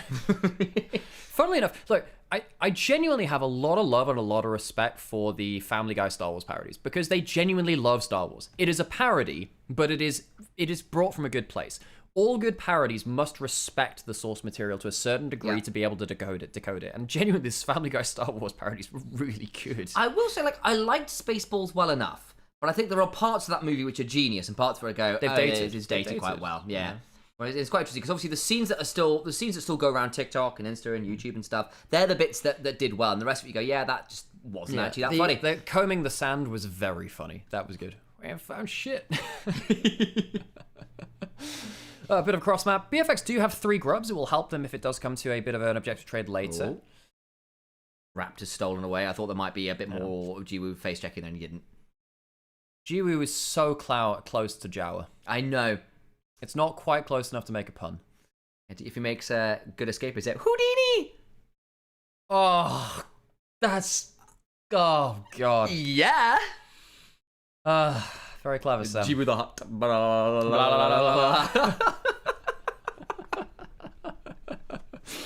Oh, God. My favorite is French Renekton. Did you see that Seku, also actually just renamed to Charlene, we raid them occasionally, remade that meme at NLC Finals? Oh, her and Saria planned that for a while, actually. They did a really good job on delivering that. It was very funny. So, yeah, Charlie was the faker Ari skin did that on stage. She was a little nervous about posting that to Reddit. Wasn't sure how it went down. It actually went down really well. People were like, yeah, genius. I remember this. Yeah, Reddit is kind of like an entirely different language you have to learn at points where even if you just word things a certain way, it comes off in a wrong way and then people get annoyed. Yeah. But that is, that's the art of social media. That is that. And every different platform has a different kind of vernacular they like to use. Anyway, into the enemy jungle goes Nongshim. They know there's a ward which spotted them on the way in here. They do still have good ward coverage. Raptor not going to go clicking on forwards on those claws of theirs. Kellen, the modern day Raptor in the form of a bird. Notice how Diablo was just hanging off the mid lane there. Give the extended E range to Kellen so we can get out safely, just in case. Good battle dance opposition, I agree. Question, actually. What is... I'm just having a bit of a mind blank. What size W called again? Deadly Plumage. It is Deadly Plumage, is it? Pining for the fjords. Pining for the river, indeed. Pining for the Feljord. I have managed to get a few Matty ex-Matty comments out. I had some really fun ones with that. Cricket update! Cricket update! Cricket update! It's chosen Fearex for death! Fearex, you have been marked for doom. This is honestly, I would just watch entirety of cricket streams. The cricket has chosen. It's sacrifice. And reminder, folks, it chooses the team that's going to lose because in Chinese language, cricket is very similar to the word they used to say you're a bad player. Yeah. Atakan throwing out some poke there onto the enemy team. Diablo will get some damage down to tier 1, gets a hold of it. Yeah, Diablo just pokes down the enemy turret. Yeah, it took a little while. But Getting they've been lower poking for a while. And they actually, now the thing is, actually, legitimately, Clear could do some potential damage here with the shred down, but there's just no real world to get full value. And Nongshim just take the Atakan kind of for free. They do get a shove through mid. They have Clear 3 deliberate grubs. choice. They have 3 grubs here, so they trade the mid lane outer turret for the Atakan. I think Nongshim are not unhappy with this. Do get the extra XP. The gold value between the dragons and the extra petals they picked up is not insignificant. It's really low, and he's just gone across where Gideon and Lehens where they don't want to burn Flash to get on top of him. And that's a problem. Because Vikla is so low HP and chased off of the recall, they also lose their mid lane turret. So it's not even Atakan for mid lane turret. It's Atakan and then a trade of mid lane turrets. So they don't even get something clean there. Vikla pushes out top lane, needs to recall now, 700 gold behind BFX. They are still ahead in gold, and that's not a bad thing to be, of course. What's up? I remember which play the bear quote's from. What? Winter's Tale. Oh. There you go. Well, I'm glad you've proven your degree is worth something. Yeah, there you go. I do have a physics degree, but I can't do much with that. Well, yeah, solve a 3-body problem for me. No. Go on. No. Yeah, you can do it. No. It's very doable, isn't it? You're a physicist. Can't you solve a 3-body problem? No. Yes. Well, not. Whose is that body? I know that guy. Steve from down the road.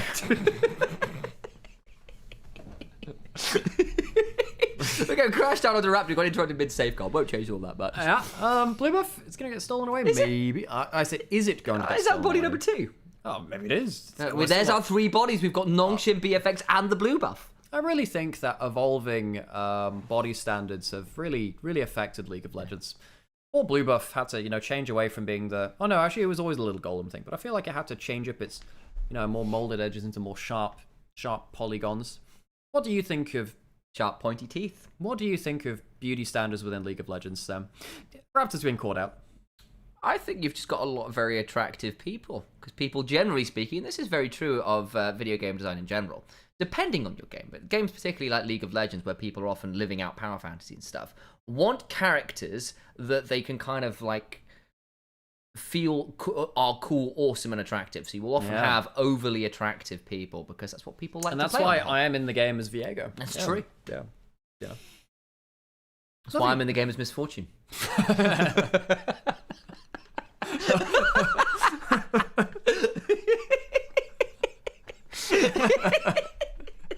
Shut up, Sam.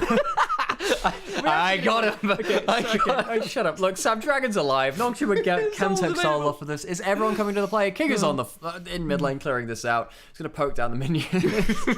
Ju caught with a Q from Raptor. Does he fly after this? Ju's a little bit low HP. Lower still now that Jace lands that actual poke. Ouch. Yeah, that one stings. That's 2/3 of the health bar gone on the Ezreal. Important there. Gideon hit with the Sonic Wave. Not going to be hearing the call of the body. Body's not telling him no for now. His calendar step on 40. It's a bit of his own damage. Diablo walking up a little bit. Ju needs to heal up how he can. Did get the redemption in there, but of course that's now on cooldown. Kel and Clear both on flank. Clear is super strong. This Jace could do so much work. They did get found out by the Rakan Q. Might just go for a smite fight here. That would work in Nongshim's favor, I believe. Kingan's going to have that explosive cast to try and knock Raptor away. Hard to fight into the Lee Sin at the Dragon Pit. It's got so much scary secure. Calix with the Mega Blast can get him here a long way. Looking for the angle. They get in. They take the Chem Soul. Good value there from Gideon with the Crescent Guard, buying some time. Root onto Lehen, survives for now, but Gideon likely falls as the trade for the Dragon. Okay, so Soul for jungler trade. I think Nongshim get a really good trade considering how difficult that was. Flash forwards, flash away from Calix. To the skies they go. Raptor safeguarding, looking for the Sonic Wave, can't land it. Shock Blast lands, but it's not accelerated. Gate was in the wrong place. I think that would have killed. Calix gets to escape though. And BFX, they're still ahead in gold, but especially in a game like this, when you're trying to take down a low-health Xin Zhao, a low-health anyone, really, all of these melees trying to get in towards them, Nongshim just got themselves a huge objective here. BFX, what are they going to do? This Xayah is really strong. Maybe Diablo and Vikla can put out the damage they need to, or rather, realistically, Diablo and Clear, they're the ones which look really scary here. But I think Nongshim might have just clutched it up around the objective. Maybe. We'll have a look at this replay now, because they end up doing a good job of making sure that Raptor doesn't get the smite, but it was a close run thing. Considering that this was a smite against Lee Sin Q and Xayah pullback, insane secure from Gideon. That is that doesn't look like a 50. It might look like a 50-50. It's not. That's probably more like a 70-30. Agreed, if that. yeah. Xayah pullback does so much damage at this point in the game.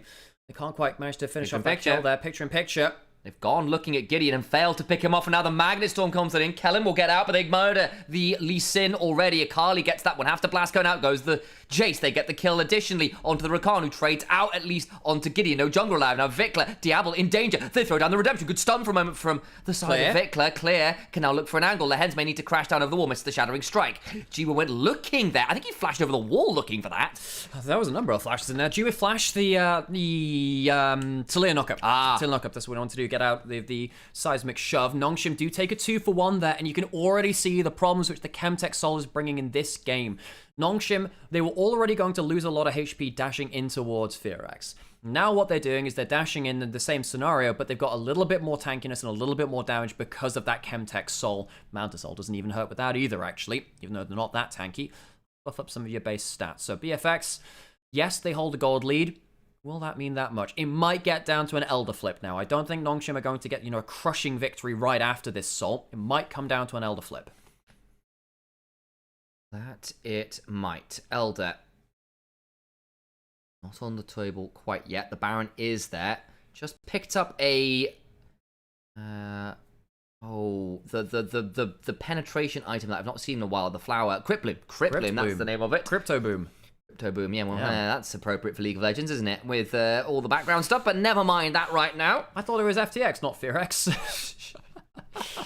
Infinity Edge, by the way, is done for Diablo, so he's pretty strong right now. He's hugely strong. Diablo might be able to carry this team still. If they jump into Xayah Feathers, there is still a definite angle for BFX to win. They are still ahead in gold, and Diablo has all summoners and ult. Nongshim cannot hang on a second, jumping towards him. Ooh, Calyx went looking. He's very scary on this Akali, though, is part of the problem. 5 and 2, a lot of stacks on that Dark Seal and the Shadow Flame to boot as well. Jiu is also an AD carry that will jump forwards very aggressively. Landing Ws like that can be kind of spooky. Clear on the side, gets a bit of poke. Jiu does not dodge that one. Clear, gets some poke onto him. Does indeed. Good shove there onto Lehens. Gets a decent amount of poke down. A little low. Of course, the shield from the Ferromancy crashed down, giving him something. Pop himself up. They immediately lose it, though. But no Clear flash. looking for the flank poke. Gets blasted. There's still a perfect execution part 2 to come on through. And the electric boogaloo will fry what remains of his health bar. Gideon does die as BFX trade on the other side. Flashed over the wall from Lehens with a beautiful engage on the rail. Will die for it, but does get some damage back. It's looking a bit dicey, actually, for Nongshim now, who've lost a couple members. Diablo very low, barrel roll away. And in the end, Nongshim end up losing more than I think they were expecting. They do. Kingen had an awesome cask to try and delay the damage done by a triple flick back from Vikla. But Nongshim go a little too deep, and they're the ones which are punished. Vikla earning his pay in that one. He did die, but the wall to start the fight, the triple flick back, ends up making up for a lot of the mistakes he made earlier in the game. Clear caught out very far on the flank, and Calyx just takes this opportunity to mash Clear. This flick back saves the fight, though. Stops the follow-up and puts them into the meat grinder. Still thought, okay, it looks fine, but Jiwoo is the one that's low HP. That's the difference here. How does he die at the end of it? Presumably it's just Raptor getting onto his case. He's on a control ward. Raptor just safeguards over, stands too close towards the ward. Raptor finishes him off. Because obviously Diablo was very low. I think the idea there was for Jiwoo to hop forwards and murder the AD carry. Doesn't happen, and it's really good. Heads up play there from Raptor. Minute till Elder. Baron's up. And now Diablo is almost towards 4 Cricket items. update.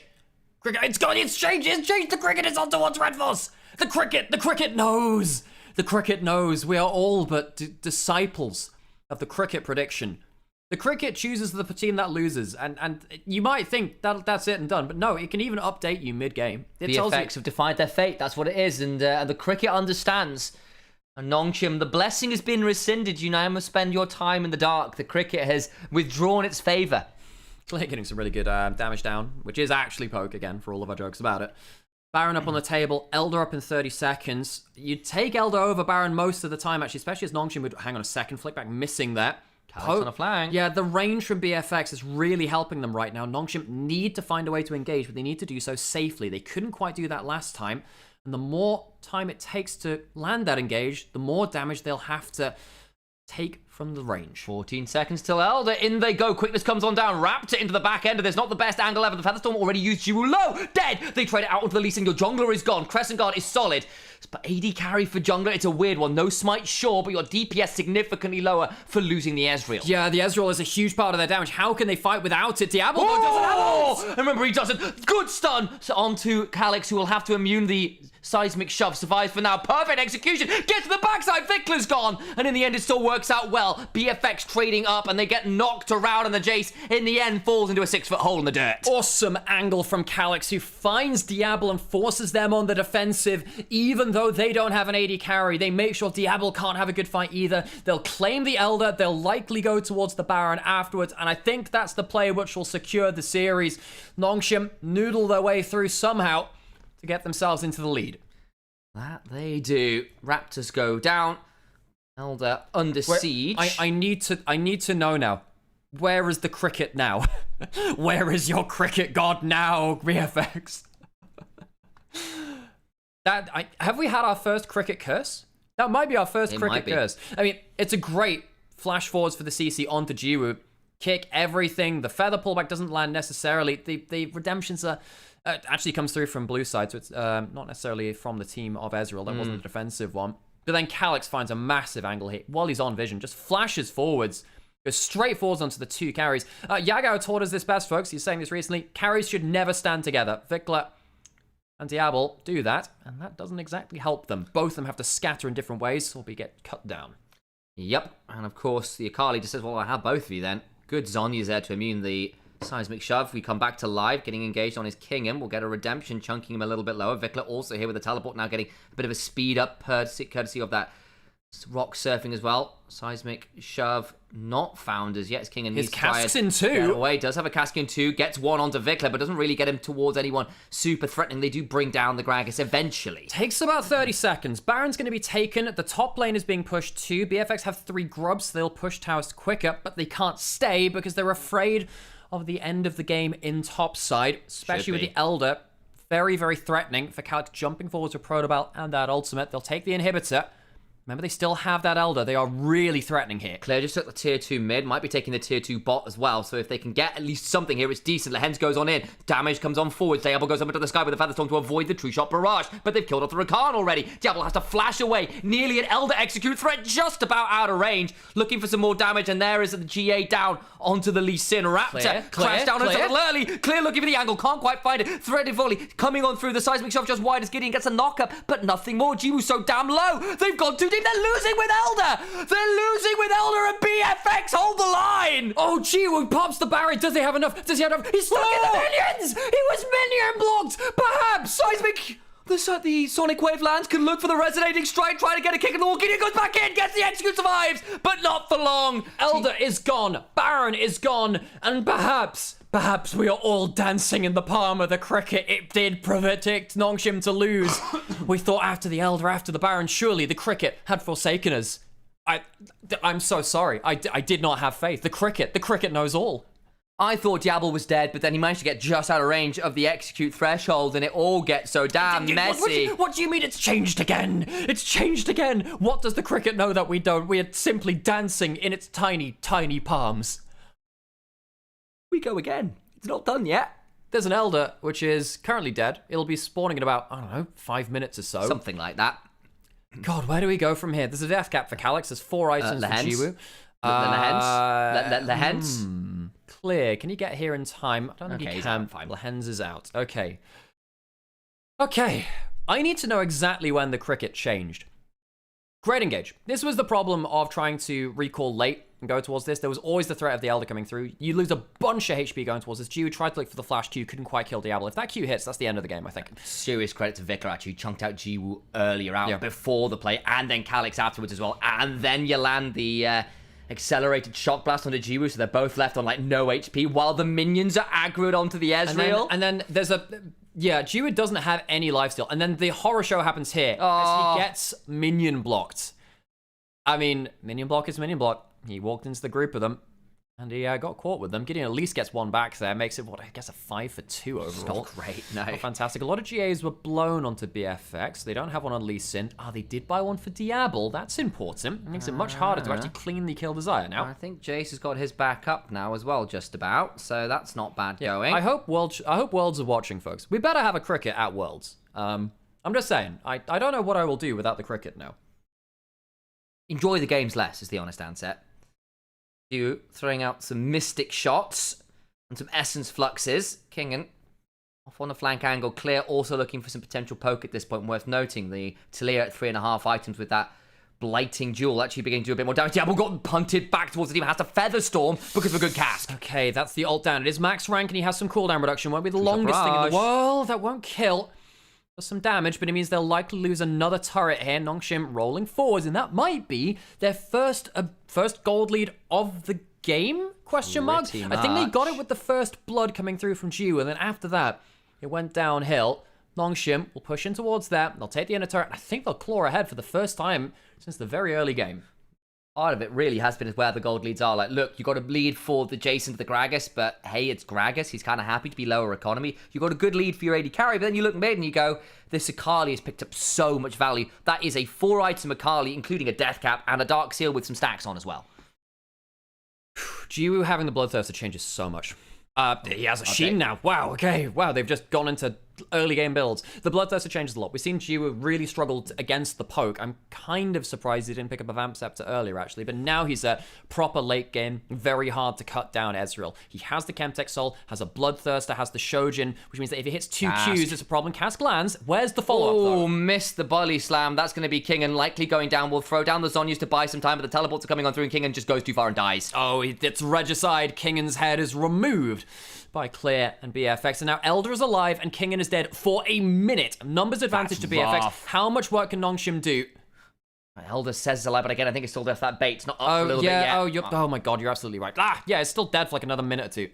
Yeah, Oh no, it is alive. Oh my god. Okay, so the time was just bugged. The Elder is alive now. King is still dead for 30 seconds. BFX with the numbers advantage. So it does end up working that way. Calyx, we're looking for a Shuriken Flip, can't find it. Clear on a flank angle. They know that the Akali is there. Clear's going to jump onto Calyx. Misses the seismic, the accelerated shock blast, I apologize. Going to try and weave his wall towards him. Calyx survives all the while in the pit. It's still looking like it's going down. Nomshim's there. They're playing this 4v5. Raptor has to hop out. It's down to half HP. Kellen, Diablo also both low. But there's GAs everywhere you care to look. Jumping onto Clear. Survives for a second. Oh, massive seismic shove value. It's huge. Gideon flash over the wall. GA number 1. Calyx on a flank angle. Looking to get some value. Elder taken. Now Calyx in danger of being executed. Where does he go? Trying to get an execute. Can't do it as the Elder screams at him. BFX now in much better a position. Kingan's death before the dragon is so crucial for BFX. A great play around Clear, flash forward from Diablo, and the Rookie of the Year slams home with a kill onto his opposing number. That might bring us to 3 as the Cricket chooses BFX. But, folks, I'm not going to lie, I'm struggling to decode the words of our prophet, the Cricket. I'm not actually sure who it's choosing anymore, whether it means good or bad. As I think BFX, they might just walk it in for the win now. Maybe they're just choosing the winner, exactly. All the while, the minions start coming into mid lane. Vikla comes hopping on forwards. The cast comes on down to buy a bit of time. Doesn't quite clear as much of the wave as they were hoping for. They can't end the game here, and they can't stick around for the inhibitor. Jace has TP'd in, though. They don't think they can end the game, even with the... I think they should have saved it. They have the 3 Grugs. I think they should have tried to do it. They're going towards the Baron now. Calyx will be alive in 20. No Ezreal for this fight. Can they get in for the steal? They might just have to let it go. Minute 30 on the Elder. They don't want to risk another death. And then the end of the game. BFX with the Jace and the Talia and the Xayah. I think they can siege very effectively and push in with that Baron. Nongshim, we are being dragged to the real late game here. What they are doing, though, is shoving all of these waves very deep, Nongshim. So the waves are not in a great position. They're all, at very least, in BFX half of the map. How much longer do we have on Elder? Probably only 30 seconds or so. It's been a little while at this point. Elder Dragon notoriously not the longest lasting buff. It is second Elder, though. That does, if I remember correctly, last a bit longer. We are about to crest 40 minutes here. That makes things a bit interesting, to say the least. Dark Seal sold off for a needlessly large rod in Calyx's inventory. See what he goes towards with that. It won't be a pen item, interestingly. I wonder whether we might get a Void Staff here, but he's going to go for some more DPS. Yeah, we'll see what he ends up going towards. He might go towards the Banshees. Maybe to go double defensive items. Nongshim, they still have the Chemtech Salt, which helps them a little bit. But you can see that BFX, they have really managed to play much better around the Jace going into the late game, getting good poke, getting good ability to duel out the Gragas, who has been struggling on the side lane. Getting towards closer and closer towards full builds. No GA for Gideon just yet. Got to be pretty close with those components, actually. Not much gold afterwards. They'll take the inner turret. Significant gold lead for them now, although gold lead feels a little bit decorative. Nongshim, what have you got left in the pocket? Full build for Xayah, sold off boots. It's just raw damage. In they go. Diablo has to go up into the sky. Kellen goes in, dies immediately. That's one down. Diablo now in danger. Has not got the Featherstorm. The GA is procced. Calyx can wait to go and perfectly execute him. They bring down the Xayah. Birds, 2 birds, 1 engage. Nongshim teleport into the mid lane, and instant Zonyas will buy some time. That will stop the kill coming through. The slow goes into the shield, so Clear won't be taken down by that. What is the plan from Nongshim now? You get some kills. Can you end the game off of it? I'm not sure. 46 seconds on Diablo might be a little bit long. Minions are quicker in the late game now. They might run down mid and try and open up that inhib. They might instead go through top lane, take the open inhibitor there. Might be the easiest save, but that stops the end of the game, and killing off the Xayah is huge. Has to sell the GA now. See what they're going to go towards. Might just have to be boots again, because they got caught out and got blasted. Yeah, maybe. Kellen blasted as well. Nongshim pushing in both mid and top lane. Raptor. There's, well, Baron's basically wearing off. No big objectives. There's nothing huge to take here, folks. It's just going to be another delay of the game. There won't be an inhibitor taken by Nongshim. He won't be able to push down anything. What this does is stop the game ending through the Baron buff. Lahen's great in that. Gets the barrel onto him. Full charge too. The cask is altered by Diablo, but the damage is done. Kellen's down. Diablo has no boots, can't walk away. No one else is there to disengage from him. Zaya goes down. Great engaged by Lehens, potentially game-saving. Shadow Flame value with all that AP meant that a Q did pretty much half of Diablo's half HP. And hit with a Sonic Wave. Baron will now time out the next 5 seconds. Only 1,000 Baron power play. Not great. that much at all. Calyx. Calyx? I mean, he's actually quite strong against that kind of duo, actually. Because the... Well, I mean, the Zaya wasn't there to do obscene amounts of damage. I'm worried about the CC chains between Quickness and Dragon's Rage. Might not get the opportunity to pull a combo off if they were not fast enough on a Zhonya's or an E. It was the more Malmortius brought in, and the boots were rebought. Yes. For Diablo. So what's been sold for that? I mean, GA's gone. GA was gone for that. Did he? I actually can't remember what else he had. I can't remember the other things from it. But it looks, folks, we are likely going towards a third Elder in this game. Very early Elder, of course, because the 4 dragons in a row from Nongshim taken very early into the game. We're getting to the point as well now where you're overcapped on items, so the gold lead from BFX is degraded. Kingen is almost at full build. Doesn't matter that he's 2.6k behind Clear, who's just gone back, will sell an item for a more, so he's going to get GA up before this next one. Gideon, pretty much equal items with Raptor, in fact, a little bit ahead. Calyx almost full build as well, and Jiwoo's getting close there too. So the gold lead is completely irrelevant. Decorative. Completely decorative. And like so much of it's in the Zaya, who's been full build for us, been selling and rebuying items. Maybe we can get one last cricket update before the game ends. Oh, Calyx. Trying to go towards the side lane. They got a great pick onto this before. Rocket Also over the top. Does get perfect execution part 1. Shuriken flip out, gets away with it. Did have to burn the flash. He does. On the other side, though, Quickness and the Weaver's Wall are as well. There's some big tools they can't use now to engage quickly onto Nongshim. Teleport in mid lane. Jiwoo jumping forwards. Oh boy. Looking for the Mystic shots. Can't quite find it. Raptor on a flank, but Lehens will spot him out. That makes there's some knowledge now. As Calyx has TP'd in, looking to potentially get rid of some of those. Elder and 10. Elder and 10. The next fight will probably win the game now at this, folks. We have full build on Jiwoo. Doesn't matter that he's 5k down. Has the Cyrildas alongside the Shojin and that Bloodthirster. This is full game Ezreal. How much can they do? Calyx ult in 2. Range advantage from BFX is really showing they're getting a lot of poke down right now onto the back end of it. Calyx looks for the flank, but there's Clear who's stepping on top of him. Flashes on in. Calyx needs to get some damage down himself as Clear goes looking for it. Mystic shot goes wide. Flash from Clear. That's an important tool down. Calyx did use the teleport to get back in, I believe. Raptor trying to cut off the wave. We are fencing and sparring over this wave to get better entry towards the Elder, which is now alive. The wind becomes lightning just wide, slow onto Gideon. Calyx at half HP, a little bit scary. Gideon goes in, looking to get on top of Vikla. Threads the seismic shove and the threaded volley all coming out at the same time as into the backline goes Calyx, looking for the shockwave. And of course, that ability to go back in with a shuriken flip. That's the name of the ability. Took me a second perfect execution into the Zhonyas. He's dead. Jiwoo is gone. And Diablo are doing it. He has gotten the value. The Zaya survived the backline. They finally bring him low. Gideon surviving, but the problem is the rest of the health bars are so damn low. They've killed off so many members. Lehens is trying to drag the wave away. Kingen desperately alone. They're pinging the Elder. They're pinging it because I don't think they can run down mid. This is an AP Gragas. He can clear the wave. There's no Baron. It's spawning now. They're going to try and teleport in, but I don't think this is the end of the game straight up. There might be one last play in it. What the hell is Lehens doing? Is he going to try and get some kind of miracle flank afterwards? He has Spellbook. I don't think he can get the objective. Surely not. How much time has he got for this? Flash in a dream. I don't know whether he's going to look for it. Seismic, the Shadowing Strike does do damage against minions. Oh my god. Oh my god. Always too late. Oh my god. He actually switched over to it in time. He had it in time. That was almost godlike from Lehens, who did save the game under that top lane inhib. Folks, the third Elder fight of the game has not determined the game. Great play from the bot lane of BFX to make sure they could survive. The E was just in time to stop Gideon getting a clean engage. Lehens couldn't get the play onto Diablo either. And then watch how Kellen managed to peel for Diablo. Yes, they get themselves a decent combo onto Vikla. Jiwoo jumps towards him. Can't quite get himself the clean play either. Then the knock-up hit by so much time. Allows Diablo to keep regenning and keep doing as much as possible. Jiwoo goes down to Raptor and Clear on the other side of it. Jiwoo's had a fairly heavily punished game, sadly, for him, actually. Every time he's jumped forwards, felt like there has been a good answer. But the game still goes on. Folks, this is a 7-dragon game, and 3 of them are Elders. Baron, Elder, number 3 for BFX. Can Fearex close this one out? They have to. Surely they have to at this point. GA rebought. They've got so many GAs. There's 3 GAs now on the team. Gideon has another steel sigil in his inventory as well after the GA. Bloody hell. Calyx Calyx. trying to find something here.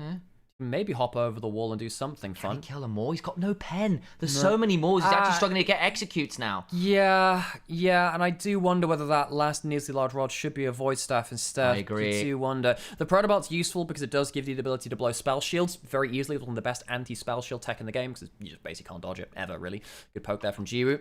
Not that much lifesteal on Weaves Wall. Diablo. Weaves Wall coming through. The wave clit, not fantastic right now. Cask was burned by King and will force them back off the wave at the very least. Mid 40 lane inhibitor seconds. turret is already down. 40 seconds of Elder. Is that going to be enough for BFX to find the fight that they need?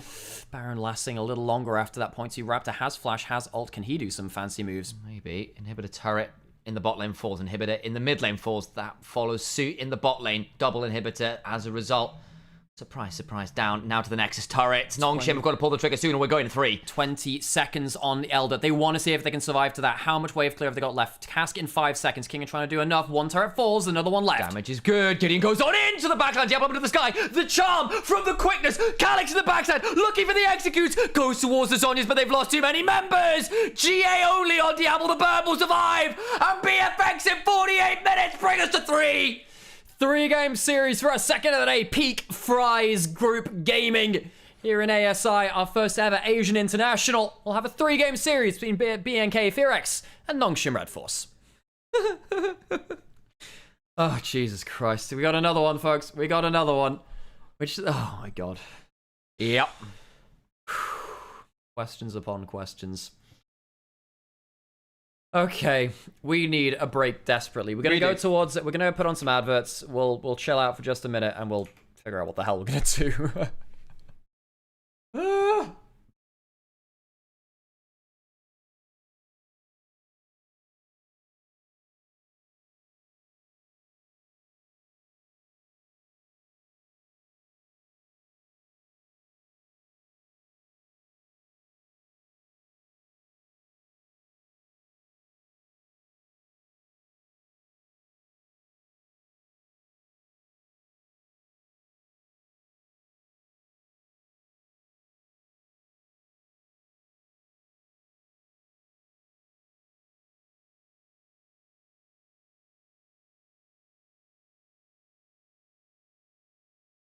Oh, I've got another 2 best of 1s and 2 best of 3s tonight. Nice.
Okay, I guess we'll have a bit of a break and then.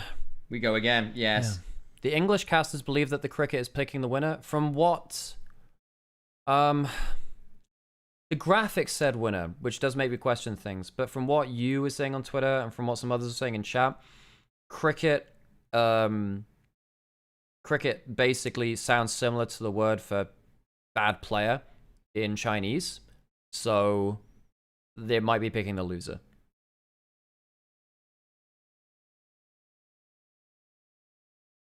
The words look like they're asking the cricket to predict the winner. Maybe it's winner then. I mean, the graphic does say that, but it's a mess. Either way, I'm enjoying it. Do I understand it? No, but that's the case of many cults, you know.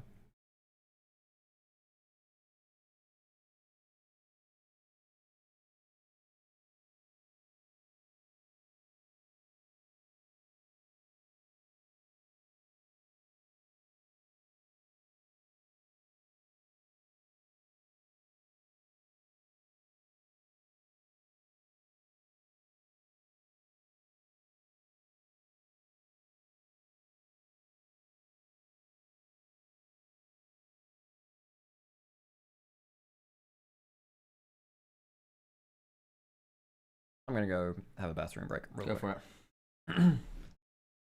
Put on tweets for ads. Okay, do we do them again? No.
Oh, yeah. You said it predicts the loser. You said it predicts the loser, and I choose it. Okay, that's fine.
Still a minute to go.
There's the cast back on screen. I probably would have put myself back on screen as well.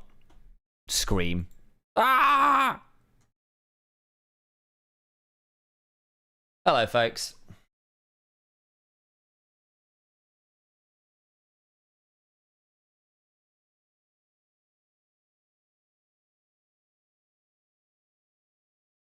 Apparently, cricket fighting is a popular hobby in China. We love Sam. I know. I love me too. We are hitting some critical mass, folks. Some critical mass.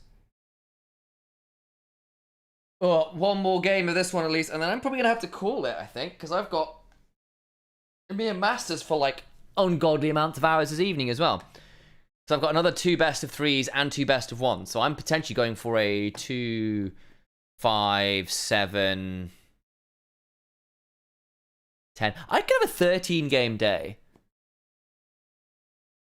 Well, actually not 13. It could be more like an 11 game day. Hang on. 2 plus 3. Yeah, no, it would be a 13 game day. Possibility. Which I'm not sure I could do, because then there's the problem is we get more best of 3s again tomorrow. So I might end up just dying a horrible death. Well, here is our champion select. Nongshim on blue this time around, banning out Trundle, Gwen, and interestingly LeBlanc again.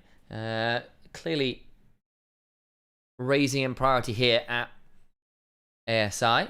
Ziggs being a consideration for the ban. We have not had a Ziggs this series. It was last series. I was remembering slightly wrongly aiming, tried it earlier on. Didn't work out in the end, but there we are. And now. Sion first picked. Actually, I think it did work, didn't it? Was it? Oh, no. My brain's working. Yes, it did, because DK ended up winning. So, yes, it did work. My brain has failed me. Sion first picked for Kingham. Clear debating a Jax. As again, I think this is on the buffed patch, so he's feeling a lot better as a champion. What are we locking in alongside it? Kiana. Did not go very well in Series 1 for Shun. Fading some fun options there, but may just decide that Via's the way forwards here. Has tried the Ambessa jungle. Can go towards more standard jungle single target screw you ultimates in the form of the Vi, and we'll do so.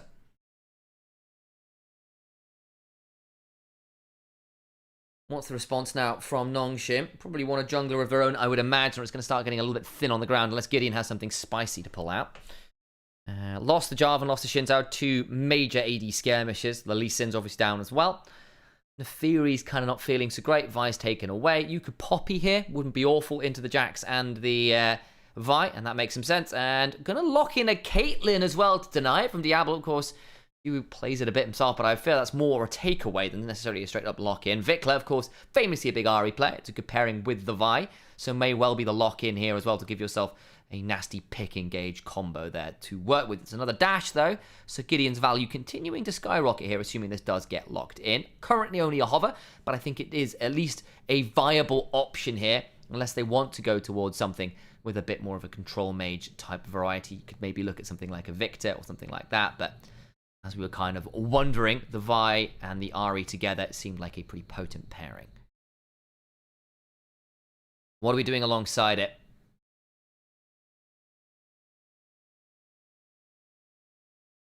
Could be any number of things.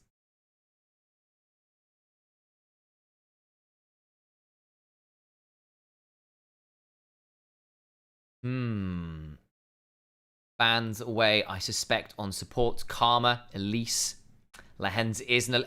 Lehens was playing Elise support way before it was cool. Way before it was cool. He's been doing it for years and years and years and years and years. Doing it back when Griffin was still utilizing his talents, if I remember correctly. Ramos looks good here. Please, oh god, no. Karma as well could be a decent ban. If you want to get rid of the Lux, I suppose that's an option. AD carries being banned away by Nongshim, saying Diablo, we're going to get rid of some of the things that might manage the Caitlyn okay. Like, of course, that Varus has got a bit of range to it. The Zaya's already gone. The Ezreal's already gone. Lucian is a potential draft option. Jinx, interesting. Currently hovered. I don't know whether it's actually been banned, and there it is taken away. Maybe a Zeri angle now? I suppose you've already got the Vi and the Ahri would slide in well with them, but again, you're into Poppy. It's a lot of dash champs, so the value is getting pretty high here. Yeah, need something that can survive a Caitlyn lane. Not that much going is the problem. Does Yunara work here? Maybe Yunara's okay. It's a strong enough laning. I don't know if it beats Caitlyn in the lane. And this is post a lot of those base stat nerfs. Yeah, I think Yunara has the strongest early game of the remaining kind of DPS threats from AD carry, so that's one that they go towards. Has some ability to follow up with the play as well. More early game skirmish from BFX. More kind of solid laning, solid objective setup from Nongshim right now.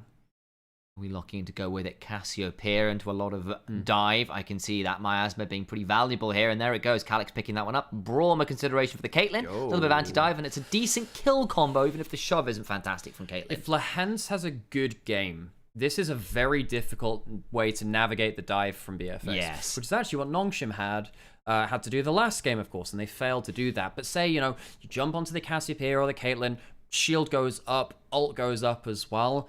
Your engage doesn't land, and actually you have to throw a charm into the shield instead of onto the target you're going towards. Nongshim, I think they have the right peel to deal with this. The Lulu comes in to give a little bit more scaling, a little bit more DPS threat. Maybe Yunara hypercarry as a backup option. I mean, Kellen is a pretty good Lulu if memory serves. Certainly a champion he's gone to a fair amount in the past. I do forgive me, it's been a little while since I've seen too much of him, but memory suggests it's a bit of a Lulu enjoyer, unless I'm lying to you all live on air. We shall go into the game. Again, I think the Braum here, quite sensible from Lehens. It's not the same power of like early shove of a Karma of the Elise that was banned away from Lehens, as I was sort of mentioning before. It has largely been a bit of a pick option for them. Yeah, Kellen's played a bit of plays. Like 4 games of it this year, 2 games this split. To keep won both of his games this split, lost the games he played earlier on. Oh, there you go then. Okay, into our 5th game of the day, and yeah, so there's some back and forth as to whether the cricket is good or bad luck. Feng Shui apparently has cricket as good luck. Maybe I'll just message Iris. Maybe Iris Sam, knows. I'm not gonna lie. I think the cricket, maybe the cricket is the prediction, is the friends we made along the way. That.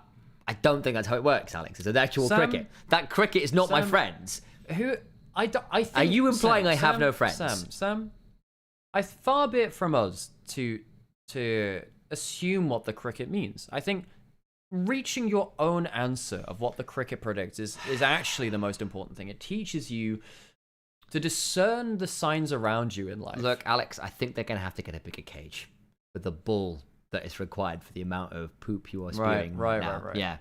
That's the predictor right now. Yeah. How was that as a little segment? Moo. I had someone moo on a cast the other day. Wasn't me, I think. Maybe it was. I do a plaintive moo every so often when he dies. Yeah. A plaintive moo. Into the game. You gotta do your thing. I need a quick bathroom break. Are you capable of managing the game alone? What fun we shall have. Oh boy, I'm sorry, guys. What fun we shall have. I miss Sam already. He's still in the room, actually. You can't miss him just yet. Wait. Now. You can now. Sam's left the room. All of their friends are trapped in a small cage in China and they're casting League of Legends. Yeah. Did the cricket pick the first? I think the cricket always picks the right answer. But what the answer means is different each time, you know? I think if Lahens has a very good game, BFX can struggle here. Now, I do think the Lulu helps BFX win bot lane early lane, which can be a bit of an issue sometimes. We'll see. The Yunara was picked because I think of the scale... Okay, does Yunara scale? Falls off a bit in hyper late game. With Lulu, maybe that's different. You know, you scale up where you can. Q hits from the Braum. What's Jiwoo doing with his Qs? Where a Caitlyn uses their Q is quite indicative of how they want to play the game. Is it fast pushing? Is he using it for the poke? Getting a slower crash in? Caitlyn wave control and damage early is very, very strong.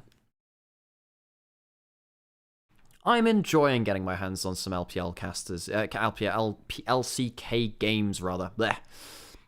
Don't get the chance to chat about LCK teams much. LCK was really my first love of League of Legends, LCK. I watched it back in 2013 to 2014 winter a little bit. And then, yeah, I watched All-Star, which really made me a fan of League Esports. That French crowd out in Paris, so good for All-Star 2014.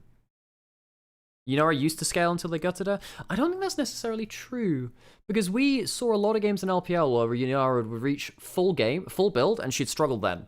At very full build, she'd struggle, because she'd struggle to survive against heavy dive combos. She needed like an enchanter, and then it would change around, really.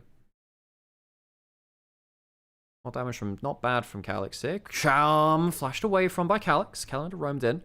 Would have likely been a kill. Flash for flash down.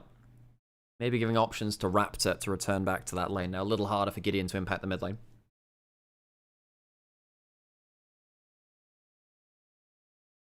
Why are neither team picking Kha'Zix to earn the blessing of the cricket? That's very true.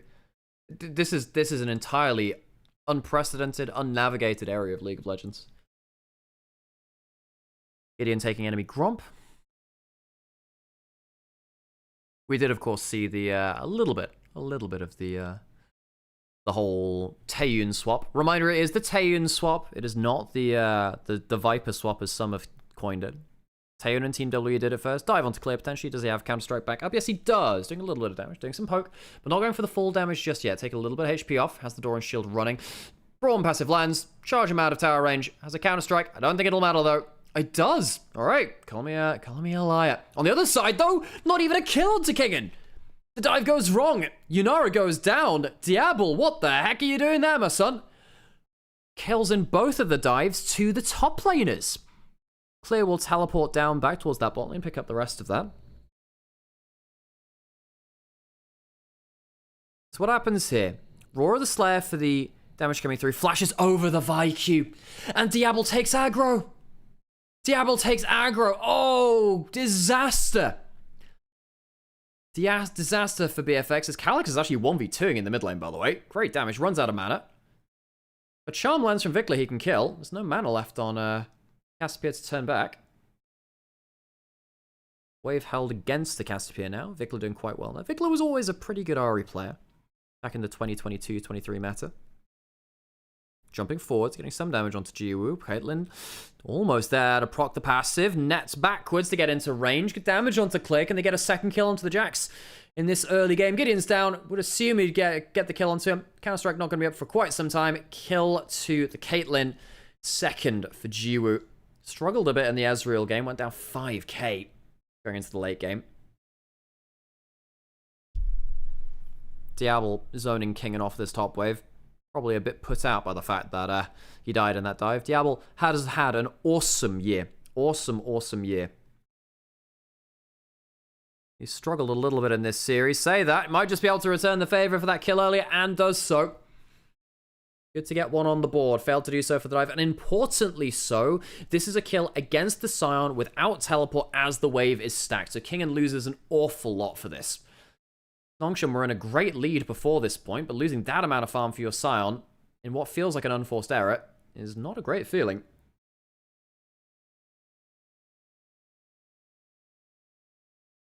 Gideon invading for the respawn of Gromp.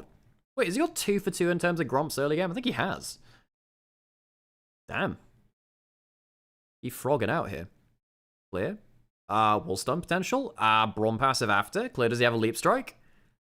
Not that much damage left. Gideon. Doesn't need that much more damage to kill him. Clear will have to recall again. Difficult game for the Jack so far. Neither top lane are having a particularly fun time. Did get kills in those dives, but the punishment has been severe. What's happening across the rest of the map? Kingan's pushing in top lane. We'll get a demolish maybe on tower. Sorry if this has already been mentioned, but are you aware there's no game sense? Yes, we are, because there is no clean feed. We have to use a very quiet Chinese cast stream to make sure that we can get something in there in the background. But no, there's no clean feed for this event. So this is all we got for you, folks. Sorry about that one. Sam, bit of a messy early game. Oh, wow, yeah. We've had Diablo die in a dive onto Kingan. Oops. And on the other side, Clear got a 1-for-1 in that side of the map as well. Charm into mid lane, not bad. We'll note again that Jiwoo starting 2-0. Did start that the same way, though, with the Ezreal last time. Good shove into the wall with a flash on in, into the Decimating Smash. Raptor is unfortunately steadfastly presenced. And Clear tries to get in with the... I was going to say Crescent Guard, that's the wrong thing. Leap Strike and Counter Strike. There we go. Yabble now hit with a Winter's Bite, and we say this could be a bit of a difficult spot. Throws the Arc of Ruin in entirely the wrong direction. Oh, just shy on getting the passive off the Q, but that's fine. Flash on 4 for Dew into the kill combo. Diablo needs to try and slide away with the untouchable Shadow, but it is very touchable by a Winter's Bite, and it's put on ice. Diablo, second death of the game, struggling to... Well, he died in that dive in a bit of an unforced error. It was a great play from Kingan to kind of make sure that aggro was put into a different way. Vikla coming down now. Has the ultimate and the flash U. I think he's overstayed a little. Stayed for the plate and will die for it. Will go down. Vikla waiting a little while. We'll get his Dark Seal stacked up there. 2 for him. Overstay from Jiwoo. And does it cost much in mid lane? Not really. We'll see the wave crash in the turret, but already Diablo on the reset has gone mid to claim that wave. It's currently a kill a minute, folks. 8 kills in 8 minutes. It's, yeah, slight advantage here for Nongshim, especially at the time mark. Ooh. It's a little bit more than that. Actually, all things said and done. 1,000 gold lead for Kingan over Clear, who has been shoved off of waves, killed in dives. And yes, Kingan did get ran down by Diablo and Callan in the top lane for his 1 death of the game, but this Scion can be a huge issue. It's 29 CS in 8 minutes. That is a rough time for this poor Jax. Cannot get any farm. Yeah, there was the Taeyun swap, but I don't necessarily think it helped too much. No.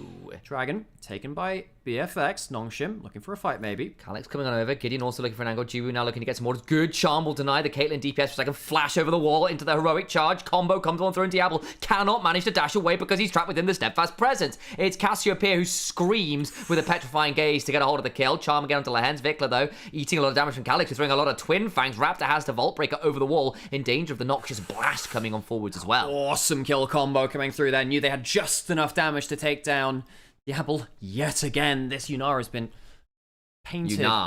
Yunarant has been removed from the field of play. BFX do get the dragon, but they are falling behind way too much gold now. They are a team which spikes at 1 item. They want to make sure they're ahead at that point if they can do, and see if they can make plays around it. Might struggle to do so if they're behind, over 2,000 gold. Yeah, it does feel like that might be a slight problem. Not done as yet, but the problem is there are some very alarming leads beginning to come on through. The Caitlyn going towards the early collector by the looks of it as well. So he's going to try and do a fair amount of working toward is on the whole a very squishy team. Your tankiest member is realistically a Vi or a Jax, which isn't exactly the highest armor building champions. Yeah, you can go as Anya's 3rd, maybe 2nd for the Jax, but that's a long way ahead. Value on the collector high this game, I think. It is worth noting, basically, even just off base armor, Lord Dom's takes over around the 2-3 item mark anyway. Collector is very good for the early spike, and it gives you something to compete against BFX at their 1 item spike. That's the big thing, really. And the build path is just really nice. Of course, you can't build the Lord Doms that early. The build path just doesn't really work out that way. But yeah, the Collector, on the whole, folks, it's a feel-good item which falls off very quickly after that first item. And indeed. I still personally think it's got more value on things like Kindred. That's because you don't like the maths, Sam. Yeah, it's basically because I think the Mounting Dread catches people off guard, and like even if like sheet-wise it's not quite as strong, Diablo will step on forwards, cultivates the spirit, but has not really been able to find too much more. The ace in the hole comes on through, and that'll be a barrier down on Diablo alongside the shield. Barrier and the health picks, so Diablo loses the summoner, but not any HP after that. Longshim, a little bit scary with the Caitlyn damage coming through. Again, Caitlyn is really nasty at the random turnaround damage, which can catch you out. Clear again. Clear is getting completely decked by King. I wonder whether there'd be a Roar of a Slayer to interrupt Clear's back there. Another decimating smash. Shield comes on up, courtesy of the Soul Furnace. King does want to take turret aggro by having it pop on top of Clear, so we'll leave that one alone. But again, Clear is forced to stick around here. We'll step potentially on forward here with the counter-strike. King are not high on the mana front here, but anywhere near a threat with the Balmy Cinder and stuff in inventory either. King was just happy standing on the dying minion, say, go on then, walk into the shield, we'll see what happens. Yeah. Clear loses 3 minions for that, and King keeps getting small advantages. This is the art of top lane. Take a small advantage and keep it rolling. That is some weird screen tearing coming through from the feed. Is what it is. Clear plays out this way for free this time. For free? Glad we're on the same page there, Sam. Was better. Yeah. They both have boots, so it's not like they're... Not like free dogs. Not like the dogs are out, yeah. I mean, are they sandals? Dogs and sandals. You remember Swords and Sandals? That like vaguely the remember the name. Game? It's like a gladiator game. Yeah. With like neckbeards fighting.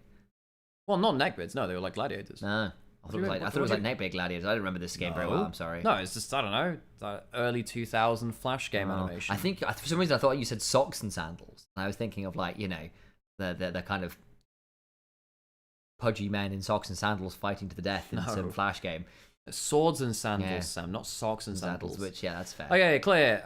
They have not decided they've not finished bullying this Jax just yet. They really want to make sure he doesn't get any farm. He loses about 20% of his HP, but in comes the Winter Spike. The concussive blows begin to stack. Out comes the door. Diablo now stepping on forwards, could potentially cultivate the spirit. Out comes the heroes. The Keeper's Verdict. Clear nearly gets the Braum passive thrown down. They do actually kill the Braum. He's alive. Gideon has to flash on out. Vi with a follow-up now with the cease and desist. Jiwoo still not here. It's a 4v2. Over comes the Scion with the ult on in. Clear goes down. Gideon survives, and they've just gone too far. Raptor has to get over the wall with a Vault Breaker. Flash on out the Arc of Ruin. His Jiwoo is trading well, looking to get down some traps. Not hit up quite yet. The Current Spirit Cultivation comes on down. Flash over, can't land the charm though. Tried to get over the back of Kingen. A glide on forward for Diablo, who manages to get a Flash Arc of Ruin on in, and they do finally get the team fight win. Whoa, he did hit the charm into the Scion, who flashed to block it. Justice for my boy Kingen. He did a damn good job of body blocking. Now, I say that, they both died anyway, so it was a great amount of flash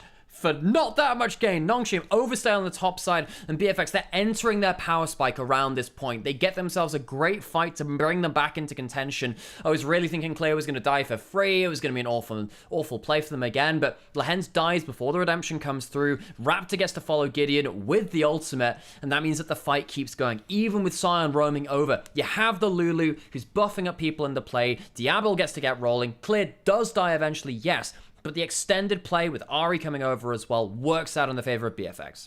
Diablo goes gliding on forward there with the untargetable shadow. This was great. What do you mean? Missed the charm. He flashes the body blocker. I genuinely thought he'd failed the flash over the charm. I had misread Kingen's flash because I was keeping an eye on the health bar of Diablo, who does end up going to get that kill there onto Jiwoo, who couldn't quite escape. Justice for my Kingen, but Vikla it was a good flash. It was a really good flash. But Vikla did end up actually land. Yeah, I mean, Vikla now gets 2-0-1. He's very happy with the Dark Seal stacks he has, and that brings a lot of the gold advantage back into parity for BFX. They're feeling a lot better than they were. And Nongshim just kind of stuck around too long. Jiwoo thought about getting the fight and then left the fight to go to get turret base and came back into the fight, and the Cassiopeia wasn't there, and BFX was just much more on the same page about, yeah, we're fighting this.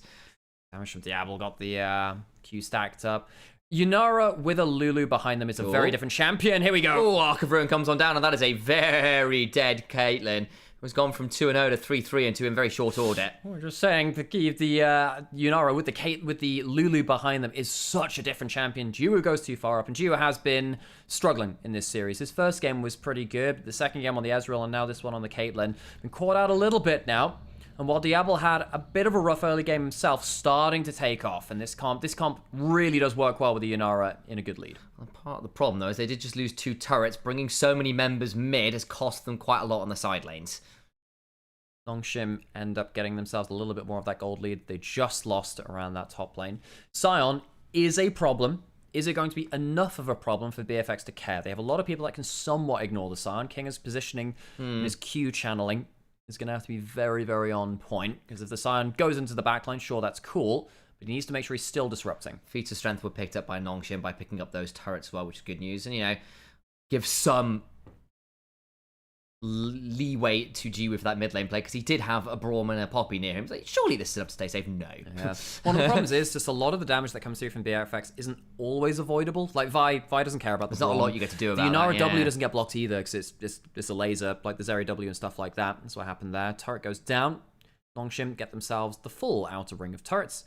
That will affect the way that they approach objectives later into the game. It will. BFX now going to play a pick comp with slightly less room to do it. It's Lehens, though, eats a lot of damage to flash away, does survive, but yep, that Ari stings right now. And Diablo will follow up, flash away from Raptor. Calyx about to get stunned up here under the turret, but does manage to back away. Had to use the flash to do so, but gets out. Gideon was around, but Blastcone's out to safety. Both teams having their own entrances in. Nongshim, realistically, they're the ones which want to play it a little slower, play around their winning lanes that they have right now. The Caitlyn perma push, the Sion, huge advantage. BFX want to be the ones making the more snappy plays, the Yunara jumping forwards, the Vi, the Ari.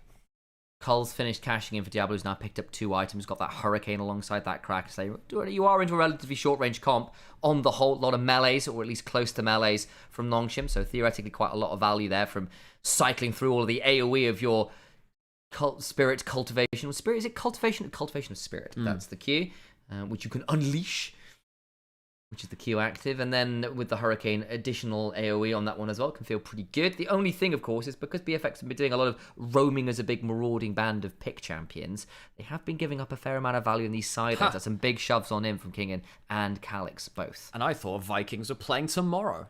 Marauding band of... Yeah, I see. Yeah, I see that one. That was good. Well done. Thank you. That's great. You need to watch some more Vinland Saga at some point. That was I need to go finish watching Vikings, actually. I watched the first the season show, too. That was quite good. Is that the one where Arsling comes from? Yeah, no, that's Last Kingdom. Oh, okay. Which is also good. I thought it came from that. That's my bad. Yeah. Hey, Harold, how's it going? And Vikings battle Ragnar Lothbrok. Oh, yeah. Alex is griefing, though? I don't think so. He has a lot of HP with this build. He's just not been a fair number of plays, I guess, but... I mean, Caitlyn and Cass, no boots into Ari. Oh, boo. Boo. Are you kidding me? Boo. Boo. Yeah, Cassiopeia. What? Oh my god, pro player not buying boots? Wow. Whatever shall we do? I have to say, I really do enjoy the Ari Cassiopeia matchup. It can be quite challenging. Oh, hang on. Diablo has the Lulu dodges out, and the Roar of the Slayer. The move speed on Yunara makes him very, very annoying. Yeah, Whimsy giving you a lot of value there, it has to be said. And there's a bit more help from picks and additional Whimsy. Kingen Take that wall. Runs into a wall. Yeah, really just doesn't like that bit of terrain. Yeah. I hate that. Damn, thought it was a Malphite. I see where that was. Took me a little while for that one to register. What, Sam, who else is made of rock? My abs. Locks from the D&D campaign that we are currently playing That's in true. with Harold's character who is an Earth Genasi. True. Yeah. Had a very cool moment with them the other time. It was good. They're a berserker. They do a lot of stuff as barbarian. I'm playing a bard for the first time. It's very cool. I have a really broken item which gives extra buffs, so I get like multiple buffs running at once. It's very cool. So that's the thing which I say when I run out of things to say. 1,500 gold lead for Nongshim. BFX 2 dragons, 3 grubs to Nongshim. Grubs thrice. Have I ever shown you any of those TikToks, which is that very British bloke from like Midlands going like sausage roll thrice? Oh yeah, exactly. It's quite good. They do some really weird videos. Sam, there is no normal video that they make. Yeah, it's true. It's not even just some weird They videos. did one about bat and vole hybrid milkies. Yeah. Which was... Atakan has been started. lest we go too deep into a rabbit hole, which is not okay. Yeah. Raptor going down toward the top side, bot side, trading Atacon for inner turret. So Atacon's going to lose. Atacon's going to die. BFX will look for the inner turret, get some more gold onto the Jax. Yeah, they will at least get that inner turret, which is something, but I still fear that's probably not a worthy trade in the grand scheme of things. Diablo's going to try and get the mid lane tier 1. Needs to start backing away. Raptor over the wall. They're going to try and charge into Kellen. Do you get that chunk on in? In comes the redemption, which will bring some more low health bars. Wild Growth's himself, King, and now in a dangerous position. The Spirit of Cultivation unleashing. Damage is looking pretty good. Raptor goes in with a Vault Breaker, backing away, and there's just no damage there from Nongshim right now. Yeah, Nongshim end up surviving, though. Kingen takes a long time to kill. There's no pen on Diablo just yet, and this is a very fed Scion. Yes, Clay gets a lot of gold back from that tier 2 taken in that bot lane. BFX wanting that immediate gold reward, and they get to stay on the bot side of the map to get the dragon as well. So they say, all right, you can have the Atacon, you can have the pedals, sure, whatever. We'll get to Soul Point on an Infernal Rift and some extra gold into some more anemic people on our own team. There's the cricket. We still don't know whether it means it's choosing the winner or the loser. We're hearing from Twitter... I'm just saying, folks, like, I think you must interpret the cricket as you see fit. Far be it from us to tell you whether the cricket is saying... I'm telling you it's a loser. That's what I'm deciding for everyone back home. Who is the prophet of the cricket? Me. Okay, what are you saying? I'm saying it's a loser. I've decided. Okay, it's picking the loser. Yeah. Well, Prophet Sam of the cricket has decreed it. Cast aside the gourd, follow me.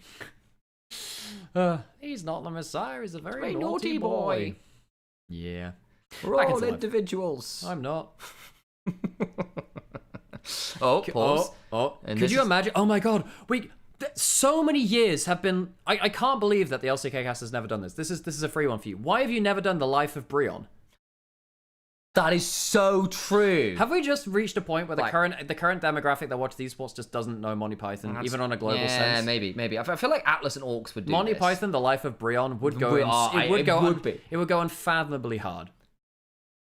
That would be. I am very down for this experience. Yeah.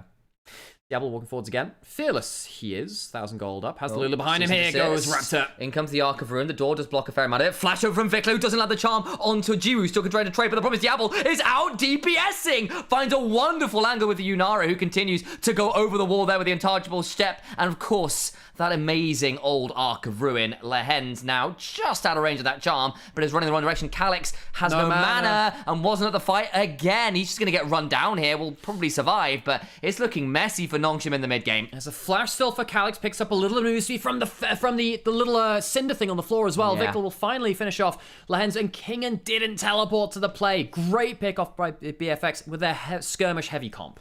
Again, it does just feel like Nongshim have been members down at numerous of these fights now in a row. It's been really problematic. No Calyx, no Kingen. Way or another. Vikla, of course, no flash, no ultimate. It's about to get TP'd on here. Out comes the Scion. Vikla just said, yeah, I'm likely dead, but I'll take the turret with me on the way out. Has no flash. Got a blast cone on the Dreen. Themselves a little bit of speed up here from the Cinders. Kingen does have the ult to potentially look at getting the stun there onto Vikla, who does get knocked up, and it's a kill over towards Jiwoo, donated over. So, a little bit more gold in towards the Caitlyn, who is behind. You can see that Diablo, with the Lulu buffing up, is a real problem for Nongshim. Yunara on her own can struggle to carry some games. With the Lulu, definitely changes. Raptor goes in again. Could definitely look to get some more value. Diablo still has that ability to transcend themselves. Big damage from the Hurricane. And the Cultivation of Spirit is strong, but stands on a trap. The Cupcake breaks all of that discipline. And now the ace in the hole comes on down. It's only on to Kellen, not necessarily the most valuable target, but where does this Lulu run? We'll throw out some glitter lances, but unfortunately Calyx will nab up the Yordle. BFX over chase. Diablo goes down with a great 90 caliber net into the trap. I think slowed onto it. Diablo did have flash, should have been able to escape, just didn't see it amongst the chaos of skill shots, I don't think. Diablo dies, maybe trusting a little too much in the Lulu behind them, who couldn't bail them out of that one. Gold effectively...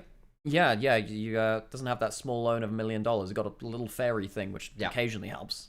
Paramagic is nice and all, but is it the same as capitalism? Oh boy, hang on. You've got a Cassiopeia and a 3-item AD carry. I think you can potentially do this. Especially with the Scion able to tank it as well. Calyx full mana as well. Yeah, this should be a dead Baron on spawn. Vi's around, does have cease and desist, will be hard to keep out. Winter's Bite onto the Vi, looking for potential angle. Down to half HP. Traps coming to block off easy entrances. This is a hard Baron pit to get into. Charm lands Baron down. All the while, though, Vikla needs to start backing away. Has thrown down that Spirit Rush. Raptor goes over with a Vault Breaker, but the Crescent Guard comes on in clear, looking for the angle. He's going to get the flank on him. They've blown up the Vi. Good Petrifying Gaze by some time. Vikla stuck at half HP. The Charm and all the damage coming down to Clever as Diablo goes on in. Wild Growth keeps clear alive. Diablo comes through the free fire. Hurricane value. He just unleashes. The Spirit of Cultivation is strong in this one. And the martial artist continues to out prayer bead after prayer bead, and this rosary is saying, death unto my enemies. Baron rushed by Nongshim, but Diablo finds the angle to do Yunara things with a Lulu buffing them up. Diablo comes to play and puts out all the damage that BFX need to clean up the back end of that fight. 4 dead, just King and left with the Baron buff alive now. And because so many die, Infernal Soul will go to BNK Fear X at the end of an awesome fight from the bot lane from their team. It looked like such a good start to Nongshim. Immediately delete the Vi. Clear looking dead to rights, but then the Wild Growth. Then Diablo burns the Flash. Saves it for a later day, and it comes up huge. Yeah, the start of this fight isn't bad. Nongshim get to peel back a little bit. Raptor is not left in the best spot, but I think they use too many of the defensive cooldowns too early here. Gideon trying to use, the wallstone and stuff like this. They really need to peel back ASAP. I do wonder whether there was a chance to just walk back a little more. Diablo flashes beyond the shield and means that the Braum can't stop the damage. Diablo threads the needle and stitches a tapestry of BNK Fear X victory.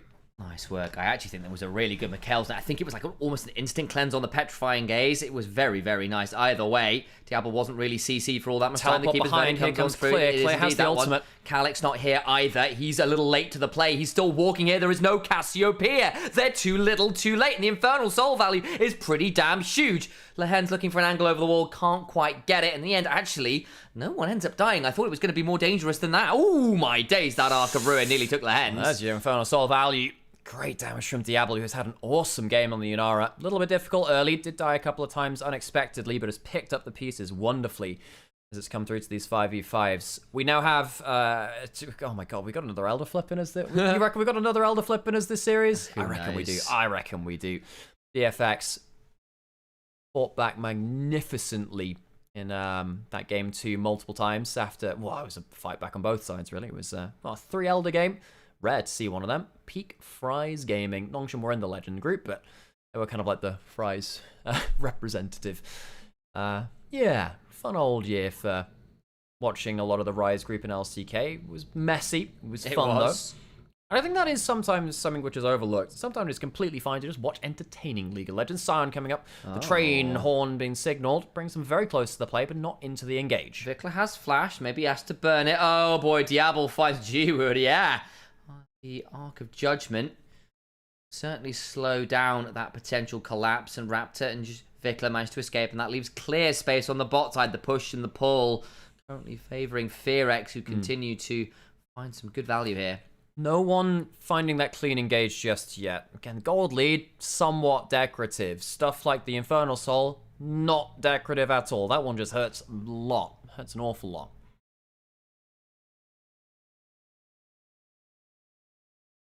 2.5 minutes till the next Baron, 3.5 minutes until the next Elder. I was Alex wondering why I was looking at the screen so closely. I was trying to remember exactly what the B and BFX stood for. It's BNK Fearex, and I was like, so I zoomed into myself to the logo. Cool. Enhance. By which I literally moved close to the screen, guys. That was literally all I did. Yeah. The later we're getting into this, the more we're going to start seeing the Yunara Lulu. It has to be dealt with by Nongshim. 4 items on that is just so disgusting. I do think, the front line from Nongshim, it is better. They have some very good ability to peel back. But if it does become about Diablo, massive AoE damage, the Cassiopeia and the Caitlyn might just die through bounce shots from the Q of Yunara. Maybe that'll just happen. Mikhail's is actually, and Mikhail's and Wild Growth and Shields is quite a lot to prevent the initial turnaround of, say, a Caitlyn trap or a Braum passive or a Petrifying Gaze. You need to get very good layered CC where Lulu can't save the Yunara, assuming she doesn't pick her moment right as well. Afraid of inner turrets. Reminder, folks, there is a series after this one too, GAM versus Weibo, which should be ridiculously fun. GAM sadly did not make themselves the way to the World Championship. A lot of people are excited to see them there. Talon, CFO, and... God, who's the third team which made it, actually? Team Secret? Team Secret Wales, yeah. They were the teams which made it through to the World Championship. GAM not quite able to make it through. And of course, the team of international renown, I'm sure they'll be taking this tournament very seriously. They always tend to. These second-string tournaments, it's always a little bit in question in terms of how seriously we take... Oh, good charm there. Calix in court, half HP. Just picked up a Magi, is actually doing a lot of work. Fourth item now done for Jiwoo as well, so some decent chunks back onto Diablo there, who did not enjoy that. Not a lot of lifesteal on Diablo is the only thing I will note here. Could potentially be problematic. You allow yourself to get chunked at inopportune moments. Baron, the Elder's not up for a little while. Baron's up in 30 seconds. BFX pushing in the bot lane with Clear. Clear doing quite well to just keep perma pushing, really. Good damage onto Vikla. Both the mid laners do have teleports. They've both been chunked. Can teleport back into the play. Be full HP for the setup. Cassiopeia going back to deal with the Jax by the looks of it, but I think that's just a dead inhibitor turret. They've backed too late. They also might find and engage while the cast isn't here. Bushbray as the Baron spawn. Oh my God! Jesus Christ, it kills him! It kills him! It's literally red buff on Collector! It's collector value! And suddenly, blink and you miss it. The Ahri is down. BFX have to call a bit of a smoke and mirrors play. They're going to go towards the bot side of the map. They lose the Ahri. They're looking for something in bot lane instead. Baron will get taken down, but can they defend the base in the same time? And they can't take the inhibitor either. Calix too threatening with Lehen's backing, and Baron goes down. I am in shock. I don't think Vikla was expecting that at all. Boom, headshot. Ridiculous. Jiwoo just managed to pop Vikla, who didn't have something. I mean, I don't think he had the Seekers at that point. He ends up dying. Callan also wasn't in range to save him with a heal or a shield. I don't think he expected to die with the red buff. I don't blame him. Plus the Collector. I certainly didn't either. God, that was so much damage. 30 seconds to the Elder now. Vikla will be back alive for that one, but BFX have given over the Baron and a lot of the setup towards the objective. Well, that's kind of crazy. We come back to live, 15 seconds on Elder. Nongshim in the river right now, but Raptors behind them, Clear's behind them, Kingin might be looking for a collapse here as well. It's all getting very messy. BFX split up, looking for an angle. Out comes the miasma. Calix flashes on forwards. Brilliant with Diablo! Again with the hurricane flying. The spirit of cultivation unleashes. They've blown up too. G will be headshotting no one anymore because they are in the dirt. Diablo returns, having served his sentence, and there is no more to stop. This Junara unleashing once more. Even with the earlier kill onto Vikla, Nongshim can't roll that into a better setup for the Elder. They are the ones which get caught in the corral, and BFX close the noose. BFX will win our second series of Asia Invitational 2-1. It took 3 Elders in Game 2. In Game 3, it didn't take a single one. BFX will take the series. It is madness out here. Blood is left wherever you can look, and I hope you're all entertained back home. The popcorn is empty, and our hearts are full of this absolute chaos. I hope you're enjoying our Asia Invitational. First time we've ever had this one. No clean feed, so sorry that you can't hear the game sounds quite as loud, or at all really, but hey, who gives a damn. It's been really fun casting these games. GAM versus Weibo, our final series of the day. I believe Sam's going to lead us for this one. I've got another 2 best of 3s and 2 best of 1s to do this evening. Oh, Jesus. And then I'm going to be playing some Ghost of Yote, trying to finish that one off on stream as soon as I can. Well, I'm going to run and get myself some food, because it's going to be a long day. I might order something in, actually. Okay, and you're left with me, folks, with whatever energy I've got left to spare for this goddamn series today. Oh. Let me get some stuff out of the room. Holy moly.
GAM girls rise up? Hell yeah. Dude, I'm enjoying experiencing a little bit of Fry's group.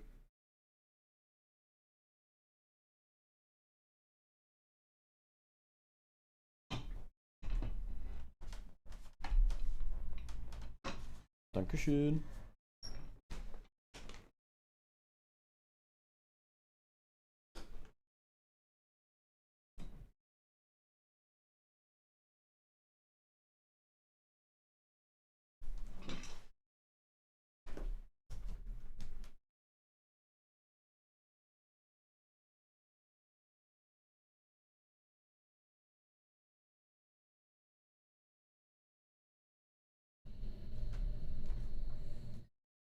Shall I leave you in peace?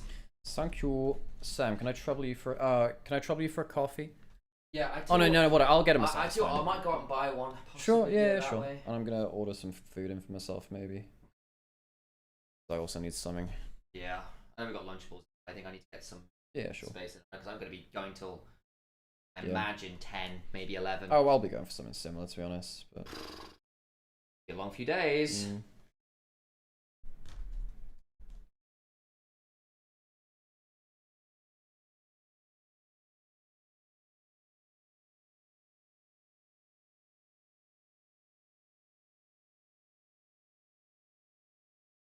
Oh, we're going to be in a really weird position.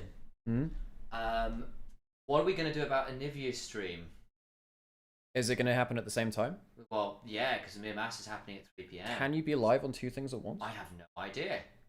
Just send a message in the group. I'll have to ask, yeah.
Wait, did they just say because Faker qualified to Worlds, he'll miss his chance at a Grand Slam because Faker can't win ASI?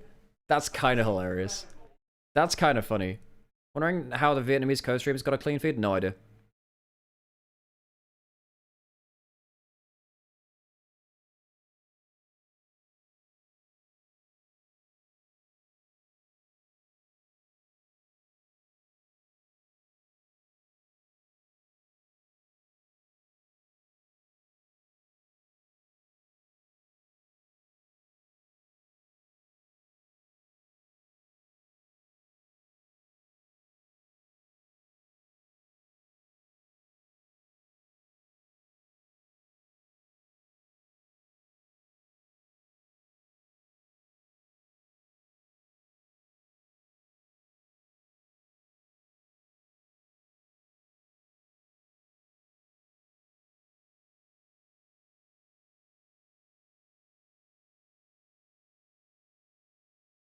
Okay, got a little bit of a break. We're gonna go do that thing where we put on some adverts and then we chill.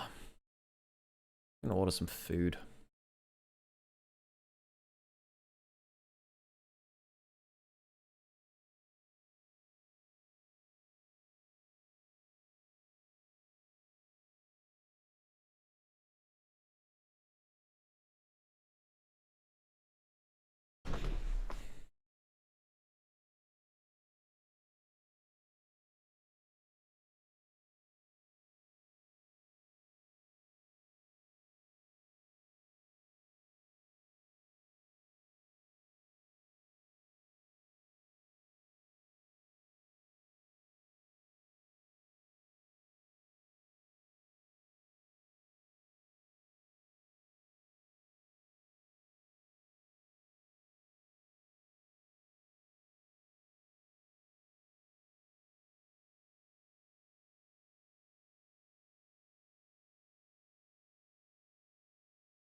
Who won JDG DK? DK won 2-0 and it was pretty clearly DK favored too.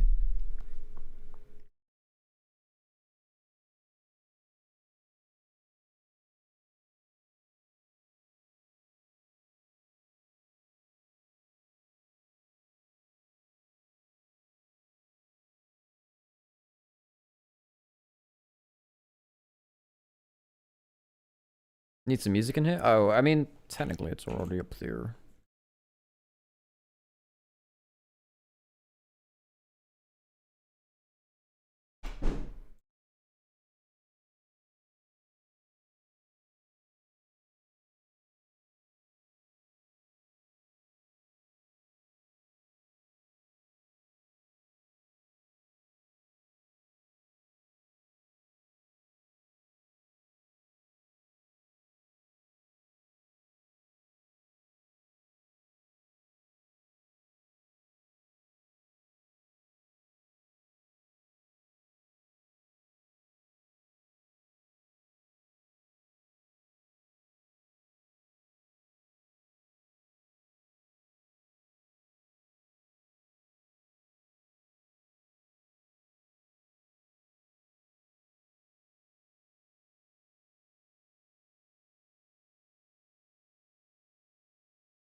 You still don't hear any music?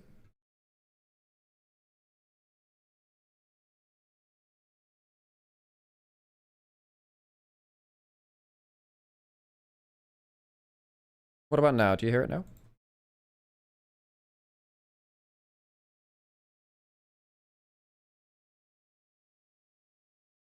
Do you hear it now? Wait, you hear nothing? Huh.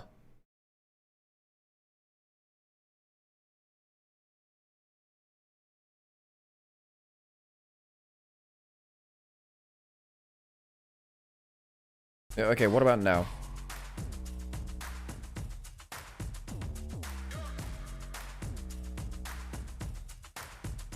Oh, okay, so I got some audio settings different, right? Good to know.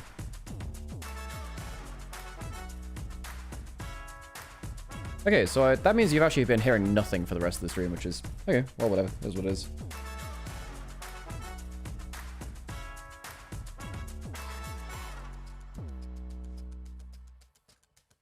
I saw Showmaker's Huya stream room is live with a clean feed. Wait, really?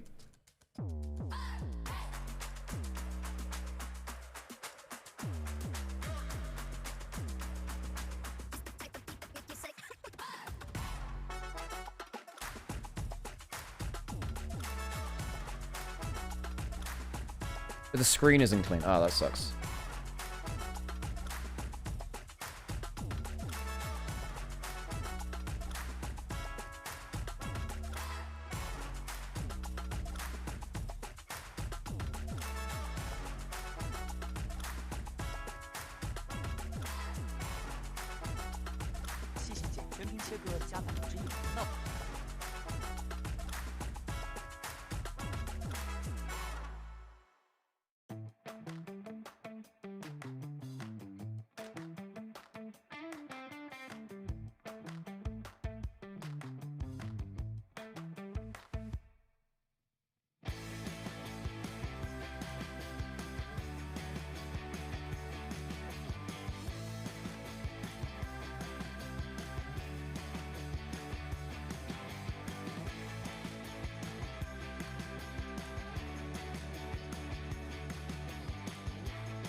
Just sync the audio with your video? I'm not sure what you mean, Honoris.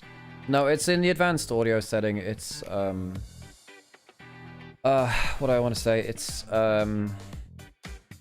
monitor output and stuff like that. I had it different because I've been streaming on PS5 recently.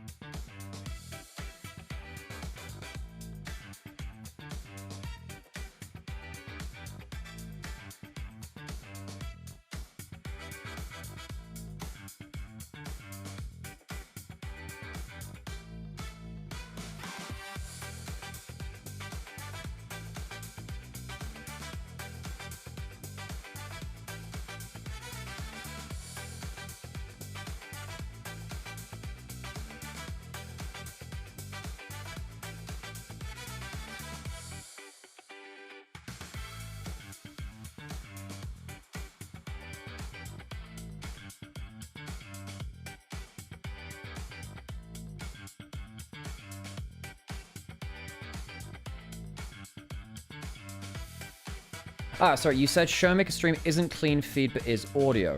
Ah, I could do that. You know, you can ask me for PS5 stuff, right? Yeah, my bad, Tac. I'm not gonna lie, I was asked about this stuff fairly late, and I forgot that it was on PS5, not PC, and then I needed it for a release day, and I was like, oh shit. I need this for release day. So that's my bad, Tac. My bad. I actually will. I will absolutely ask you for that in the future.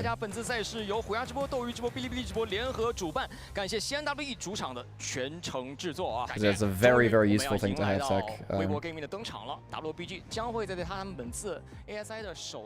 Is Silent Hill F on PS5?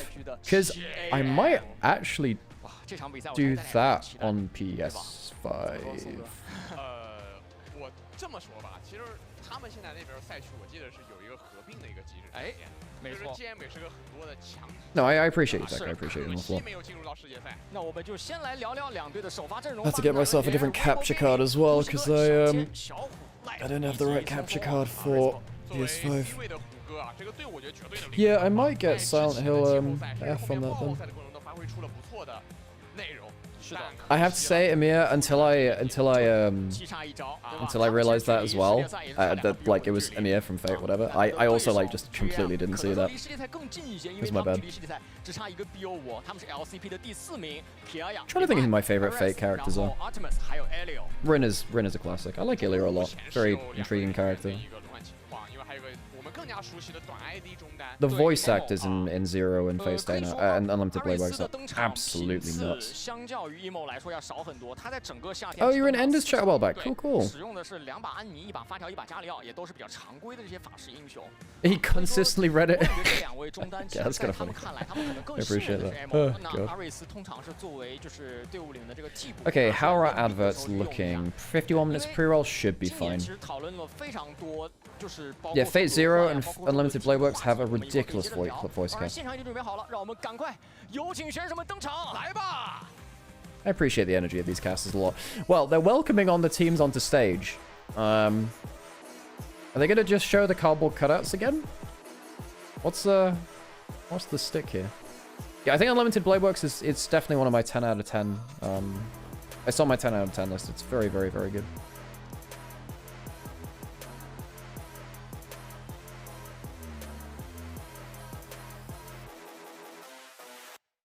Well, there's Weibo, a team which barely missed Worlds as well. 好啊，我相信大家已经对这个选手登场已经快要脱敏了。我们有请呼吸哥啊，有请呼吸，晨晨，不找法，有请小天，小天啊，很有气势。Zero preservation instinct. Oh god, true. Please. 我已经体验在崩了，经过专业训练了，我已经经过专业训练了。好的，很好。除非绷不住是吗？下一句是小虎，虎哥，虎哥。 虎哥好啊 ，light， 我觉得今年微博，其实你要说吧，我们记得今年他们刚组建的时候，大家评论他们。See Diablo Blaze in the post-match thread. He was awesome late game on you know. 非常非常不容易。那当然要欢迎我们远道而来的 GAM 战队，来吧。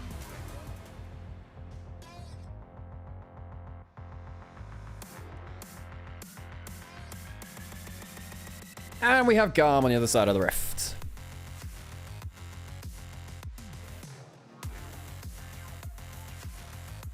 Worth noting, they were doing a rotating mid lane pool between Emo and Ares, or Ares. But Emo has now left the team. Kiaya and Levi are some of my very favorite players ever. 打了非常非常之久了，8年的时间了啊！传奇魁苍提大王，没错，里外。 而坐在他身边的一直都是他的打野好兄弟啊，里外。Steinsgate, Tac, that's impeccable taste. Those are like 2 of my very favorites as well. I can't think of how I'll order them, but yeah. Fate Zero and Steinsgate, awesome. 加上 Elio 这支队伍可以说在今年也是收获 Top. Oh man. I mean, my favorite is Gintama. Gintama is my favorite anime by a long shot, actually. 全球总决赛来到了我们本次的。Oh, I never watched Ping Pong. I heard that was excellent though. 来吧，两位选手已经亮相了。 还说呀，我们这个比赛是一个远程的一个形式啊。OK， 宝相庄严。虎哥今天很严肃，非常严肃。咱们这个时间的推移，对吧？已经来到。Steinsgate, Gurren Lagann. You see, I didn't vibe with Gurren Lagann nearly as much because I really didn't like how they made a show where The main character wasn't actually the main character. The main character was Kamina. And yeah, they had to give the actual main character like a pity romance because they put too much focus on the other character. Oh yeah, it's like we talked about it before. Look, I understand why it's so well liked. I'm not begrudging people that. I don't love the way that they treated a lot of the characters in that. Kamina's a great character though, and visually wonderful. It is still the best Trigger show. Oh my god, the cricket, the cricket! Oh, the cricket god!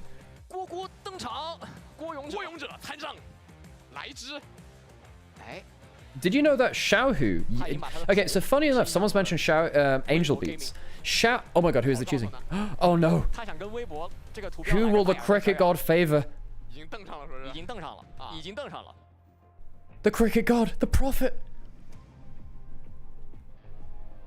But yes, Xiaohu used to be called Angel Beats. Xiaohu's gamer name, his first gamer name was Angel Beats. He was called that in 2014.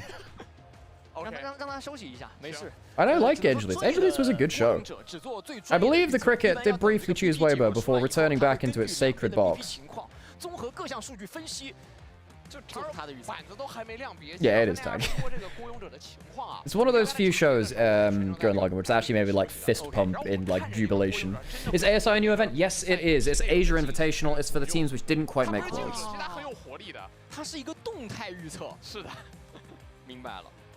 随着可能 BP 的进行，随着游戏内有一些单杀，有一些资源，各种各样的情况出现，他会摇摆一下。我不瞒你说，第二把的时候，郭勇者在那个就是那个玻璃框里面左右来回反复横跳，他感觉到这个赛况很激烈啊，他就来回跳。打了多少次双工会了，确实不容易啊。是。现在暂时处于一个平静的状态。Haruhi, you know, I liked Haruhi, but I don't think I was like, I don't think I loved it like some people did, but I liked it. 我们今天前两场看，就是目前我们这个邀请赛的 BP 跟我们之前看季后赛的时候，其实有一点出入。Actually, it is worth noting. I don't dislike Gurren Lagann. I don't dislike it. It's just I knock a couple of points off it, right? Oh, saddest anime I ever watched. Probably Clanad. Clanad was just kicking the nuts, emotionally speaking. Why is there a random animal? Are you speaking down to our prophet and speaker of ways, the cricket, the grasshopper god? Mods? Arrest them! Wait, they are a mod.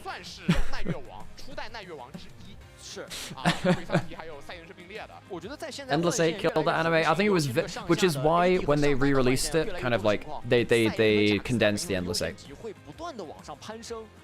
If you could build an all-time team, any players in the history of League, who would be your top jungle mid-bot duo be? All-time? Oh god, you're going off a peak. I mean, you have to Faker as mid, although there is actually a sizable argument for Chovy. Has Chovy peaked higher than Faker now? But it has to be one of those two. Maiden Abyss? Wonderful, yeah. Promised Neverland is good too. Oh yeah, Clanad After Story is just... oh, heartbreaking. All players. I mean, Nogari's not a bad shout for top lane, as is the Shy. Jungle, I think you have to go one of Canyon's iterations. AD carries a hard one, there's a lot of good ones for that. Alright, let's get into it, folks. Draft for GAM Weibo. Hopefully this is okay with a little bit of Chinese audio in the background. We don't have a clean feed, so it is how it is. Okay, so GAM Weibo. LeBlanc has been left up a lot today, but I don't think GAM's going to play it. Their mid lane's their weakest role, and it has been really traditionally. Vietnam has had some struggles with its mid lane pool over time. Their best mid laner in recent years was Dia1, who was caught in match fixing, so he's gone. But he actually has the record for most solo kills in a single split of play. I think it's something like 64 or something like that. Ridiculous amount. In Worlds qualifying regions. Nocturne, Wukong banned away from Levi. Oh my god. Levi is very, very, very good on Wukong. It is his best champion. GAM first pick. They don't get the Rumble. I mean, there's stuff like Aurora. Corki first pick. Artemis is a very, very good AD carry, though. I think a lot of people thought that Shogun was like the Vietnamese AD carry. Artemis has been the AD carry who didn't quite make internationals for a very long time. But the problem was he was never on GAM until like last year or something like that. Need to put Kiaya on a carry. I'm also happy with him on stuff like Sante too, though. So. And his Jax is legendary. Xiaohu Oriana. Oriana is Xiaohu's probably the most comfortable champion now. Jarvan easy lock-in as well. Tien versus Levi is insane, by the way, because Levi knocked Tien out of 2022 Worlds with the Karthus. Remember the Karthus bug, which hit the Lucian, and it didn't activate the Maw? So top esports got eliminated from World's group stage due to a bug. Insane. I'm still to this day astounded that game was not remade. Because Karthus ult killed him through Maw. The Maw never activated because it one-shot, and it never allowed Maw to activate. Very surprised that game was never remade. Yeah, that is a dark spot in World's history, really. Poppy locked in. Poppy's been perma-pick bound pretty much forever, really. For the last, like, year. For the last split. It kind of moved from being support at the start of the year back to jungle towards now. It's still flexible, but mainly jungle now.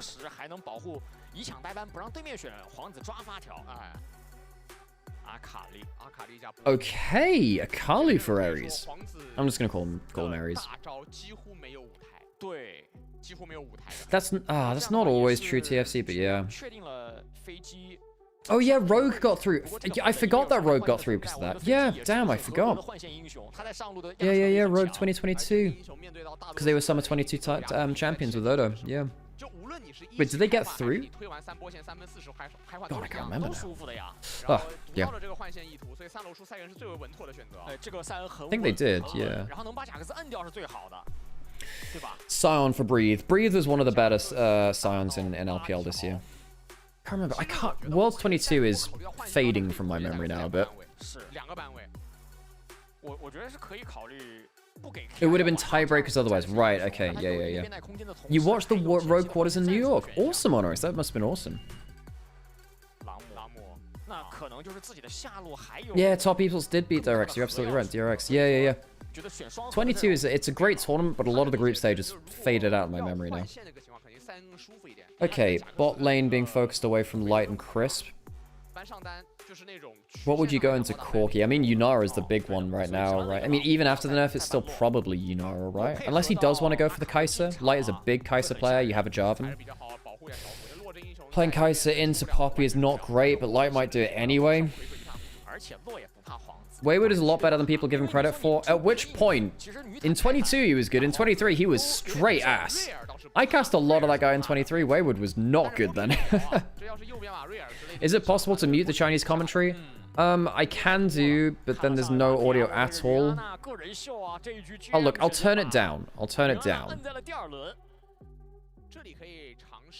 But like, there probably will be some mixed opinions on whether we should have any Chinese commentary or none. But we'll see. We'll see, right? Because we don't have a clean feed, this is the best that we get. Yunara's banned away from Light. We did expect that to get banned. Caitlyn of the Light one as well has been banned. He's a very good Caitlyn player. So, what is the bot lane? Lucian Braum, maybe? Lucian into Poppy, a little bit rough. If you pick the Braum, you can maybe go Jhin Braum. You can go Jhin, maybe. Although you lack a bit of damage at that point. Wait, Wayward is choking in the Caster Cup scribs? Are you kidding me? Wow, that's nasty.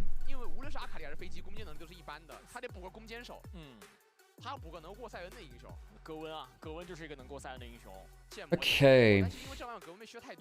Yeah, Wayward's debut year was insane, especially when you could play stuff like just Aatrox. Nah, he was very, very good at that. Speaking of Aatrox, Kiaya gets Aatrox, and he gets into the Scion as well. Now the problem is, Weibo are probably going to do the Taeyun swap. They're probably going to do the Taeyun swap. They'll switch AD carry with Scion. So I reckon what happens is they pick Lucian, they put Lucian into top lane, and they use him to bully the Aatrox. Aatrox is not awful in early levels, but that's probably the way to do it, right? Okay, we're going to keep Chinese commentary as background noise. Hopefully this is an okay level. If you'd like it to go up or down, you let me know. It probably won't go above this now. Oh, Wayward withdrew from the tournament. Wow, are you kidding me? Light does lock it in. I wonder whether Weibo do the Team WE swap. I wonder whether they do the Taeyun swap. 而且布隆我是可以回头 A 你的呀，我只要回头 A 你出被动，波比其实前面如果带 Weibo, pretty traditional front to back. GAM a lot more skirmish. Look, it's GAM. GAM are always going to skirmish. They're a very fast-paced team compared to many globally. I think there is a misunderstanding for GAM amongst Vietnamese teams. GAM are not the fastest Vietnamese team. They're actually quite slow for Vietnamese teams. They don't always fight in the first 10, 15 minutes, but then after that, or like it used to be the first 10, 15 minutes, and then they go beyond that. GAM can slow things down for the first bit, get an item, and then really start to pop off. Once they start fighting, they don't really stop. Alright, let's get into it, shall we, folks?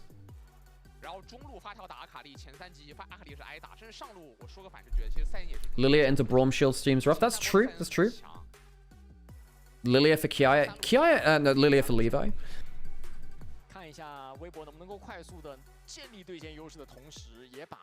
Levi has always been, I know a lot of people think about his Nocturne and stuff like that. Levi has always been an AP jungler. People don't watch enough GAM regionally over the years. They haven't watched enough of him regionally over the years. So you realize that Levi has always been the AP farming guy. He did that even when everyone else had dropped them. He was playing Karthus, Shyvana jungle, Lilia. He is a very good player of that. 下河道贴到 F6 入口的下半区龙坑墙，然后4人贴墙挤进，甚至可以换野区这把，就是卡时间进，然后换下半区吗 Alright, we'll keep volume as it is, folks, for the background. Shame it wasn't earlier today, my bad. Hey, Seraph, how's it going? 绝对越不了，就只要波比的操作好一些吧。又或者如果越不了的情况下，有没有 AD 和上单换线的可能？ 其实也是要放到考量当中啊，有这个玩法，就是说你下路，但如果要换线的话，有个问题就是卢锡安一级不能跟布隆进野区，就是他们舍弃掉一级的设计，然后换成卢锡安能够。Wait, Munchables just got a League of Legends survey question asking how satisfied he is with the quality of the LPL broadcast. That is so funny. That is so funny. 莉莉娅打皇子这个对位，就是一旦你让莉莉娅跟皇子陷入对刷，那可能只要莉莉娅反到2组野怪，等级领先一点点，后面就会无限滚大。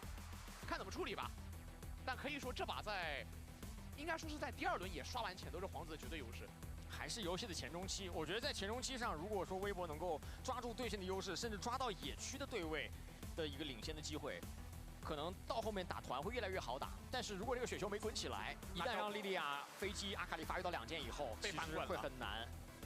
但不过这把边路还有一个防守的一个点啊，就我们常说阿卡丽 Okay, into the game we go. 这把杀不到，因为塞恩一定单挂，旁边没队友，阿卡丽杀不了塞恩，这条线被封的情况下，阿卡丽只能找发条，但发条后面一定有人，你且不论发条后面本来就该有人，这个队伍它叫 WBG， 你应该想象虎哥背后没有打野辅吗？虎哥身后全是兄弟啊，来了，这把的路线还不太一样，进的早一点，而且选择是从下面进，没有选择像刚刚你说的1分15秒从 F6那个。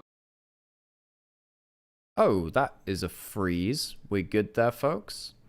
Huya. We good? Nice. There we go. Cool. Is Xiaohu good? He's good on Orianna, I'll say. I miss the official LPL cast, folks. It was a great time. Made a lot of friends through that. Lyric, Munch, Hysterics, Mazel. Trouble Dramatic. Well, I knew that before, right? Ooh, invading with the Braum level 1. Lucian Braum, kind of nasty at this. Gets the flash out of Elio. Has the Hex Flash. That's not the end of days, but still not great. Invade on the top side. So Levi's going for enemy Raptors. Right. Because a lot of the time, your first... Levi's first... Yeah, Lilia's first camp is often your Raptors. Breathe might go for a Q spam here. That was the Chinese caster saying, oh, hello. Levi waiting for that Q to come through. Needs to be a little afraid. If he casts the next Q, Breathe might be able to kill him with a full charge Q. Smites early, wants to get the level 2. Oh, can you get them? Gets a couple. Does he get the level 2? He does. Okay, so Breathe only got one of the small raptors. He was looking for 2 to stop the level 2 early. Oh, man. How much more is Breathe going to do here? So Weibo not going to do the Taeyun swap. Levi now has level 2. How much is Breathe going to bully him out here? Because if this goes too long, Breathe might end up missing some minions in the top lane. That could be a problem. Levi gets some healing off it. Breathe's in trouble. Breathe's in trouble, I think. Oh, hang on, is he not? Oh, Breathe gets the first blood. Levi, no, he screwed it. Too much damage from the Scion early on. And on the other side, Tien took red Raptors and ran up top side. Oh, Levi. Oh, Levi, that's a mistake. That is a mistake. 下路的最速传说应该是3分40秒，而那个 Oh man. 甚至会给微博提供下一波换线的时间点啊。对啊，现在野区瘫痪了，甚至我跟你说，皇子做决定，别让莉莉娅刷，直接找你啊，3级找2级，小天来也，有个果子，果子先贴身红 buff A 的减速，捏1Q A 到死，怎么说上不上？不上了。 好求稳啊！主要是看到 Kiaya 来了。Tien now walking to Kiaya here. This could be a problem. He's probably going to get brought back. Okay, Kiaya, not bad here. 吃了 Q2 Q3砸不到了。 This is a problem. Look, I have to say, a whole lot of LPL has been about jungle diff. If Tien or Kanavi or Tarzan, I know Tien is still in there, he is. If they get a jungle lead, your game is kind of over.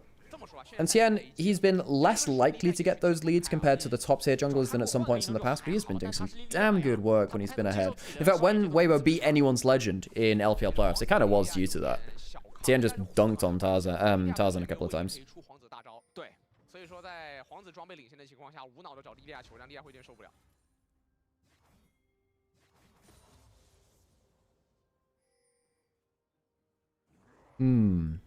So, Breathe has a little bit more gold than he should be. Did lose a lot of farm, so he's down an amount of XP. I think the wave's crashing in. Light's going top lane now, because the lane swap is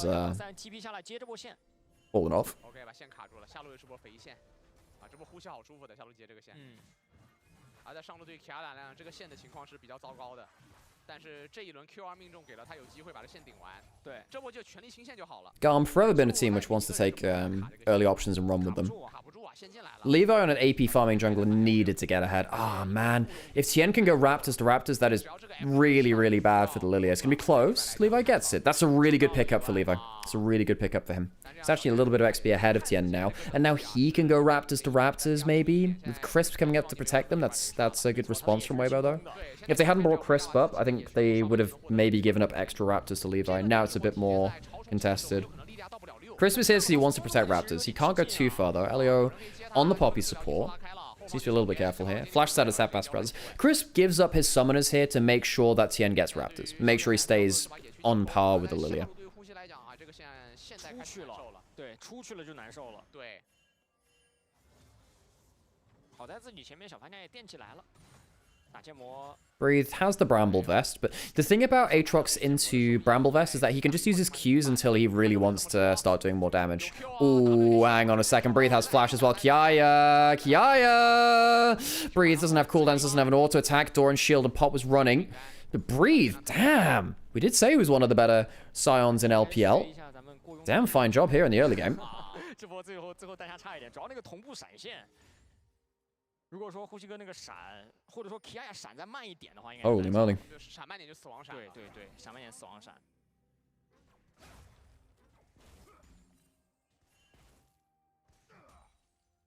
现在可以看到啊，皇子还有2片野没刷的情况下，等级跟莉莉娅是完全持平的。这2片野刷完，等级将会有领先，少量的领先哦。中路的部分。 阿瑞斯前面扛线扛的也还不错，至少到6级这个时间点补刀没有差太多，而且到6以后，其实对于发条来讲会要稍微小心一点了。下路看着呼吸的进度差多少到6啊？要到6了，哎，开车吗 ？OK， 开车，但是 Okay, Kiaya forced to ult and flash down here. Sorry, I was just quickly looking at the other screen. My bad. Breathe is doing a damn fine job here, though, as we were saying. Kiaya loses the ult, loses the flash earlier. 下路线已经送完了，其实对呼吸来讲任务完成，该闭。 Little bit worried here. Xiaohu doing fine in the mid lane matchup, getting a little bit of gold up there. Levi's not ahead on the Lilia. Light doesn't have cleanse, interestingly, by the way. That might be a problem versus Levi later. Didn't want it for the laning phase, of course. Needed barrier to help fight against the early game power of the Corki.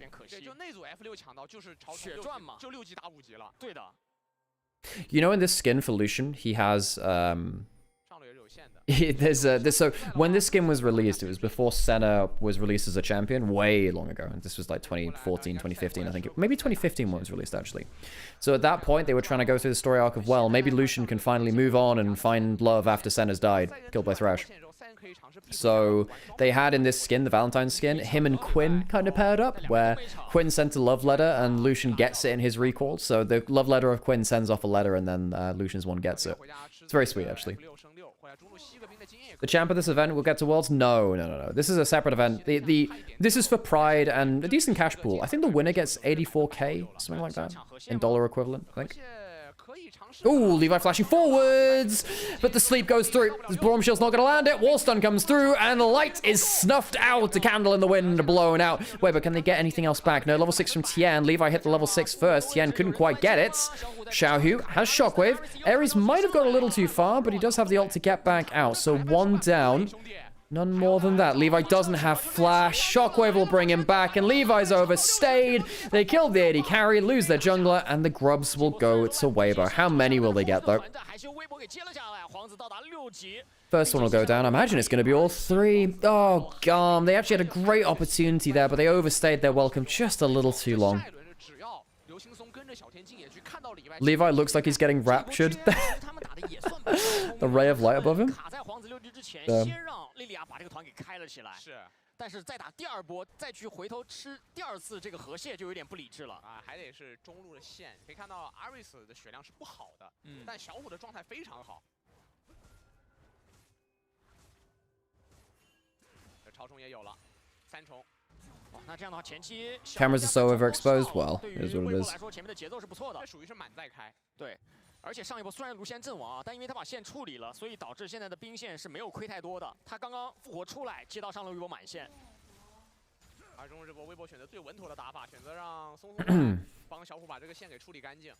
但半血没有大招的阿卡丽，其实对小虎也构成不了。So Weibo get all three grubs, early dragon. They're ahead in mid jungle. Top lane's a little bit whatever. Artemis has an early lead on the Corki, but it doesn't feel like that's going to be game breaking. 那就是瑞兹发条，你甚至有那种极端的，就是现在不是会增强了吗？该有队伍在尝试。GAM fighting? I like GAM. GAM are a good team. I've enjoyed GAM being a team that can kind of fight back even against Vietnam's horrible situations they've been in over the last 5 years. No, Vietnam kind of got lumped into different regions. It became its own region again with the VCS. I think it was out of the LMS, right? I believe that was the case. Any idea why there's no official LCK broadcast for this event? Probably because they're traveling to Worlds, I'd imagine. I'd imagine a lot of them are traveling to Worlds, aren't they? Don't know when their flights will be. Maybe it'll be a little bit later, actually. I'm not sure when they're out there. But they're probably prepping for Worlds, and... No, I'm not sure why there's no official LCK broadcast. I think it's ran by the same company which does ASI, which is the Challenger versus Alien. To dash forwards into a Poppy W. Oh dear, light's gone down. The dunk comes through. Can they win in the 2v3? Artemis is alive to put down one last Foss bomb. Chris chased off by Elio. Levi will have a little bit of damage here to bring. The Conqueror is being stacked up by both of them. Tien, when's the next flag and drag? Is it going to be enough to get past the next steadfast presence? Tien needs to be careful. Hit by a Q. And he's stopped by the Poppy W. Spike comes through and Tien will die. The 3v3 working out well for GAM in the bot side. Even Ares wandering over a little bit quickly. More quickly than Xiaohu. Xiaohu is coming down here, but he won't be able to find that much. GAM, good early fight. Get themselves another kill on the board. Kills on the board, I suppose. Weibo not tracking the enemy team that well. Not sure they saw both Elio and Levi at that play. Every time I see matches like this, it makes me realize I'm going to cry the day Xiaohu retires. We are reaching the point, I think, where the oh my god. Light, why did you dash like that? He's then CC'd onto the Valkyrie. Oh, Light. Oof. It's going to be like Uzi retiring all over again. I had the massive pleasure of casting at Uzi's last official game. His last ever game. Regional qualifiers 2023. It was a 3-1 series versus Weibo. It was against Xiaohu, of course. Teammate which he won our MSI with back in 2018. I do miss that era of RNG. There was something very special about, well, Xiaohu and Uzi, they can do something special. We are reaching the point where a lot of the veterans of LPL have had such long careers that they must be considering retiring. Surely, I mean, you think about the length of some of the careers that some of these players have had. You know, Light, you think about IG, you know, the Shy, Rookie especially, been playing since 2014. Someone like Jackie Love has talked about his health issues over time as well. Yeah, some of these, Maker, yeah, no, tons of these players have had very long careers. And particularly because the LPL financially is not doing fantastic right now, and the fact that the LPL has not won an international event since MSI 23, which took the JDG Super Team to do so. Oh, we could be seeing the end of an era, really. This year we had 80 roster changes in the LPL, by the way. 80. Ming could still easily be playing. Yes, Ming absolutely could be playing, but RNG really screwed him contractually. It sucks. It really sucks. Ming was awesome. Ming was so good. We've struggled to replace someone like Ming. No, Ming and Mako are both up there in terms of greatest supports of all time. You know, they're in the top 10 minimum, I think. Mako had the consistency, Ming had the peaks, I think, on the whole. Mako nowadays is a bit more spiky. Top 10 minimum is underselling it. The problem is then you have to go up against, you know, like, Gorilla, Wolf, Carrier, Barrel. That's already 4 out of the top 5, I reckon. Or somewhere in there. I think Mako's top 5. I would put Mako in top 2. I think his longevity is insane. But there's a lot of very good supports out there when you think back to it. Okay, culling pulled out. Dragon's been started. Not stolen. Tien gets it. Ares comes in with the ultimates. Elio pops away the Braum. Ares gets out to safety. Breathe flash over though, and Elio will flash away and return. Top 10 is underselling Mako? Yeah, for sure. I think Mako is 100% top 5. Yeah, I agree with that. Marta. Of course there's Marta in there too. How could I forget Marta? Marta's obviously up there at some point, yeah. Mad Life at some point? Yeah, I think the top 2 are Carrier and Mako. Those two are just ridiculously good. Mako's had the longevity, Carrier's had the peaks. And Carrier's, you know, getting towards the point where he's had the longevity too. Considering how long he spent at the top.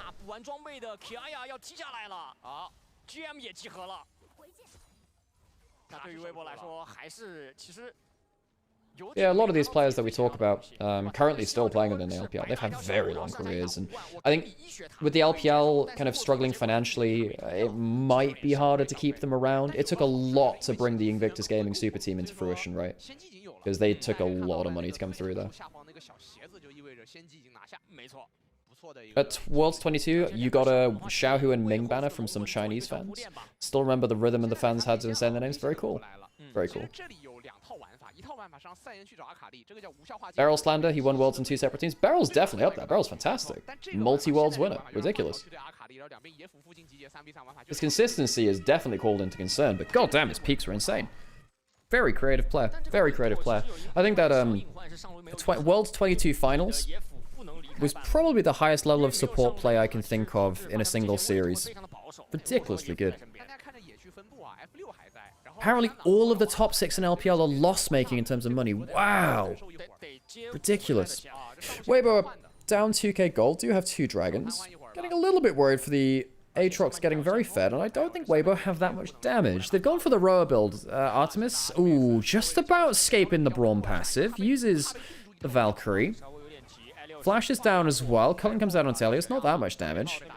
But the Lucian's behind. Xiaohu doesn't have that much damage in his build. Here comes Levi. Does have Flash. Gets the sleep onto Lucian, who doesn't have a cleanse. Chaos coming through. Breathe on the other side. How much can the Scion do? Curve away. Disengage. So GAM down an ultimate. Same with Kiaya as well. But Breathe uses his ultimate to get into the play. Trade of ults. Not much else. Well, I didn't realize that the top 6 of LPL are all loss-making. Well, then again, LPL viewership's gone down. Well, if it weren't for the IG Super Team, LPL would be in the gutter right now in terms of viewership for their own internal numbers, I think. Beryl Slander, he had the guts to run it down on Ram's support. Jesus.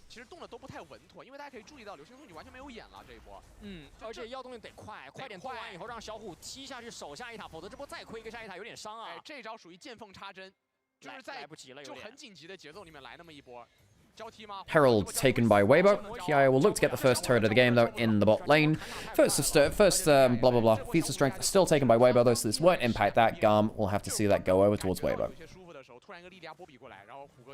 First turret of the game. Doesn't affect feats of strength. The kills and the objective had already gone over to Weibo with their grubs and the 2 dragons. And, of course, the kills.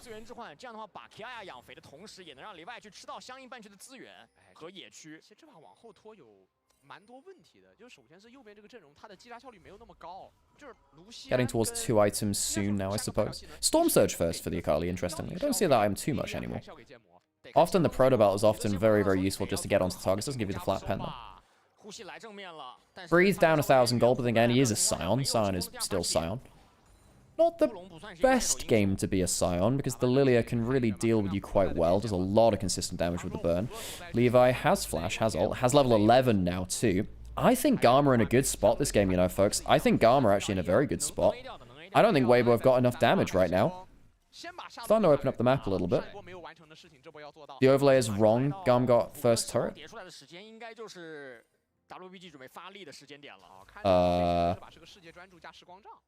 He did get first turret, but I don't think it matters too much, right?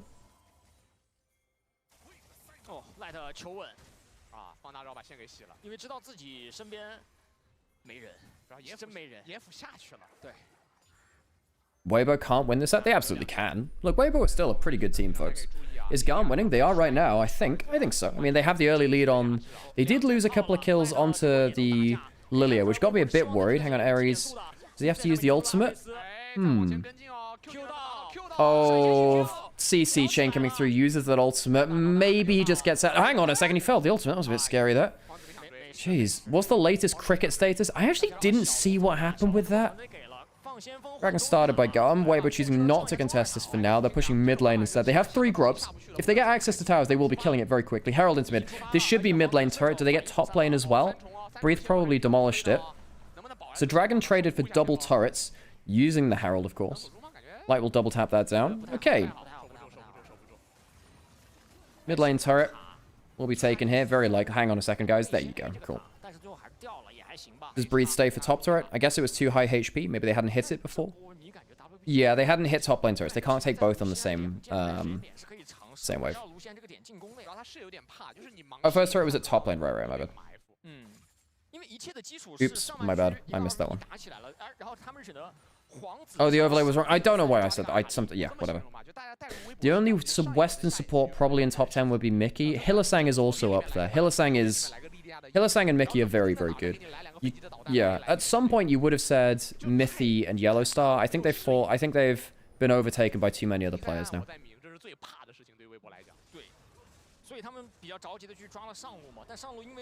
Levi Carthus for Tian? Oh, wait. Ah! Oh, the cricket has chosen the GAM girls. Nikic, top 10 support of all time? I might need a little bit of convincing on that. I'm not ruling it out, but I might need a bit of convincing. Now, we've heard the great words of the cricket.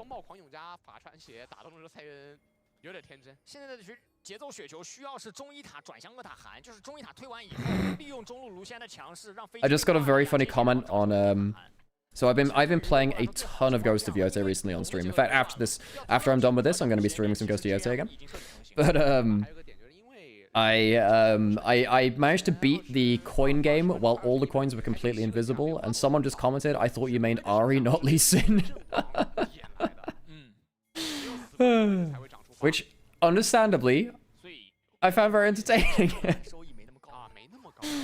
Okay, this game is probably going to stall out for a little bit more. I think Weibo... I don't know. I think... What do Weibo need to win a team fight? They've gone for the Roa Horizon focus build on the Ori. It evens out your damage a little bit more, but I do worry a little bit for Xiaohu's damage on the Ori.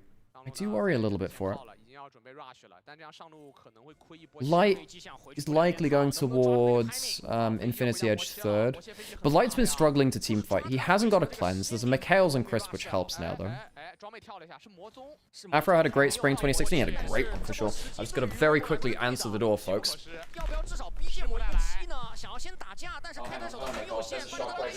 I need to really answer the door, goddammit. Please no one die.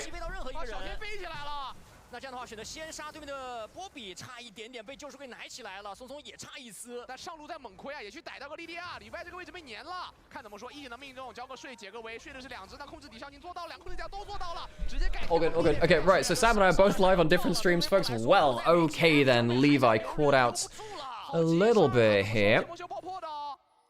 Wait, I can't, you know, I say that, I could be completely lying at this point, folks. Who knows? 1,000 gold between Atacon not started. Did anyone die? Did anyone die? I'm not sure. Not helpful. Teleport's coming back in, trying to contest for this now, Levi. And Kiaya will be in the area. Levi, no flash, no ult wave, but will peel off the Atacon. And for once, an LPL team will not throw at that objective. 这一波打下来，其实还是感觉有点着急。对于微博来说，他们可能没有收集到飞机第一时间回城的信息，所以他们选择先去找人，先去打架，而不是先去 rush 这个厄塔韩。这么说吧，现在这个画面对于微博来讲有一个小小的好消息，莉莉娅没闪，是，就下一波你皇子框进去，然后发条拉大刀的 combo 对莉莉娅是生效的，但前提是这个 伤害得能灌到啊，就是卢锡安的伤害能灌到一个 EQ 进去盖大招的皇子的位置，其实没有那么容易。我觉得夏波团对于微博来说是要把自己的阵型摆好。Okay, I don't think anyone died. Nice, no one died. Cool, still 4-3. Nice. So a load of ults were traded at some point. They're coming back up now. Atacon is still alive, and now I'm back in time. Awesome, cool. Door answered successfully. 1600块，就在这1600到来之前，要把一切夺回来。来吧，这位置已经看到人了。 What's up? Oh, thank you. Appreciate you. 看到 Kiaya 了。这个失落的草丛秘密，我愿把它称为卓哥。Oh, nice. 也没问题。 但这个话要是卓哥听到，可能会眉头一皱。Oh, hang on, I need to close the door properly. 这个是对的，这个是对的，因为野区JDG人全部在野区里，而且微博比较好的是前面把所有的绕后眼都给扫干净了。OK， 往前找着波比，但波比锤把小丁给锤走了。 Okay, fight on the bot side. Elio caught out. Cataclysm used. Shockwave available and takes down the Poppy. First kill of the fight, but it's only onto the support. Full health HP on pretty much everyone else. Ares into the backline, but he's alone right now. Chris blocking the door, and the Scion gets back to front line. The Akali doesn't get the kill. The Akali does survive. Weibo playing well around the front to back, using their front line fairly well. GAM not quite able to get the damage down. They've used the Lilia ult. They've used the Akali ult. They've only really got Atacon, Aatrox to play around. They don't get that much value out of that. So, teleport in. Dragon, they're not willing to let it go yet. Dragon goes down. Kiai going forwards, lands the W. Decent damage from Xiaohu. Flag and drag out. And GAM teleport in, but can't find the fight at the end of the objective. GAM really trying to continue the fight there, but they're not quite able to land the damage they need to. They are sticking around for the Atacon. Xiaohu doesn't have much mana. That could be an issue. He needs to teleport back in. He's on full vision. The Lilia ult's not available. Tien does have flash, so he can get over the Poppy W if needed. Braid's coming in. Ares in the backline, but doesn't have his ult. I just don't think he's that threatening without the perfect execution. He's spotted as well, I think, too. Swellseed lands onto Xiaohu. He managed to get himself some extra... he's got blue buff. That's what's changing it. He's got blue buff. The Atacon secured by GAM. It's gone low. Kiaya flashing out. Does he survive? Ares on the flank. Still no ult on the Akali, and that could be a huge problem. The Aatrox goes down. Levi's doing what he can. A Cataclysm onto Artemis. Not sure he'll be able to fight after this point too. Scion goes down. 1 for 1. 2 for 1 as the Poppy joins the Aatrox in the death screen. Corki dies off screen, so 3 for 1 total. And I think Weibo, despite losing the Atacon, won't feel too bad about this one. I'm not going to lie. Gonna try and get the Q through the wave. The slow lands. He'll have to maybe ult or flash out. Assuming he uses the flash. Yes, he did. So summoner down from Ares. It's not badly fought by GAM. They do get themselves the Atacon, but there's 3 grubs. Weibo will move into the mid lane. They'll take that out turret. That was a mess. GAM always a team that likes to get down and dirty and scrap. Trying to one-man sleep into a Mikhail's was kind of meh. I actually didn't see the context of that one, actually. Or maybe I did and I just completely forgot. Kaya, yeah. He had the only real big ultimate left to play around, and he didn't use it that well.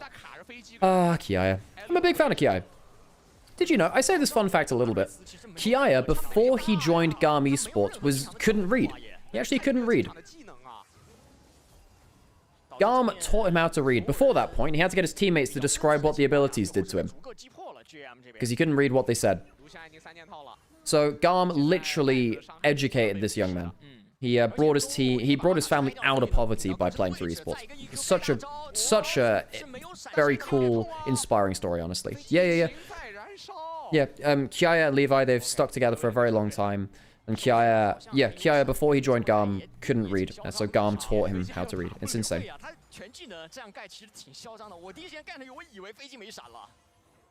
How old was he when he joined? I can't imagine he would have been that old. Probably like 16, 17, right? I think they just found him out of PC cafes. They just bought him out of PC banks. 不知道长啥样。我猜回到中间了。我也猜回到中间了。我猜回到中间了。 Let me have a check. How old was he when he joined? 现在要抢这波中线，大龙已经刷新了。这个时间点，哎，过来，哎，真到了。 Oh, Elio Jeff flashing in. Oohs and ahs everywhere. Breathe banks of space. Light flashed out of it. He's not able to get himself a kill over his own angle as well. Light, did he have to flash out? I'm actually not sure he did, actually. Missed that one there. Elio very close to getting a key play. Not quite able to do so, though. He was 16. Hey, Spoods, how's it going? Spoods is a friend of ours from the VCS English broadcast. Back when that was more of a thing. When we did LGL, they'd done their VCS English broadcast a little longer than we did the LGL one. Good friend. Spoods has always been one of our go-tos on Vietnamese history. Yeah, Kiaya would have been around about 16 according to Spoods. 16-ish, 16, 17, as he was found out in the kind of gaming cafe scene in Vietnam. That's insane. 就它相当于是疾跑，它就是一个疾跑，相当于人均多一个召唤师技能。打团的时候啊。 3 items for Light with the Infinity Edge is a very scary Lucian now. Of course, with Lucian, you don't have to upgrade your boots that early. You can spend money on your bigger items instead. 16 after he left a small team from VCSP. Very good to know. Even the Grasshopper is confused on who's going to win. The Grasshopper knows exactly what it needs to know, and it gives you the answer that you need to know as well. You might not know how to decode the message, but infinite in mystery is the glory of the Grasshopper.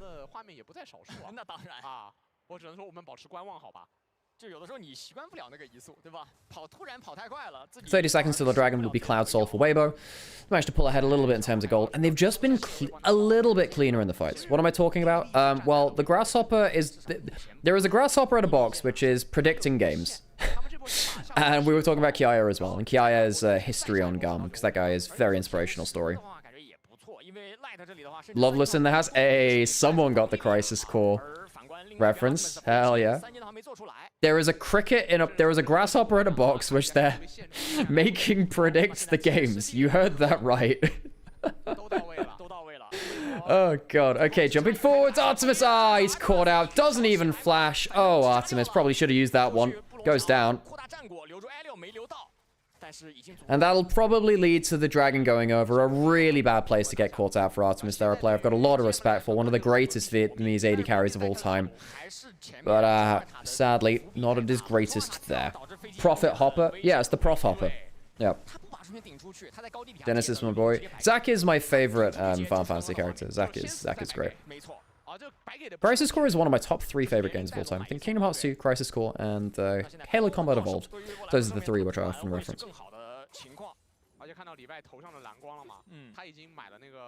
Alright, with the Cloud Soul for Weibo, it makes it a lot easier to escape the engage. Now, everyone does that a little bit faster, and you pop your ult, you get a lot a bit faster.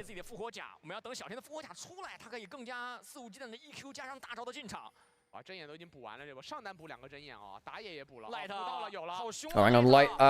Hang on a second. The Cloud Soul might help him a little bit. Look how fast he is. Wallstone didn't land. Elio not quite able to get that. Levi goes golden. But Gelly, I think they might be finishing silver in this game. A second place. Q4s from Kiaya. It's not bad. Light pulled back by the W. The Storm Surge starts to pop. But how good is the damage after Tien gets in, gets out, and the flag and drag will drag Gub all the way to hell across the river Styx. Xiaohu and crew will take, what, a 3-for-1 overall? 4-for-1. Levi dies as well. Weibo will take the first game of our 3rd series of the day. Artemis stopped from recalling. He won't even be there to protect the Nexus. Like Chris might actually just try and stop the recall as well. And truly, Weibo are going to look to try and end the entire damn game if they can. The standard giving everyone 30% extra attack speed. Breathe flashes out of Taraga. Artemis tries to clear the wave or kill someone, and instead he's only found Doom. Elio comes back in, and they will finally clear the last minions. Even with the 3 grubs, Weibo not quite able to clean the finish the game. Elio, that's too far, my friend. That's too far. Chris will go down. Can Weibo finish the game? They got 3 grubs. It helps that tower killing so much quicker. And the Jarvan standard, the extra 30% attack speed. Can GAM defend the Nexus? I'm not sure. They don't have the damage to kill everyone. Bro, Xiaohu hitting it down. Breathe not even touched. And the top esports. The top esports logo flashed up at the Nexus. God, GAM took them out of Worlds 2022 group stage with a very similar end. God damn. Weibo win game 1. 但还是拿下了，没错。而对于 GM 来讲的话，我觉得他们在第1局里面可以说是把他们在赛区内的东西再一次打了出来，在前期野区失利的情况下，选择通过换半局的资源，利用皮亚亚在上路和下路2条边线的强势，连拆上路1塔，下路1塔，其实把他们的这个节奏给缓回来了。我有感觉，就是其实 WBG 的底蕴是厚的。就我们看到最后那波龙魂龙的时候，他们集中进野区、布视野，再回中，这一来一回的章法是很有的。对，但反观对界面，他们有点着急。 就在丢失中线的情况下，不知所措了，有点，或者说他们在于自己需要去有开团压力的时候，他们的开团仰赖点是这个莉莉娅，所以莉莉娅每一波是队友跟我说你要开，不管你开的好不好，你都得要开，这样压力很大。所以他就是我开一个人我也开，我们很少看到莉莉娅。 Did the cricket win? The cricket always wins. You are just not always in a position to understand the whims of the cricket. 所以没有第2个开团点了，剑魔、波比都不是开团点的情况下，莉莉娅成为第1开团点就。The players on the stage, yet they have cardboard cutouts on the stage. Oh god, honestly, fantastic. 化为乌有是，这个经济曲线是相当惊心动魄的啊。中期一度是 GM 获得比较多的领先，但是微博 Gaming 这一把做的最好的点，我觉得在于控龙啊。而且真的这把资源是满载开局啊，也是自己取得了不错的效果的。 里外选了个莉莉娅，但这一把的话，其实他玩的就像你在 BP 的时候有提到，他玩的更像个大树，对吧？他这个莉莉娅很少成为队伍里的那个真正核心，去拿到更多的发育，去用我们的俗一点的话来讲，叫做吸队友的血。他基本上没有。 They should have had cutout shake hands after the series. Would have been fantastic. 事情就是我一边保障自己的发育，正常发育，一边去让队友能够也获得相应的发育。来吧，看看本局的高光时刻。 这把呼吸超关键，因为就是你看到布隆，看到皇子，你一定要想到幻野区的开局，还有赛人，这要素太齐全了。这把呼吸是完成了野区防守的一个重担啊。怎么说？这把 MVP 咱俩也投一下。其实从我的角度来讲，这把小天的发挥是非常亮眼。对我在纠结上，我就在纠结上野。其实我现在就是在纠结上野2票里面我给谁。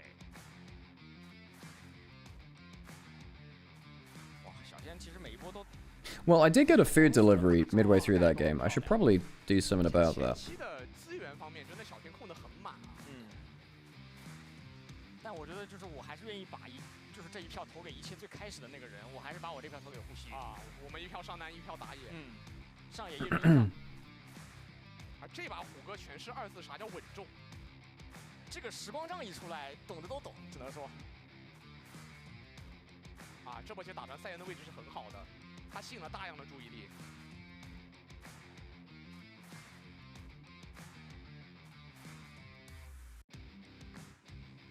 GM 这把只能说还是前期的游戏计划，就是前期的游戏进程没有在他们的计划当中。当里外这个点有点哑火以后，他们利用自己的韧性，中期玩回来了一些，但是。 玩到后面的话，还是不在他们的舒适圈里面。你明显能感觉到这把不在他们的舒适圈里面，没有先手。其实微博真的打到这个点的时候，他应该是研究到了，就他们意识到了 GM 这个队伍他先手缺乏，所以他们围绕中线做了太多拉扯了。对，就既然你没有办法简单粗暴团开起来，我就不断利用我的兵线去带来视野优势，我依赖视野优势就不断的拉扯。最好的玩法永远不是远离危险，而是站在危险的边缘。这一把微博。 无数次的站在了危险的边缘，但他们没有失足。对，这波小天好帅，大招控制底效 ，EQ 在出框，完美处理。因为这种就是你如果不给那个身位，可能 Okay, I'm gonna go get ourselves some food real quick, folks. And then we'll get to our what could be our last game of the day. 但是你一旦给了那个身位，一个好像对面能开到的位置，那可能就会引诱着 GM 犯下滔天大错。皇子好狠，真的好狠。 主要是果断，我觉得在小天上这一局看到最重要的东西是果断。就当他需要 EQ 加 R 的时候，他不会手软，他会直接进场。但我从现在来看，GM 这个队伍其实前期还是有一些说法的。嗯，就你从这个阵容选出来之后，他们一些该抓的节奏点也抓到了。来吧，揭晓一下 MVP 是谁？呼吸哥大塞恩在1级开始直接对对面的打野完成了单杀啊，而且打团的画面也是相当漂亮的。对，就尤其是恶坛下半区那波，恶坛坑父赢那波团，他是完成了1扛3。我觉得2波，一波是小龙那个位置，当时我也在主要关注他，他同样是在1扛4，然后一个大招出来，然后恶塔那波又是1扛3，就每一波他们在选到塞恩以后的所有人对阵型的分割的理解都是非常非常出色的。啊，这把的票基本是在上单跟打野里面出，最后是由屏幕前的召唤师们给到了上单的一票，最关键的一票，就一锤定音了，各位。没错，靠你们。我觉得今天其实在这个 BO3里面，对于微博来说，最重要的3个字是基本功。真的是基本功，因为这一把赢下来，我觉得靠的也是更为扎实的基本功。不管说是在前期的运营上面，还是说来到团战期的团战选位和团战操作上，我觉得另外一边对于 GM 来说最可惜的点是阿瑞斯的阿卡丽，因为这一把他是唯一那个能够越过塞恩直接直指对面后排的人。印象里这把没有出太多好画面。我们得知了一个消息，一个有点惊人的消息是 GM 在第2局他们优先选边。没有像我们想象当中那样选择蓝色方，而是选择了红色方。到底有什么样的藏招？悬念留到第2局，我们稍后揭晓。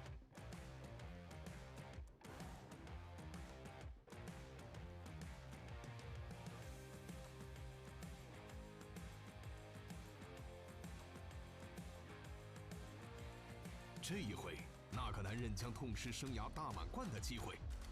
这一战，千万粉丝将见证亚洲邀请赛的绚烂。有人说，职业选手1年的汗水与泪水都在失去全球总决赛资格的那一刻终结，但从今天起，这样的遗憾将不会重演。军中无戏言，不必等到太阳升起再忘掉一切，今年未尽的征途就在当下续写。8支棋差1招的战队，数十名热血难凉的少年，当然还有在他们背后默默抉择美味的教练。曾经，他们在峡谷拼搏，渴望着夺冠。后来，他们是各自赛区卖票的销冠，而如今，艰难匍匐的前行者们将再次集结，只为证明那一句话：5强6强也比再加强。这是一个荣耀与屈辱并存的手擂台，你想成为拿破仑中仑，还是沦为失败地中地？巨难受，赛的刚刚摇起来了。这是一场赢了也不能复活的复活赛，但输了真的会被淘汰。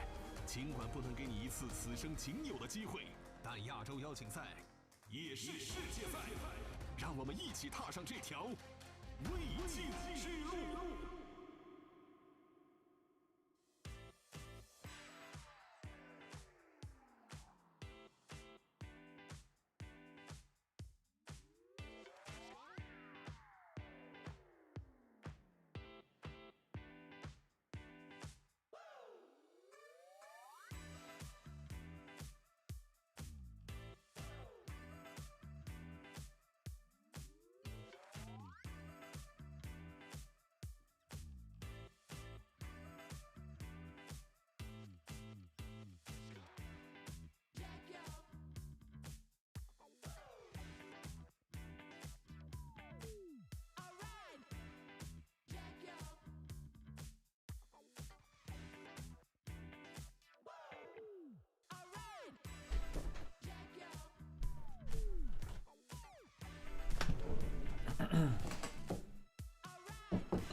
Okay, folks, I have food. Did I run adverts? Did I do that? Did I do that thing? I should do that if I didn't. I did not do it. I should run ads.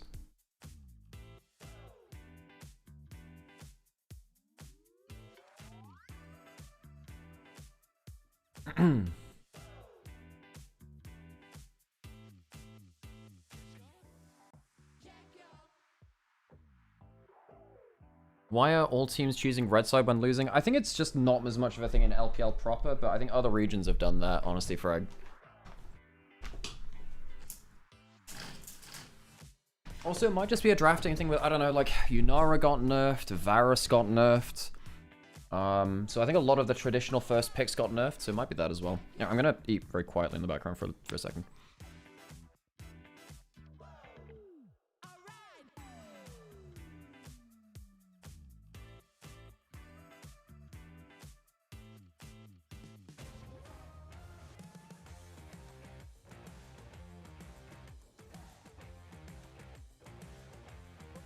There he is, our cricket god.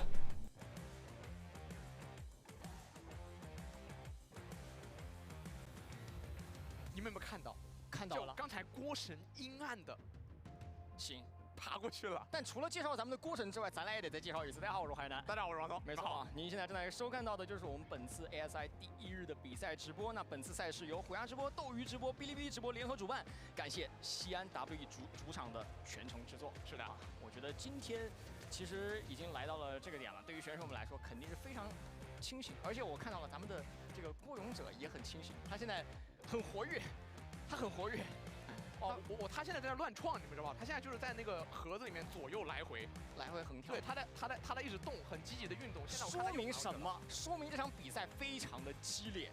你从上一场看下来，确实激烈。因为本来在前期微博取得到了比较大的领先，但是中期凭借着 GAM 的韧性，他们在中期对于边线的理解和他们对于 Kiaya 这个点一直以来的仰赖，把中期的劣势给扳回来了很多。对，但随着又打到后期，确实在经验这一块、中线处理这一块，还是微博更厉害一点。没错呀，只能说 Artemis 那个中路的位置，大意失龙魂。是啊，虎哥这把玩什么呢？主要是到蓝色方去了，我估计就是他们也没想到自己能去蓝，还真是。哎，他们应该觉得自己应该这把会要到红色方 BP 的，但是没想到，哎 ，GM 主动选边。 选择了红色方，那其实我觉得在沙皇开不出来情况下，蓝色方也没有那么优。因为你一抢什么呢？就8条用，除非一抢瑞兹，这个是我能想到的。就蓝色方价值很高，能一抢，而且就是我觉得契合微博这个队伍的一个英雄，还真是。主要瑞兹这个英雄，我觉得是有比较好的机动性。就这么说，小虎玩的英雄，他越能搞事情，他越能带节奏，他就越好。 这是我对于这个队伍，就是我今天看了1整年的微博下来得出个结论，是，就是他需要去成为队伍里面的那个节奏发动点。对，因为这个队伍来讲的话，其实在野辅的，就是主动先手的频率上面没有那么高，可能更多的还是得靠小虎去找一些节奏出来的。这个队伍他的那个语句，就是那种你变成那个语句路径，应该是野辅先找到小虎，然后小虎动起来，然后就3轮车就飞起来了。OK。 小虎是那个中间那个最关键的轮子，它那个轴承，它不仅是个大轮，还是个轴承。没错，大轮带小轮啊。但其实我觉得还挺符合那个公学的小轮带大轮啊，就是那个小的那个轮镶在那个大的轮上。对，然后你用那个，就是你让小轮转一圈所需要的锯齿数是少的，小轮找大轮，对，然后大轮带着一起冲刺，冲刺！来了，别管冲不冲的事儿了 ，Game Start 啊，要开始 BP 了，准备进入到第2局的 BP。这 GM 主动选择红色方，这究竟是到了红色方要被安排了，还是这有蓝色方玩？看看啊。Oh, that's a good curry. 也是一直搬着的，开的。Hello, I'm back. Draft. 确实也是里外的招牌雄。其实 We should do that thing where we talk about draft. Weber GAM. Weber manning knockdown again away from Levi. The casters are so invested in this cricket. I love it. Well, so am I. And if you're not, you shall be converted to the cult of the cricket. The group of the grasshopper. The cricket congregation. The hopper house.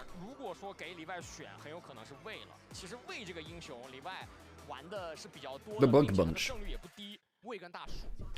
Nico is it, and away from Weber. Nico has been so powerful within the LPL. Very much like playing that win bot lane kind of de facto. Not many things beat Nico in lane. But she also gets to be engaged champion as well, with a lot of different applications in vision play. 等吧，蓝色方的1楼，我觉得这个应该是看蓝色方 BP 最重要的点。蓝色方1楼直接定阵的。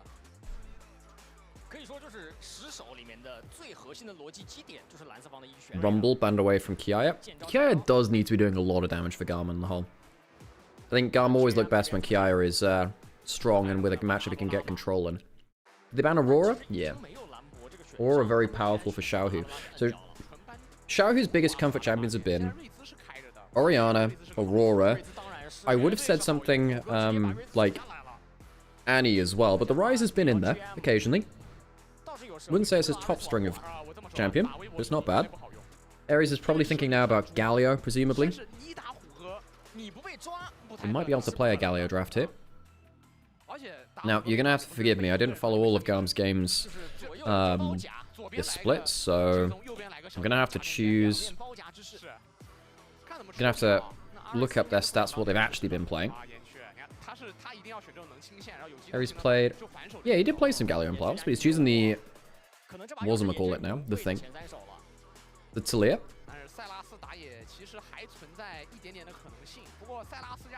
How many games has Talia's played? This is only his 3rd game of Talia this year, by the way. Crickets and jumping to conclusions. Shut up, Charles. Oh god, that's good. Oh my god. Wait, but ooh, Tien gets Kiana. Now, we saw Shun play this earlier, and he did actually struggle with it an awful lot, but Tien's Kiana has been ridiculously good. Oh my god, this guy is good at this champion. Of course, he won his World Championship on FPX by playing a lot of this in 2019. That was the Lee Sin, Kiana, Camille jungle meta. Graves as well was, I suppose, in there. And Light gets himself the Kaiser as well. This is a much more... I know it wasn't an uncomfortable draft from the last time, but this is a very comfortable draft for GAM, for Weibo. You're looking the Ambassador on the other side. I wonder if GAM need to go for something like a Vi draft. I wonder if they have to go towards Vi. Weibo will presumably remove that. Wasn't Kiana mostly mid that meta? So in 2019, that was Conqueror Kiana jungle a lot on RX. It was definitely played mid as well, but it was a flex pick. It was a flex pick. Probably just because Kiana, Camille, Lee Sin were all really, really good.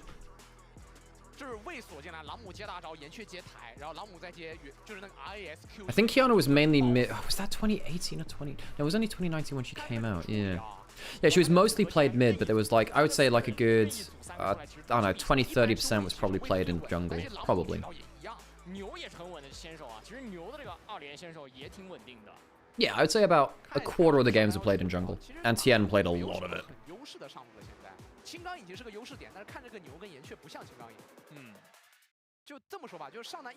Rookie was 9-2 in 2019 on Kiana. It was insane. Cassante Renekton banned away from Breathe. Now, what does he go into the Ambassador now? Does he go Yorick? It's a very comfortable pick for him. Don't have the Scion, which is often what you pick the Ambassador into, because they both just kind of exist on their own. Neither beats each other, but it's fine. Yunara banned away. Okay, the Misfortune. I'm a little worried about that, because the Kiana can cancel you very easily. Ryze and Kiana can both get good angles onto you. Leona. It's okay into the Alistair. Pretty good at cancelling the Misfortune as well. Last pick for Breathe. Ah, now this one's a fun one. Seen bits and pieces of it. There's a smile over on GAM's side. As the Rek'Sai gets locked in. Last pick now for jungle for Levi. We're assuming the Ambassador isn't go... Oh my god, are they going to pick the Kha'Zix for the Grasshopper? Sure, come on. Please. Shyvana! We get Levi's Shyvana jungle! Oh my god, I love this pick! Now, for those of you who haven't watched as much GAM regionally throughout, say, 2020, 21, 22, everyone was saying, Levi, he's the Wukong guy, he's the Lee Sin guy. Look, in a sense he is, but he has always been an AP farming jungler first and foremost. When I think of Levi, I think of his Shyvana and I think of his Karthus. Those are the two biggest champions for him. We get Levi Shyvana. We'll see what build he goes towards. We have seen Liandry's Shojin. There have been some different builds about the place, which I've been... Gulbo was talking about a little bit, actually. Apparently you go into Yorick a lot of the time, because it's kind of insane. Very cool. Okay, let's see if anyone's played Shyvana, like, on this patch at all. Who's been playing Shyvana? Nothing played on this patch. Let's have a look at across this year. We played one game of jungle, one game of top. Kanavi played a game of it, and Rest played a game of it. It's actually got 100% win rate this season, which is kind of insane. And that is across all top level games.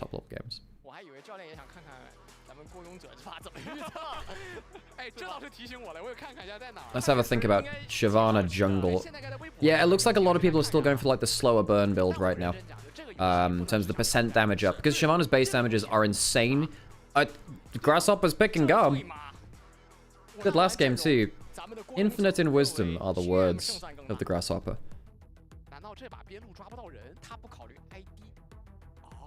Kiana was banned 56 times though, only behind permaban Panth. Jesus, yeah.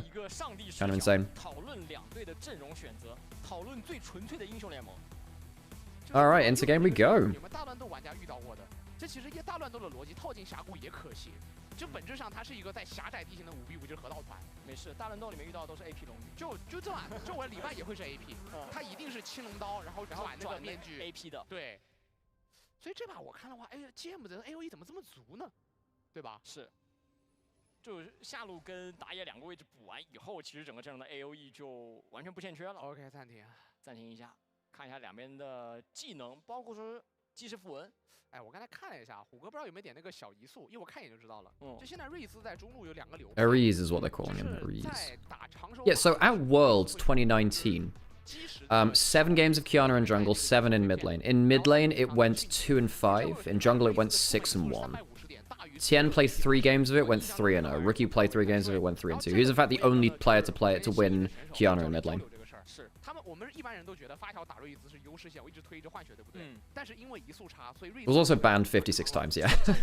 It's also played top lane once and it was it lost. It did lose. 很多东西。对，因为发条移速是325，是最慢的一档。Faker played it and lost. Oh yeah, because he played it in the yeah. Because Jankos played Olaf and just ran at him. Who played? Oh, did Huni play at top lane? Ah, yeah, Huni played at top lane and lost. Right. I'm starting to remember these games now, you know. Demonte's Kiana was really good in 2019. Jankos played a game and won whilst going 2 and 5.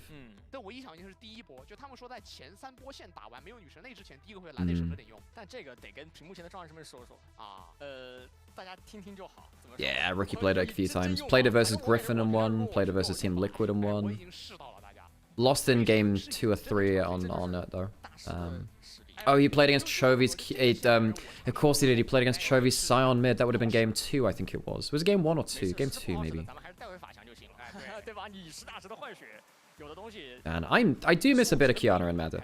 But I don't like Kiana being super broken and stuff like jungle. Jungle Kiana is not a fair champion. Jack of all trades is good for Shyvana. Oh yeah, Brack, I forgot you're a big Shyvana player, aren't you? Well, this could be our last game of the day, folks. Worlds 2019 was the Worlds that really got me into the esports. For me, it was Worlds 2013. 我觉得前期对线跟前期的野区不会亏，然后打到中期发育期跟边境期的时候，微博大优。但是，有但是吗？有但是，一定有。我觉得一定有但是。就如果中期啥事儿没发生，就什么都没有，对，两边就是那么平稳的过渡了，拖住了，哎，就完蛋了，就来到了后期，来到了 GM 的时间了，就糟了，可能就要进入到龙女和女枪无情的 AOE poke 撒下来的时间了，哎。 而且瑞兹其实很忌惮这种大范围 AOE 很多的阵容。是的，就是你的开车你没那么好带所有人进去。而且有点就是瑞兹你放 EWQ 打人的时候，你会小定自己，因为你放技能的时候你是有那个施法的暂停瞬间的。是。然后你会吃很多 AOE 暴血，控人等于控自己。对，哎。 所以这把的话，可以看一下两边的，就像刚刚松提到的，前期的对线上，我觉得这个可能是最关键的，因为你前期如果有足大的优势，在中期更容易去找对面 B 团，而且你能够做更多更积极。Okay, and now we wait, taking a while to load it. I could use this time to eat more curry. 而在对线上面来讲的话，这把松松是选择雷欧娜的情况下，没有带起风的秘籍，他选择传统鱼。Rest fried his top Shyvana game, top damage and solo kills. Nice, good stuff. Well, I hope you've been enjoying our first day of... what type of curry? So this is very inventively named chicken curry from the place it orders here. What does it taste like? I guess it's a Makani. I guess a Makani. Butter chicken, for those of you who don't know it by its natural name. Yeah, I think it's a Makani. My favorite curry is a Jalfrezi. Ah, sorry, Indian, sorry, yeah. I could pretty much live off of Indian food, I think. I grew up with so much of it that it's very second nature for me. Rendang is really nice. I really like rendang. Yeah, it's Malaysian, right? Or is it Indonesian? Can't remember exactly. But yeah, I am a big curry enjoyer. Love a good Jalfrezi. Foul is good. Oh, I love Karahi. Awesome. The head coach of CFO was the top laner of Team Singapore in that tournament. Yeah, a WCG 2010. So, funnily enough, pretty sure that there was like a revenge match for Chowie versus that head coach of CFO. Because I'm pretty sure Chowie never won a title because he was denied at some really important points. Seem to remember that was the case. Tech pause for GAM. Thank you, Frank. Appreciate you. Give me a place to stay and I can cook you Indian food every day. Thank you. Appreciate you. My brother is actually a very good Indian chef. He can make a mean curry. I'm not bad at it either. So it's fleet footwork and Levi. No surprises there. Lola. Okay, I see a lot of memes about Lila. What does that mean? Am I saying something bad? Please tell me I haven't said something awful on stream. Oh, on the way. Right, okay. Good.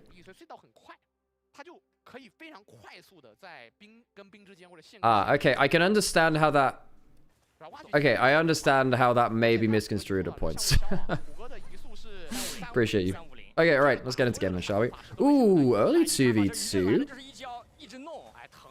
Light on the Kai'Sa. Blows both summoners, by the way. Chowie is the head coach I'm talking about. Oh, Charles, right, gotcha. Yeah, I'm pretty sure that Chowie finally got his revenge with CFO onto like a player which denied him from a title way back when.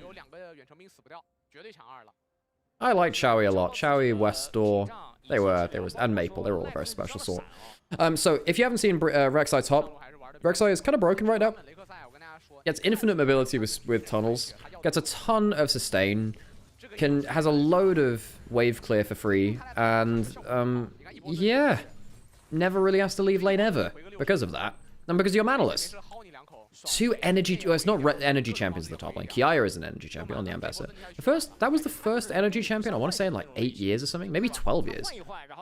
So I think technically the last champion before her release with energy was 2013. So yeah, I think it would have been like 12 years. It's kind of insane.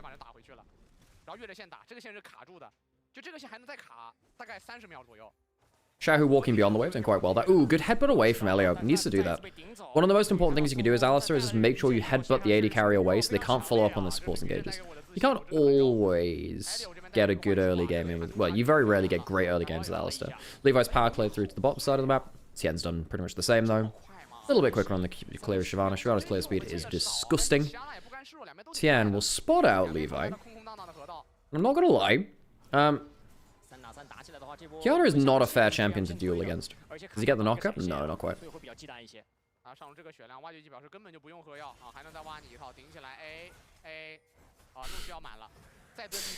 Breathe, charging up the rage. We'll go underground, and everything you thought you traded onto them, no, free sustain. Door and shield, passive while you're underground.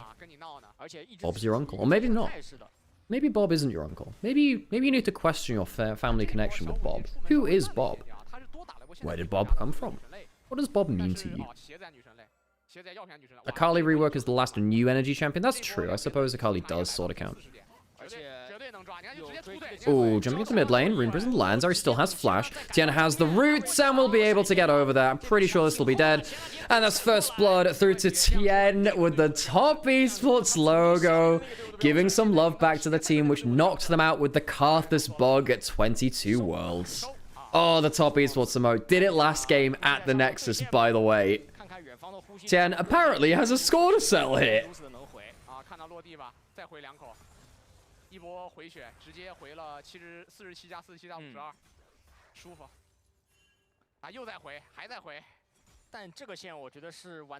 Wait, your name is Draw77 and you've just written like 7 7s back to back? That's kind of funny.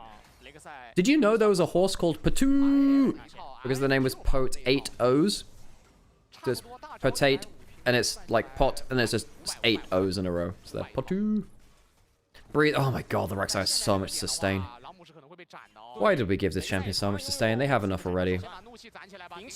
Oh, Kiaya. Is he going to be safe here? Not bad. Kiaya actually trading back really well. Breathes the one that has to flash away. Did not expect that. Thought Breathe would have his E up and might be able to kill that.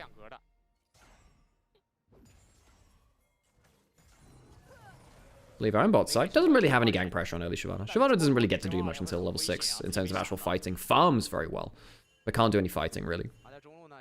Similar kind of thing with Nocturne, where, look, if you walk into a Shyvana or a Nocturne, you do die early. They still have a lot of damage, but they can't walk into you very well.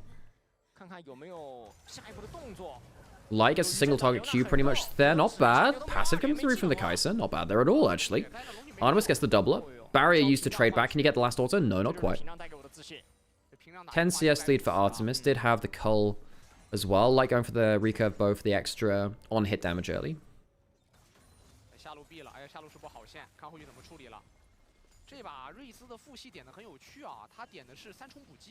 Is ASI single elimination? So what this is a group stage right now. There are 2 teams of 4, and they'll play a single best of 3 against everyone.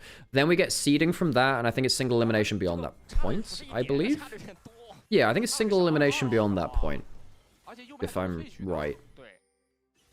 I believe that's the case. Oh, is there a double elimination? You know what? Don't quote me on that. I think I saw the... Oh, I did see the format earlier. There might be double... Let me check. I don't want to get your hopes up for it. Where is it? Okay. There is a lower bracket, but only from round 2. No, I'm wrong. There is just double elimination. Yeah, folks. There is double elimination. Yeah. So we'll have a couple of days of seeding through from groups, and then we'll have double elimination. And it's best of 3s up until the finals, which is best of 5. So not the whole playoffs bracket is best of 5, which makes sense because doing best of 5s takes a long time. Who beats Rek'Sai? I really like Quinn into Rek'Sai.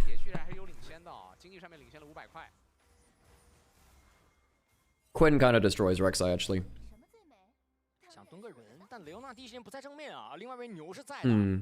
Yeah, 80 carries destroy them at points. I mean, if you position wrong, she kind of destroys you. Who actually beats that? Stuff like Darius. Stuff like Darius just absolutely wrecks Rek'Sai.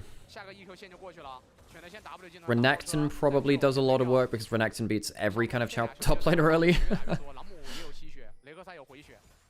You want something with just very good wave clear push and roam on the whole.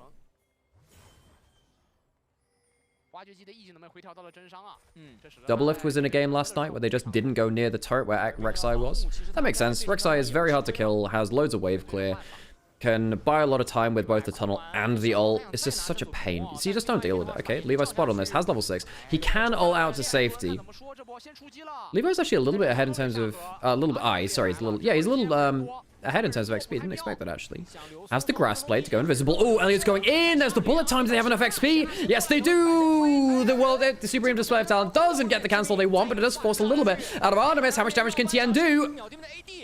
Artemis goes down. Can't quite kill Tien. Goes for the double tap auto. Tien gets enough done in the play. First kill for him. Elio, I think he's caught in the play as well. Ares comes through, but all he's doing is laying out a carpet for Weibo to advance even further. The Spell Flux comes through as well. Double kill for Breathe. 3 in the fight. That's the first bit of the feats of strength for them. And GAM will only get a single grub. Weibo fight better. Light wasn't even there. They were fighting without their AD carry. Fighting without your AD carry like that is kind of messed up.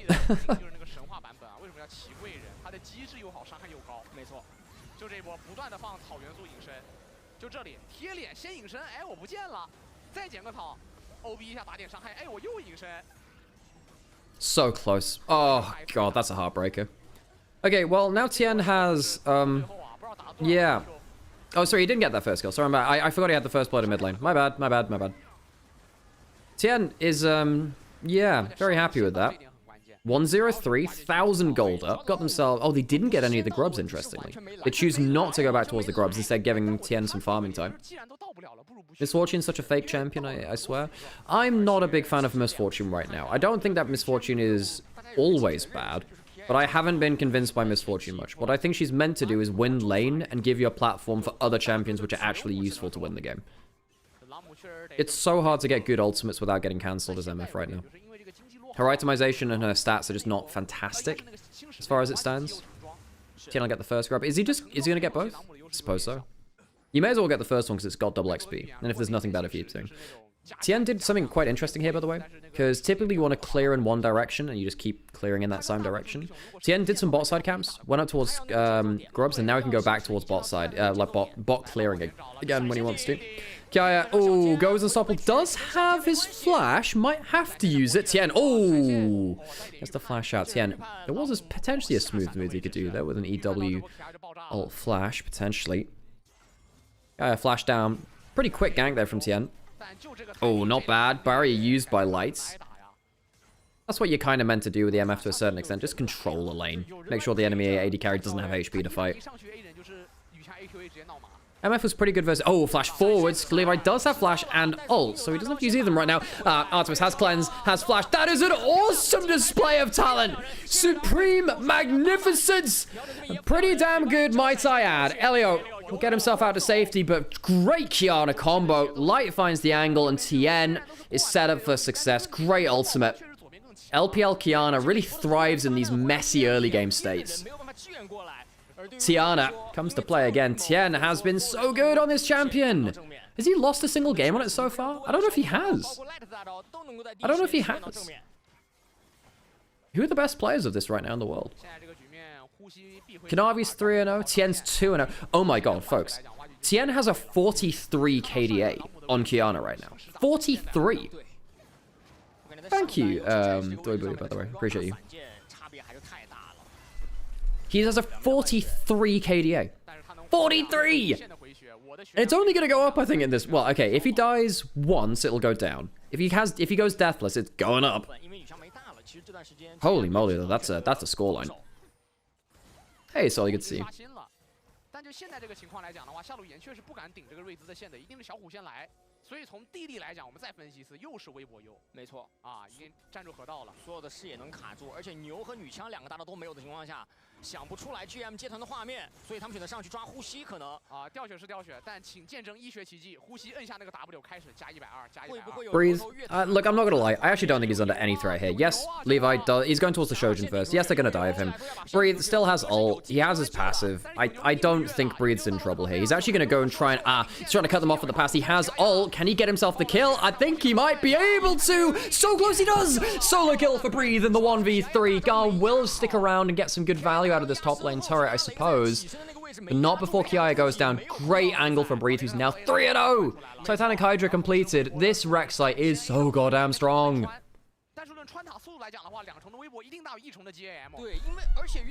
Ult into mid lane from Ares. Light goes across the minefield, flashes out of the flick back. I don't think he needed to do that. Maybe he did have to do that last bit. Maybe. Light been punished a little bit in mid lane. It's not been game changing, not really. Loses a summoner. Everyone's... Yeah, the overlays just reloaded again. They do that every so often. Tien will get... Oh my god, they're giving plate gold over to Tien as well? Jesus, they really want this guy some money.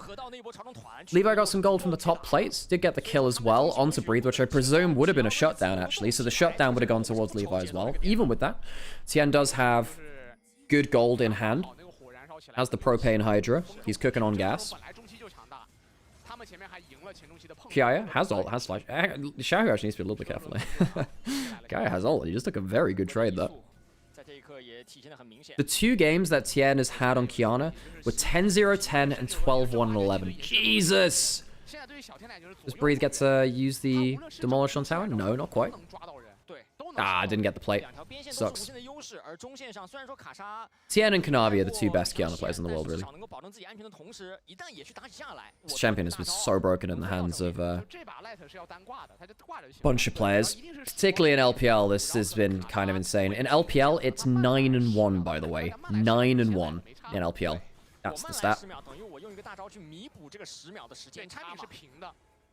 First item's been hit across the board? No, not for Ares. Oh my god, Ares has completely been blown out this game. It's 1.4k down. Xiaohu... okay, well, I say that. Xiaohu has been given a lot of side lane gold, because he got that bot lane turret with the plates on it. And also Ares died for first blood and is now behind, you know, a little bit farming XP. Not a crazy amount, but enough. Xiaohu's rise used to be a thing of beauty. He had to really, really... respect it. 所以最终的配线处理应该是这波 Also at the point now where Tian is so fed that camps just completely disappear. 没有选择把线换回来。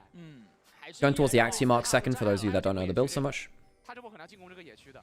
Yeah, LCK Kiana has been less good. How many times has it been played in 这 LCK? 两个选择，一是这一波 LCK, oh my god. Yeah, in LCK, it's 0 and 5.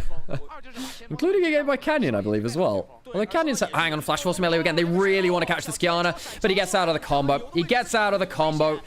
One thing over the wall. The supreme display of talent is really threatening now. How much more can they get? Tian gets him against the wall. Two-man. Great damage coming through. Elio goes in for another combo. The bullet time isn't bad. Where is Light going to be with his ultimate? He has his ultimate for the shield. Can they get any more down? Not bad from Artemis. Artemis doing some great job there. Ares going forwards, maybe looking for a flick back. Doesn't quite get it onto anyone. Tian uses the W though, and I think he'll go down. Goodbye, Tiana KDA. Weibo lose 3 in the fight. Not bad from GAM. This KDA will be dropping like a stone after that. Tian did do a lot of work in the fight, escaped the initial engage. Maybe should have just retreated back under the mid lane turret. Didn't have to go that path. Goes down, good ultimate by Ares.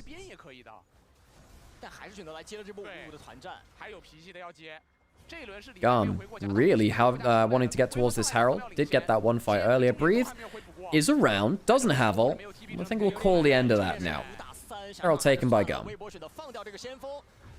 With noting feats of strength were taken by Weibo. So Elio has been really wanting to get this flash combo onto the Kiana as often as possible. Get the Shyvana ult, but doesn't quite connect to get that full CC chain. So what happens badly after this point? Xiaohu, Light on the flank. The ult is really pretty good there from Tian. So what happens with Light and Xiaohu? I mean, I guess it's just a good bullet time. I guess. Xiaohu gets flicked back as well. Right, Xiaohu gets flicked back. Basically 100-0 onto him after that point. And the slow came in for the make it rain, so Tian fell at the end of it. 那这样一来，其实里外的发育补上了很多。上一波小天的终结也是他来吃的，而且这个先锋看一下 GM 怎么样来做释放吧。全场的第3条小龙已经刷新了。对于微波来说，现在 Dragon up in 5 seconds. Levi would really like to get his hands on that one. Shyvana gets some extra bonus stats from killing him. Also does some extra damage to them too. Ah, Levi ulting in, wanting to use it for poke. Has himself the Haunting Guy, so he has the extra bit of damage. Amp with the 6% at max stacks, I believe it is. Shojin as well, also gives the extra value. Levi starting to really take this down now. You have the bullet time. Elio, no flash. Tian, over the wall. He doesn't have flash. He has the grass blade. Ah, now they're starting to engage on to Chris. Xiaohu on the flank. Split to spray of talent. Does get the double stun. It does work like that. A little bit of a lag in the stream. Breathe coming down. 1 for 1. Both supports off the table, but Weibo forced GAM off the dragon. Ares is going to get out with his ultimate. No flick back. Dragon taken by Weibo. GM 再一次选择让 Kiaya 去拿发育，感觉这已经是成为他们公式当中的一部分了，就是他们一定会要让 Kiaya 先发育，而不是来 Flash away from Levi. 这样 WBG 白吃一条小龙，等于是还换到了人头，这波算是很赚的。上路呼吸回去补线，只付出一个上1塔的代价，其实对于这个局面来讲非常可以接受。 Need to remember to eat away from the microphone. Oopsies. Don't think it came through. But anyway. Yeah, a fun fact about Kiana Ultimate, which you might not know. Now, you know that Kiana Ultimate, if it slams into the wall, does the extra damage, which is something like 10% max HP, and gives the stun field around it. Did you know that if you are on one of Kiana's elements, which is also bushes and river, even if it doesn't connect with a wall, you will still be stunned. So in river, if you get hit by Kiana ult, you will always be stunned at the end of it, even if there's not extra damage. Layer is a bit buggy. It is a little bit. That's a clean feed thing. Not a clean feed. That's a feed thing, right?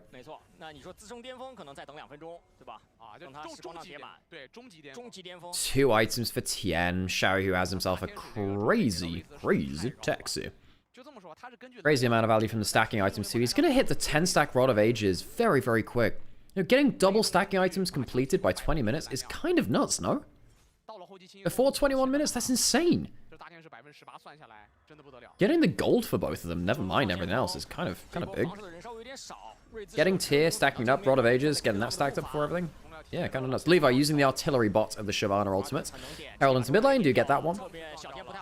Levi has always been a big player. There's Bloodletter's Curse built up to get that magic resist shred. Actually. So what's the plan now from Weibo? Go onto the side lane, maybe? Kaya doesn't have flash, does have ult. I wonder whether they can chase him down in the extended lane, but no. Not choosing to here. Don't want to waste that much time, I suppose. Xiaohu. Oh man, both stacking items completed at 20 minutes 30 seconds. Ole mole. Chris might be able to stop the recall here. Jesus, naughty. Artemis does it himself. Ain't that nice? This is one of the great things about the Rek'Sai. Rek'Sai will just kind of infinitely push waves. Kaya has to play very safe on this side lane because Breathe... Look how quickly Breathe can delete this wave. Like, with no mana cost. Actually, we can't see that because this has gone away. But, yeah. With the Titanic Hydra, the Wrath of the Xerxai. Titanic Hydra auto reset. Goes kind of insane. Can E the cannon minion as well if needed. Ascon is spawned. Dragon in 2 minutes. 2 items for Artemis, that's pretty good for him. Light got a bit dunked on last game too, actually thinking about it. Artemis is doing alright.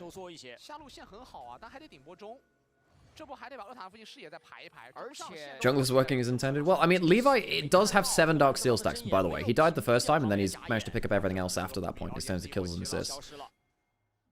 Dark Steel is ridiculously broken if you can get it in jungle and stay safe. Ooh, Elio, decent damage onto it. If you lose a fight now, Atacama will be forfeit. Breathe on a flank. Kiaya teleporting in. Bit of a waste there. Because now Weibo could potentially go in towards mid lane.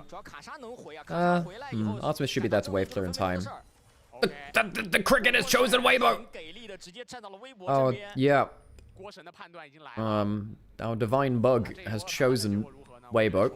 I don't know whether that's chosen for death or chosen for life. But yeah. In the Rek'Sai, I feel her design was intended for jungle. It absolutely was intended for jungle. Absolutely was. Rek'Sai was incredibly broken on release.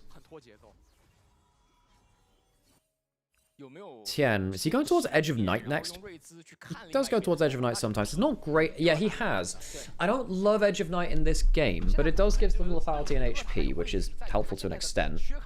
I just think, I mean, you can't spell shield. The spell shield doesn't work against Alistar combo because it's 2 abilities.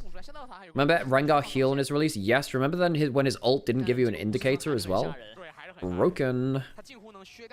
Dragon in 20 seconds. Atkan's available too. If we get a big fight, likely both go down. Although we're likely fighting over one. Not bad for poke onto Elio again. Has redemption to heal himself up if he really needs it. Prowler's Rek'Sai. Oof, yeah. Prowler's Kiana was also very, very fun. Throwing out vision. Poke onto Artemis doesn't matter. Poke onto Elio absolutely does. I say poke. It's not like Kiana is poking. You know what I mean. I poke at chunk is often what I mean when I say that. Dragon. Looks like he's started up. So Dragon for Atakan trade. Levi, he won't be able to take this in time before Atakan's down. So Weibo said, look, you can take your second Dragon. We'll go for the Atakan on the other side. And the Shyvana won't be here. GAM will just say, we'll take the permanent buff of Dragon stacking, stop you from getting your third. Give over the Atakan. How many did they get from this? They were on 10. How many did they get? 20. So it's 10 petals, and then they also get the extra 25% bonus. So you get 10 plus the 20. So it's basically 15 petals worth from that, plus the extra bonus from it. It's not crazy, but it's alright. I'll argue that the dragon is actually worth more than that. Kia had good damage on Tian, actually. Oh, they're using the redemption. Oh, fails the ult over the wall. They're roaming up with the Alistar and the Misfortune. Xiaohu going to go. Oh, he's going to get cancelled. Gets cancelled. Can't get out of it. Tian does have flash. Redemption of his own coming through now. Not bad from Ares there. When's his next cooldown's coming up? Xiaohu can't get the kill there. Tian so close to the solo kill onto Ares. Can't get it. Mid jungle down from Weibo. GAM. Good play from them. Punishing the overextended members without members roaming to them. Light does have his ult. Could potentially... Hang on a second. He could actually fly in for an ultimate up here. Elio's low. Ares is low. Does Light feel like it? This is W up? No, he used it. I suppose he hit someone. Stopped a recall. Was that, hang on a second, was that the solar flare used to cancel recalls? It was. Okay, hang on, whoa. If things go slow enough, and the resets get reset enough, they could have actually looked for a Baron Rush.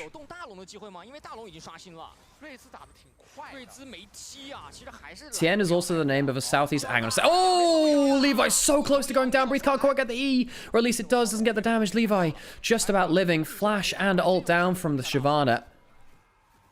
Close run stuff from Breathe, who's been having a very chill game on the Rex side. Has the Shojin now, by the way.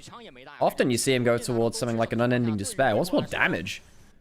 Hell yeah, more damage. Also, the HP on the Shojin gives more damage to the Titanic Hydra, of course, too.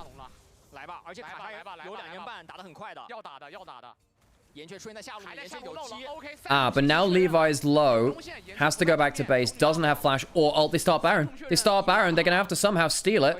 Does Elio get in? He doesn't have flash, so he can't get in with a spellbook smite. Baron's just rushed. Easy as you like. GAM lose their jungler's HP, flash, and ult. Weibo pounced on the Baron, and it's gone.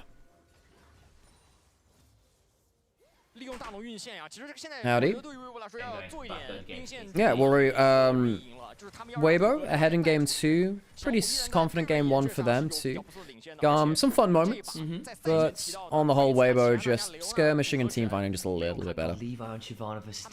Yeah, it's awesome. Tien's KDA has been cut in half a little bit. It wasn't 43, so he's definitely lost a bit of KDA, but he's still looking pretty clean. Mid lane turret taken. Sam leaves. Sam not closing the door properly either, so I've got to go do that. Good. Get yourself a brother like that. Hang on, ult into mid lane, just for poke. Oh, Elio one last ult, so close! Now the bullet time afterwards, no cancel from Crisp there. Very close to killing. Elio put down the redemption to heal himself on the top side. Kiaya, does he flash out there? I'm not sure if that was used, I don't think so. Close, Weibo blowing open the mid lane and the top lane inner turrets. Artemis, not bad turn back. I actually think Artemis has been playing on the MF pretty well. He's been doing pretty well. Map state is awful for GAM. Yeah, they got... The killer was Levi losing all of his HP, his flash, and his ult, which meant that Weibo could take Baron while he was respawning. Not respawning, but while he was resetting. And then they got the Baron, and then things have kind of fallen apart.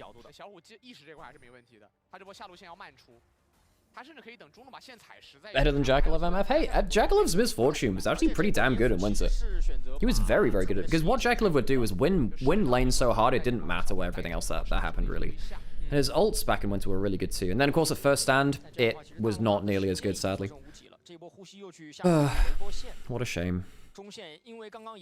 Minute till Dragon. So what happened here? Oh, great damage onto Elio. And then if he'd gone, you know what? If he'd gone in a second earlier, he actually would have been able to get the single target Q. He used his ult just to shrug off the last bit of that. Crisp is dead. Hang on a second. Crisp is dead. Redemption coming through. That's an awesome ult from Tien. Supreme display of talent might just have won them the game. Tiana sends its regards as Tien pulls out the champion he smashed World 2019 with. An Asian Internet Invitational. How many dead? 3 so far from GAM, 3 for 1. Chris died before it, but what a great ult from Tien again. Oh, this guy's so good. Xiaohu has the Seraph Shield damage. The Spellflux not quite landing. Xiaohu flashing forwards, and that'll do it. Xiaohu Rise, another classic brought out of the playbook.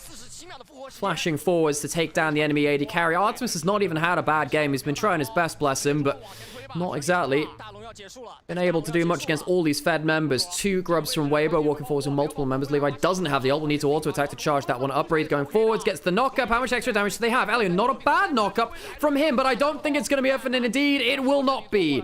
Realm Warp brings a couple of teammates out to safety. They'll go down towards the bot lane inhibitor turret. They'll take that. I don't think they take the inhib proper. Weibo taking themselves a Nexus turret, an inhibitor, and an inhibitor tower. Teleport coming through. Crisp will see it. Kiaya going to be stopped on that ward. He's not going to get much backup from his team. If any more CC lands, he is in a lot of trouble. And the solar flare does. Tien found out by Levi, and he gets killed. The ultimate comes out first, though, and also snags Kiara on the other side of the wall. A parting gift from the Kiana. Light doesn't have ult, but does land the W over the wall. Has the W reset from the passive. It's close, but just about misses. Levi might get found out by Breathe here. Levi trying to heal up the Gromp. I think he knows he's dead. And Captain Levi Caught between a rock and a hard place, a Rek'Sai and a Rise will go down. GAM try for an inventive teleport, instead find nothing. They'll lose a couple of kills. Light will solo the dragon. Weibo claims sole control of this game, really. 这一波的乱战，我觉得最关键还是这个奇安娜的大招在这片小龙附近的地形有了完美的发挥。这 C 字草太爆了。再看一下这一波， So this is how Crisp got found out first. So what happened here? He misses the Zenith Blade and gets flicked back, I guess. Yeah, Crisp just walks up, misses the Zenith Blade and gets a bit blasted. 但于总是 I6 在前面被白打了很多下。哎呦，加上草丛里面阴影当中出来的刺客呀。 直接摧毁了 GAM， 真的是一己之力摧毁了 GAM。这波雷克赛的位置也够要命。没错，直接从后方顶到了女枪。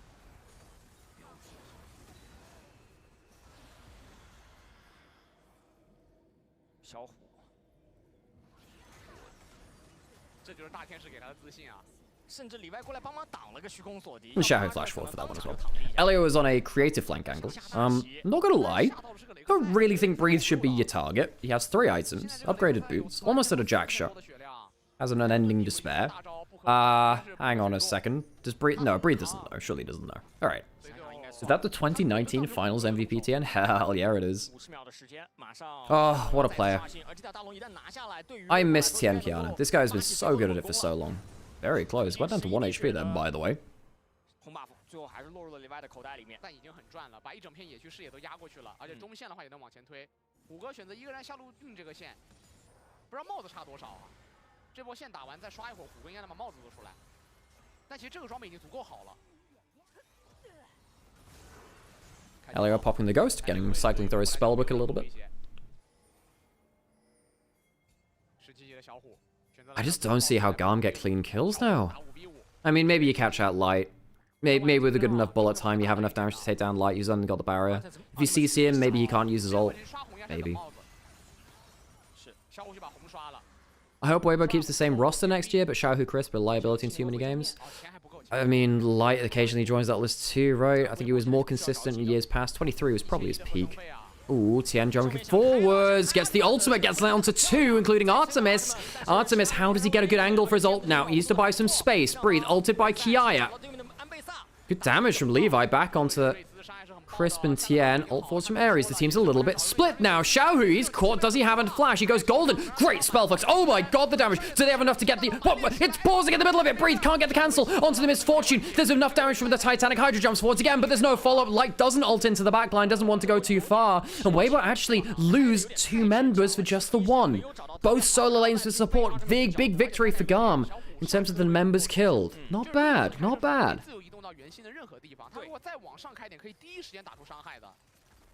Tien still has his GA. Oh, a bit scary there. Not that damage from Tien. Does he flash out? Yes, he does. Flashes away. Artemis has Bloodthirster, has enough healing. He's safe for now. W poke from Kai'Sa misses. Will be on the longer cooldown now. No teleports just yet. They need to buy 20 seconds for the solo laners to be alive. Tien might go in for a one-way trip to see if he can get himself a steal on the objective. Has the grass blade. They managed to catch out Kiaya. Decent damage from Light. Not enough right now to make things really nasty. Light gets 2 though. That's a great turnaround from the Kai'Sa. There's the damage needed. Artemis, I don't think he's making it out of this one. A blade over the wall from Kiana with love. Light gets a triple kill. And it is a Searchlight exposing the weakness of GAM. Teleport into the base, and just as GAM had a great position to claw their way back into the game, it's snatched from them by that Kai'Sa and Kiana. Elio next up on the list. Stake on the menu, a supreme display of talent, and another Top Esports logo flared up. The emotes. Yeah, this one was personal. Tien from 2022. Pay something a little bit back, go on to the Nexus, Breathe will tie, and Weibo will win the series 2-0, and that'll be our series for the day.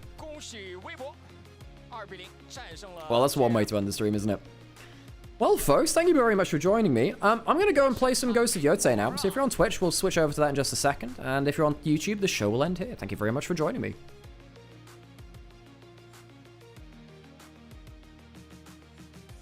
The cricket lied to us. The cricket would never do that. Okay, folks, I appreciate it an awful lot. I am going to end the YouTube streams now, and we're going to start playing some Yotei. Yeah, see you tomorrow, folks. See you tomorrow.